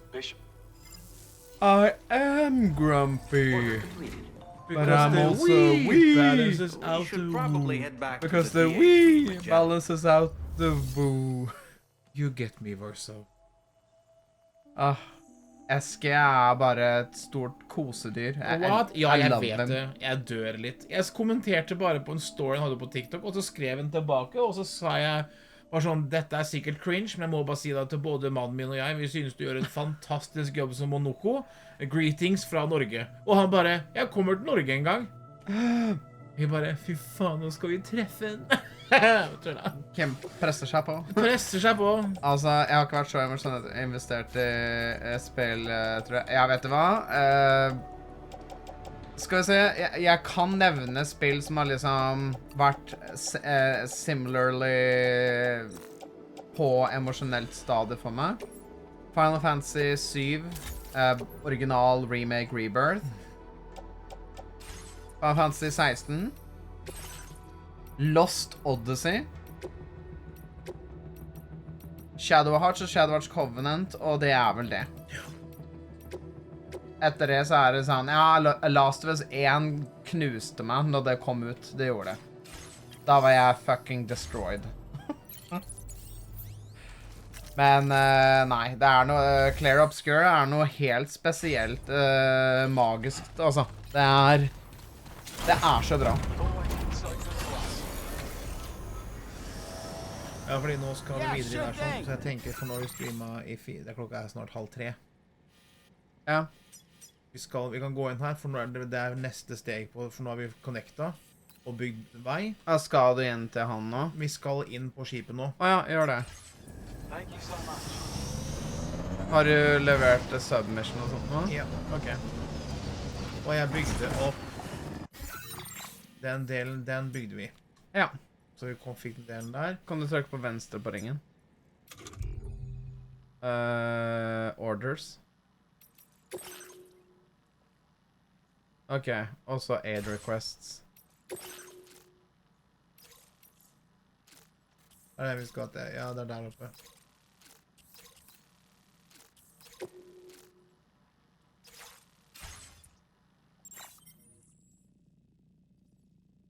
Commencing route creation.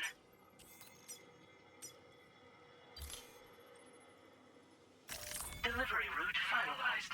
Ja, det er et mesterverk, Chris. Det er faktisk et helt sinnssykt mesterverk. Men er du veldig glad i turn-based RPG?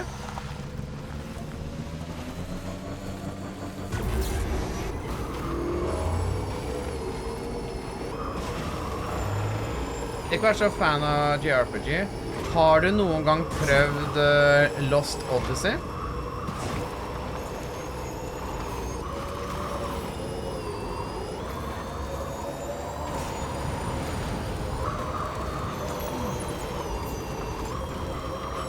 Men, ikke vært så fan av JRPG, men veldig glad i turn-based. Ah, ok. Ikke prøvd Lost Odyssey. Det er JRPG. Men det er et veldig voksen spill. Litt som, ja, Clear Obscure. Derfor så anbefaler jeg også veldig Final Fantasy 7, Remake og Rebirth. For begge er veldig voksne. Samme med 16. Er det den? Ja. Men Lost Odyssey, det kom på Xbox 360 i 2007. Anbefaler sterkt hvis du har mulighet.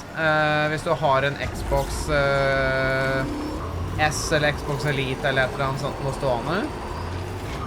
Fordi det har backwards compatibility og du var en Xbox-gutt, ja, ikke sant? Lost Odyssey det er helt jævlig bra. Det er Clear Obscure har tatt direkte inspirasjon fra det spillet, har de sagt, for eksempel. Anbefaler. Det er storyen der er helt psycho. Den er Vel, fuck nevøen din. Fuck nevøen din. Neida.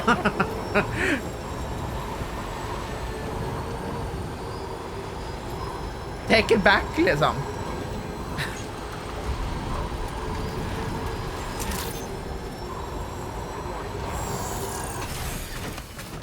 Jeg angrer litt.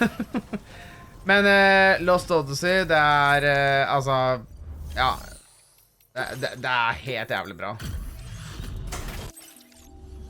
Når det begynte å komme så sjuke ting på Game Pass, ja, det er ganske mye der nå. Ja, Game Pass har jævlig mye. Du fikk? Jeg fikk ingenting. Jeg bare leverte det som vi så på kartet. What a trashy bitch. Order completed. Well done.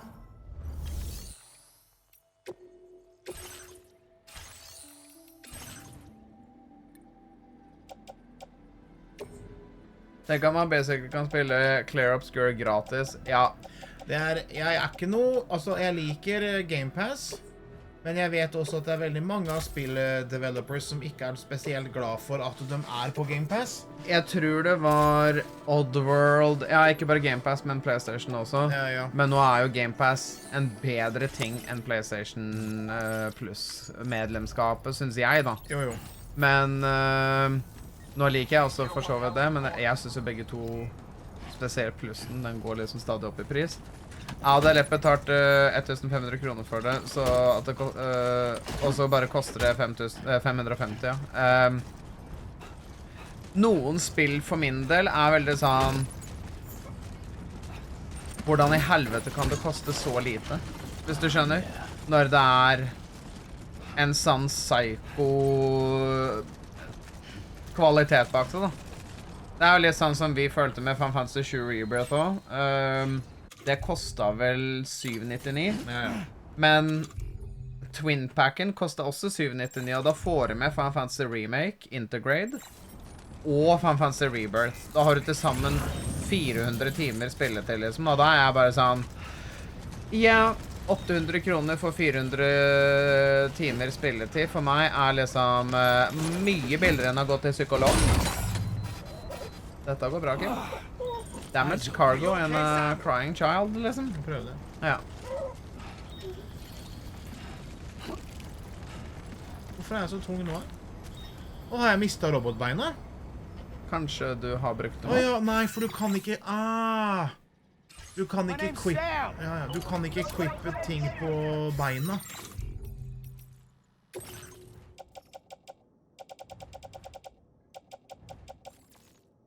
Ja, så her la jeg frem av dem, for du kan ikke equippe ting på beina, nemlig. Hvis du har robotgreiene, så er det kun... Hvor har du lagt fra deg det da? Nei, da må jeg sikkert... Oh god. Ja, men da får du lage nye da. Ja. En sånn nyoppstartet spillselskap som Sandfall, så er Game Pass super for å få ut spillet sitt messe. Ja. Kan du gå og levere? Jeg er på vei. On my way. Ja, for beina gjør det lettere å bære dem også. Ja. More stable. Det er jeg enig i. Og så har de jo solgt, hva var det for noe? 3,3 mil også. Ja. De har hatt 3,3 millioner salg ved siden av Gamepassen. Det er ganske psycho. Ja. Like tung ryggsekk i toer nå, om det er lov å si. Influert. Neida. Jeg har 3,3 mil på 33 dager. Det er helt sinnssykt. Jeg er litt nysgjerrig på hva salgstallet kommer til å bli i løpet av året. Jeg er sånn cirka ser for meg at jeg blir ikke sjokkert om det i hvert fall er 5.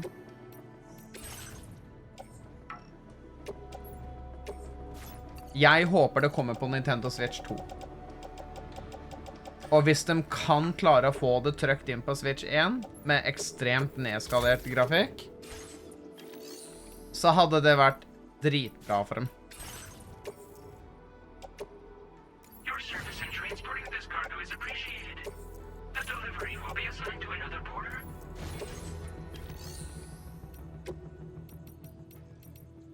Recycle?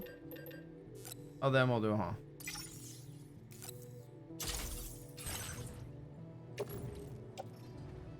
Remove cargo and equip, ja. Derfor. Cargo. Ok.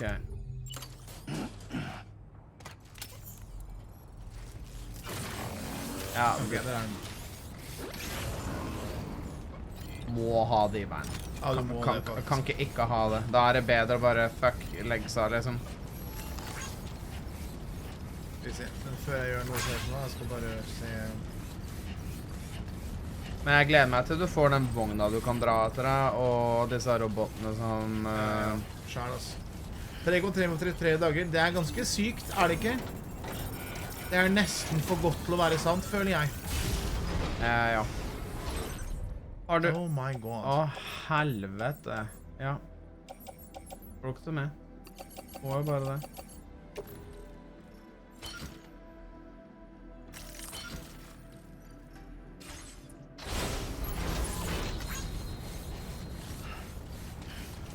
Ja, for han tipper jo, så syns dere kan sende en liten mail til Nintendo for meg. Vet du hva, Chris? Men helt ærlig, bare et lite tips da, som jeg har bare personlig gjort. Jeg har blitt helt sinnssykt gira på å bruke LinkedIn og sånt nå. Det er veldig mange som bruker LinkedIn. Og slide inn i, vær litt creepy, slide inn i alle sine DMs. Jeg fikk dette rådet, etter det så har jeg bare vært sånn der, really? Skal jeg bare liksom sende meldinger til folk og, ja, gjør det. Send til Instagram-profiler, rett inn i liksom de norske kontoene deres og diverse. Bare gjør det. Det var ganske sykt at de kom på døra og bare... Ja, du kaller deg jo DM. Det er jo meningen at du skal slide inn til the DMs, bitch. Dungeon Master, I know, but you still, know. Yeah. Nei, men det var helt sykt, altså. Fordi at de kom liksom bare inn og bare... Hei. På døra, leverte Switch med... Jeg vet hva, det var helt sykt. Det kom jeg ikke helt over, faktisk. Ja, jeg er veldig fornøyd med Switch-ton. Jeg skjønner jo at det er et sånt argument om at ja, den er litt dyr. Og det er den jo. Men det er så mye du får i selve maskinen også. Og så å si alle spill på Switchen i seg selv kjører jo... Alle de gamle spillene kjører bedre. Ja, og ser penere ut automatisk. Alle har en form for liksom... Ja, jeg synes det er en solid konsol. For det blir veldig sånn, folk sa bare, herregud, jeg krangler med en fyr på nett. Ja, fy faen, det går an å bruke 7.500. Jeg bare, bitch, jeg brukte 7.000 på PlayStation 3, fordi den var bakvårdskompatibel, og det her er i 2007. Og jeg betalte også, I kid you not, nesten 1000 kroner for et slåssespill på Super Nintendo i 1992. Ja. Så jeg tror det går fint. Spill har jo, det er jo litt som retrospill, sa. Jeg personlig er jo, altså, vi alle vil jo ha det så billig som mulig, på en måte. Ja. Men, hvis jeg, helt ærlig, så synes jeg ikke Nintendo er så psycho, liksom. Og spill har jo allerede i flere år nå kostet 900. Ja. For... Ja. Jeg tror Death Stranding koster 900 i base.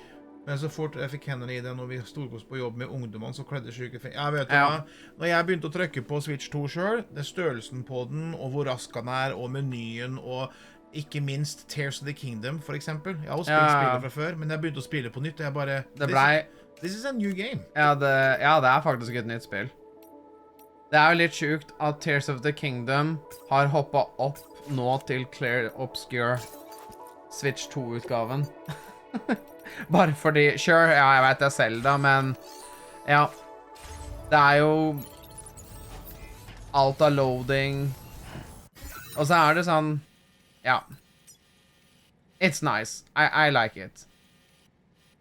Det jeg skulle kanskje ønske er at noen av disse valgene de tar sånn, you know, publicly når de snakker og sånt nå, det kunne de jo ofte spart seg for, fordi de er ikke så veldig flinke til å komme med gode reasons for why når de gjør enkelte valg da. For eksempel, ja, prisinger og diverse. Men, ja. Your service in transporting this cargo is appreciated. Yay. Men jeg er veldig fornøyd med min Switch. Jeg synes det er gøy å spille på, den er behagelig å holde. Jeg synes det at den er større i seg selv.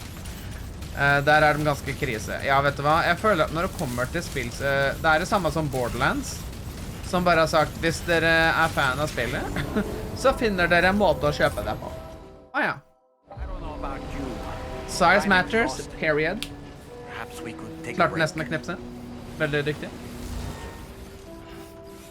Du kan levere her også, ja.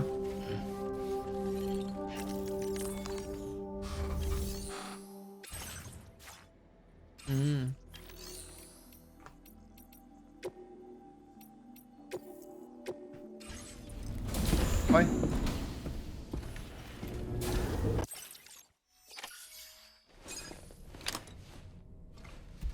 Hyggelig å bare henge babyen på veggen. For sånn. Stor fan av Borderlands-serien, men det fikk meg helt off å kjøpe 4. Ja, vet du hva? Det er en veldig dum statement, ass. Size matters.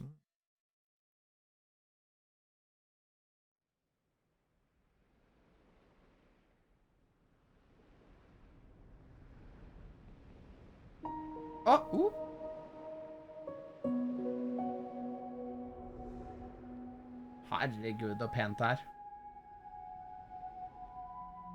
Det er mye grining, da.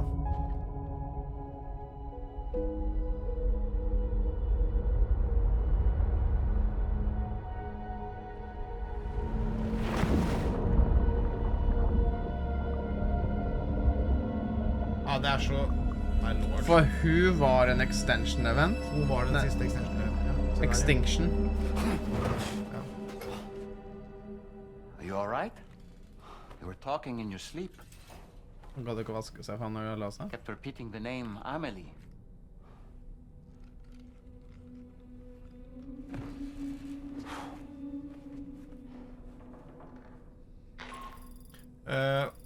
Vi var jo så på... Vi ble invitert til Borderlands-greiene av PlayStation for å se på filmen til S. Access the delivery terminal on the DHV Magellan to proceed.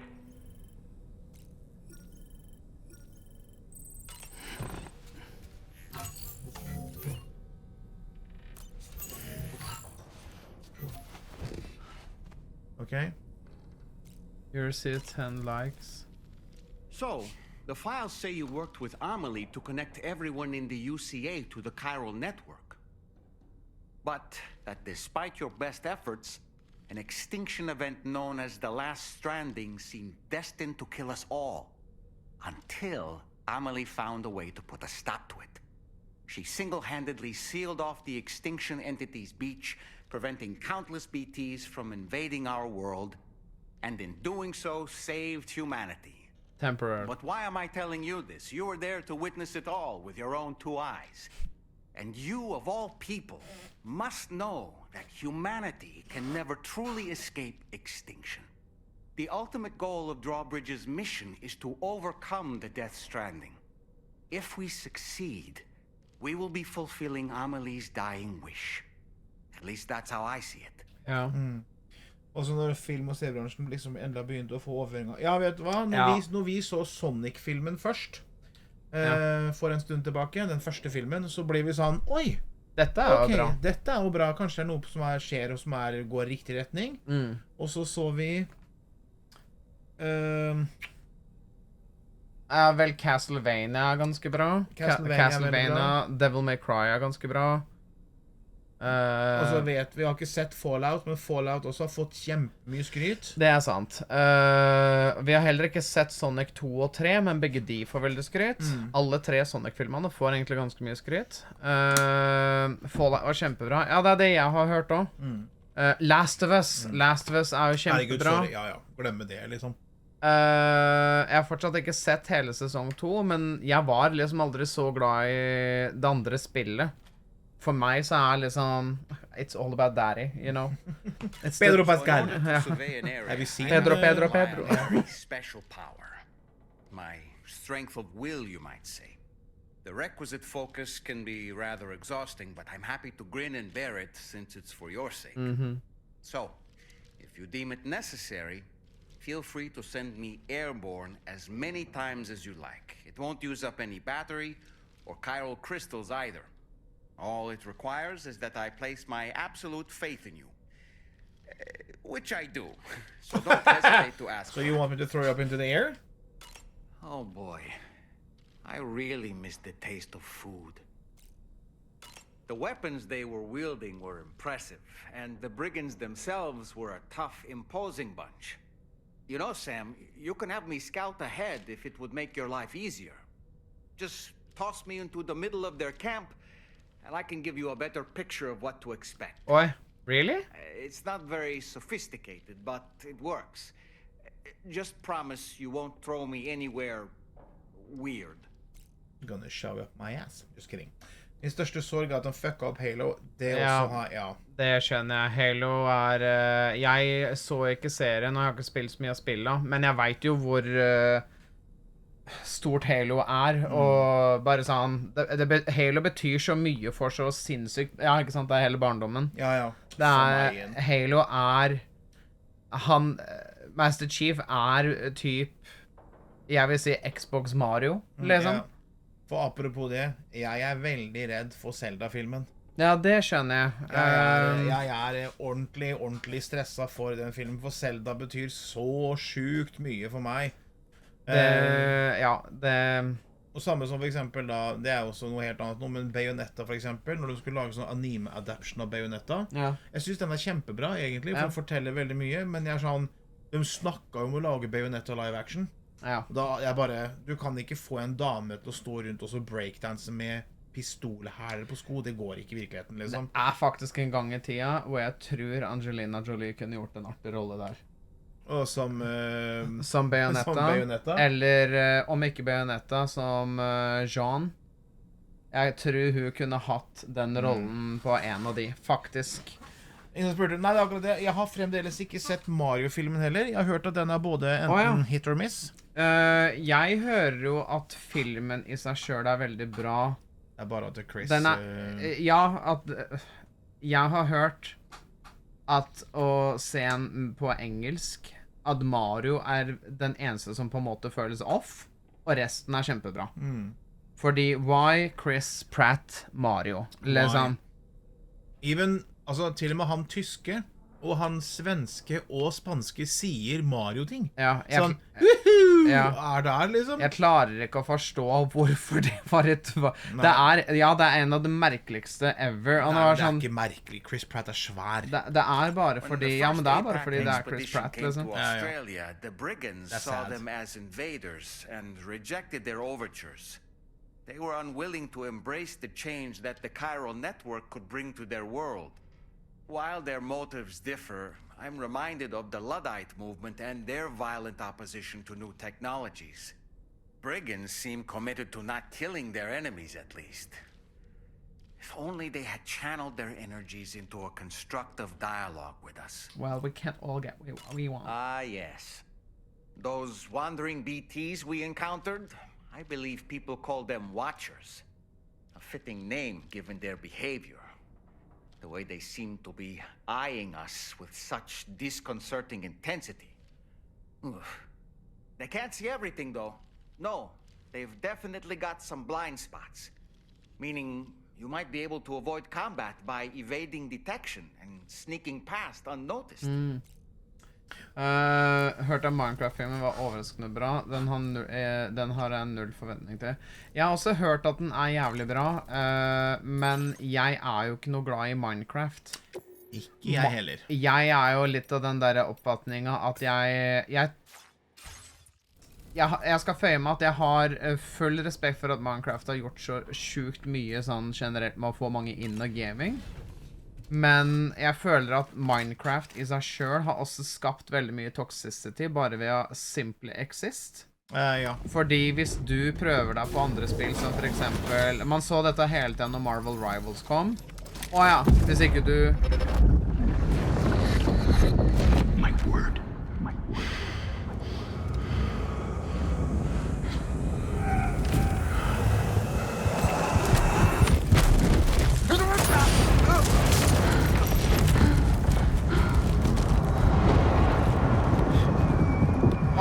Vent. They're okay. Oh my God. Are you all right, Sam? What was that just now? Did something happen? Is this... They're getting new memories now suddenly.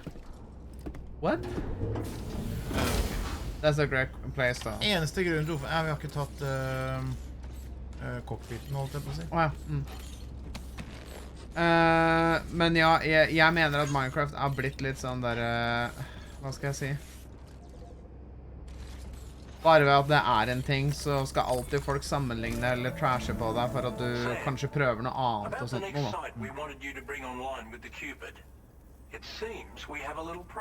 Innenfor enkelte spill. Under these conditions, it's unlikely we'll be able to establish a chiral network connection. Our scans have identified a potential cause. An unknown device located within a brigand outpost to the north of West Fort Knot. It's hardly an elegant solution, but we need you to destroy it. When you're ready, take on this main order to proceed. The client in this case is the musician. Oh my god. Thank you for the follow. Welcome in. Thank you for the follow. Don't let us down, Sam. Må nå hoppe Kaiser nå, vi koser på. Ja, vet du hva, i like måte, det må vi også. Vi skal bare fullføre mission her, for vi skal bort dit, ja. Så det blir bra, da starter vi bare den egentlig. Hey Sam, this is Tarman. The disruptor device we need you to disable is located in this area. You should have no trouble whatsoever destroying it using MP bullets or MP shells. Alternatively, consider getting close enough to access the device directly. You can use your ring terminal to have APAS hack into it, allowing you to disable it without resorting to brute force. Be advised though, Sam, that some of the brigands you'll encounter on site will be wearing armor protecting both their heads and bodies, and that every one of these armored units will be wielding a rod. No doubt their aim is to fortify themselves against ranged attacks, allowing them to move in and engage you at close quarters. In light of this development, we've gone ahead and added armored enemies to our VR weapons and combat training programs. This way you can experiment with various methods and find a means of dealing with them that's suited to your personal strengths. That's all the information I have for now. Review your potential routes and finalize your equipment loadout before heading out. We're counting on you, Sam. Nice. Ja. Happy Pride, Kres, og tusen takk for at du kommer inn, selv om du er på Tons of Rock. Herregud, veldig hyggelig. Så det bare å sende meg en melding på Snap eller et eller annet, eller på Discord, eller hva det for noe, hvis vi skal... Hvis du kommer innom eller skal dit, så kan vi møtes da. Ja, vi drar ut på fredagen, og drar hjem igjen søndag. Men vi skal altså prøve oss å få hengt en god del i... Og der har det vært en void out, tror jeg. Det er en veldig void out. En helvete svær void out. Og et hjerte. Så som et hjerte. Ja. Det er Hartman her. Det er litt gøy hvis han er der faktisk nå. Ja. Enda en void out. Ser sånn ut også. Hva er det her for noe lilla her? The tar. I see. Sick. Ok. Det er veldig gøy. Vi fikk gjort en god del i dag da. Vil jeg også si. Det er ikke som har spilt mye det siste hvor ting ikke har bevist seg. Ja. Ja. But yeah, we are quite far into chapter 3. Chapter 2 was rather quick, I would say. It was just a cutscene in a way. Yeah, it was more or less just a cutscene. But yeah, we're in Australia, trying to connect the rest of the world here. So now I'm actually starting to think maybe if they're making more games that we will get other regions. Maybe the next will be Europe, you know? Imagine going to Norway.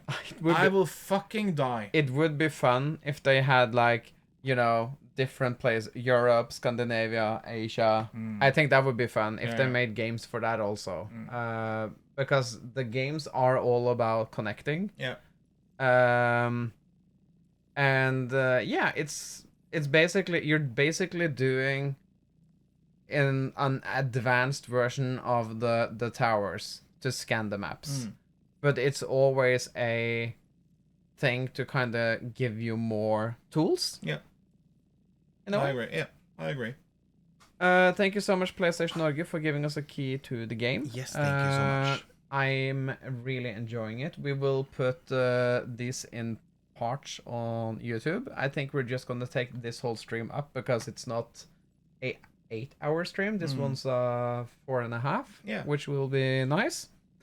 More pleasant on the body as well, not gonna lie. More pleasant on the body as well. Yeah, if I'm gonna edit every time we're doing small things in this game, I would actually have to hire an editor because there's so much and I don't have the time, sadly. But I feel like there's always something happening, either lore-wise or the little doll is now talking to you, Kratos and Mimir style. Yeah. So yeah, very fun. I'm happy. I hope we get to use the ship soon, though. Not gonna lie.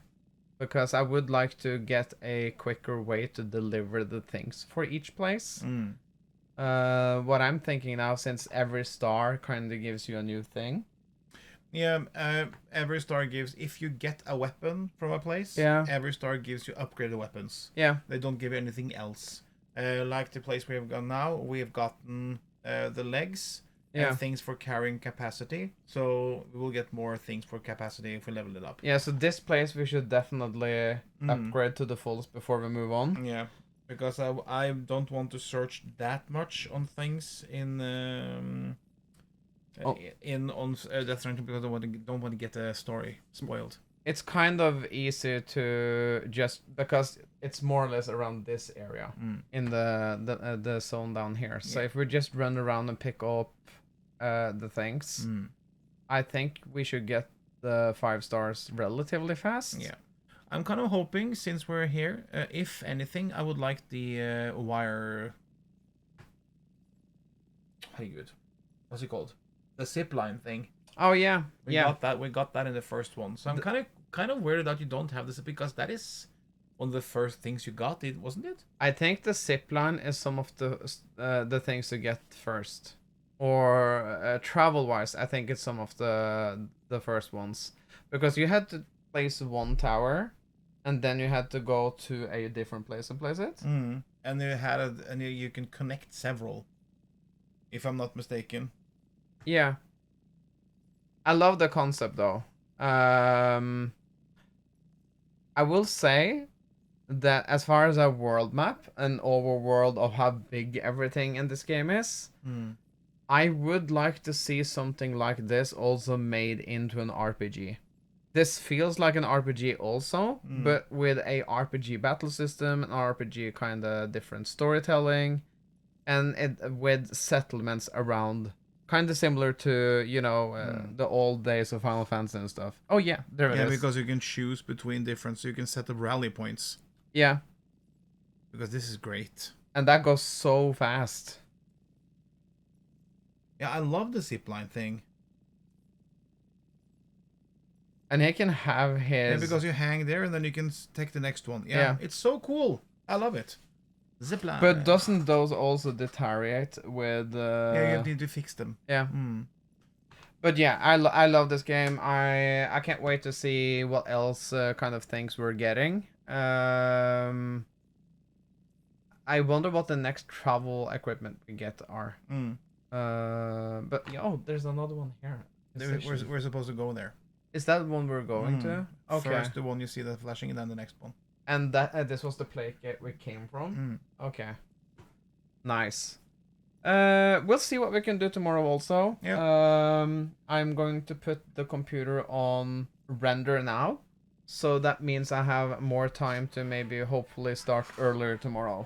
Which would be really nice. But yeah, thank you so much for all the gift subs. Thank you for the new follows. We really, really appreciate it. We love doing this.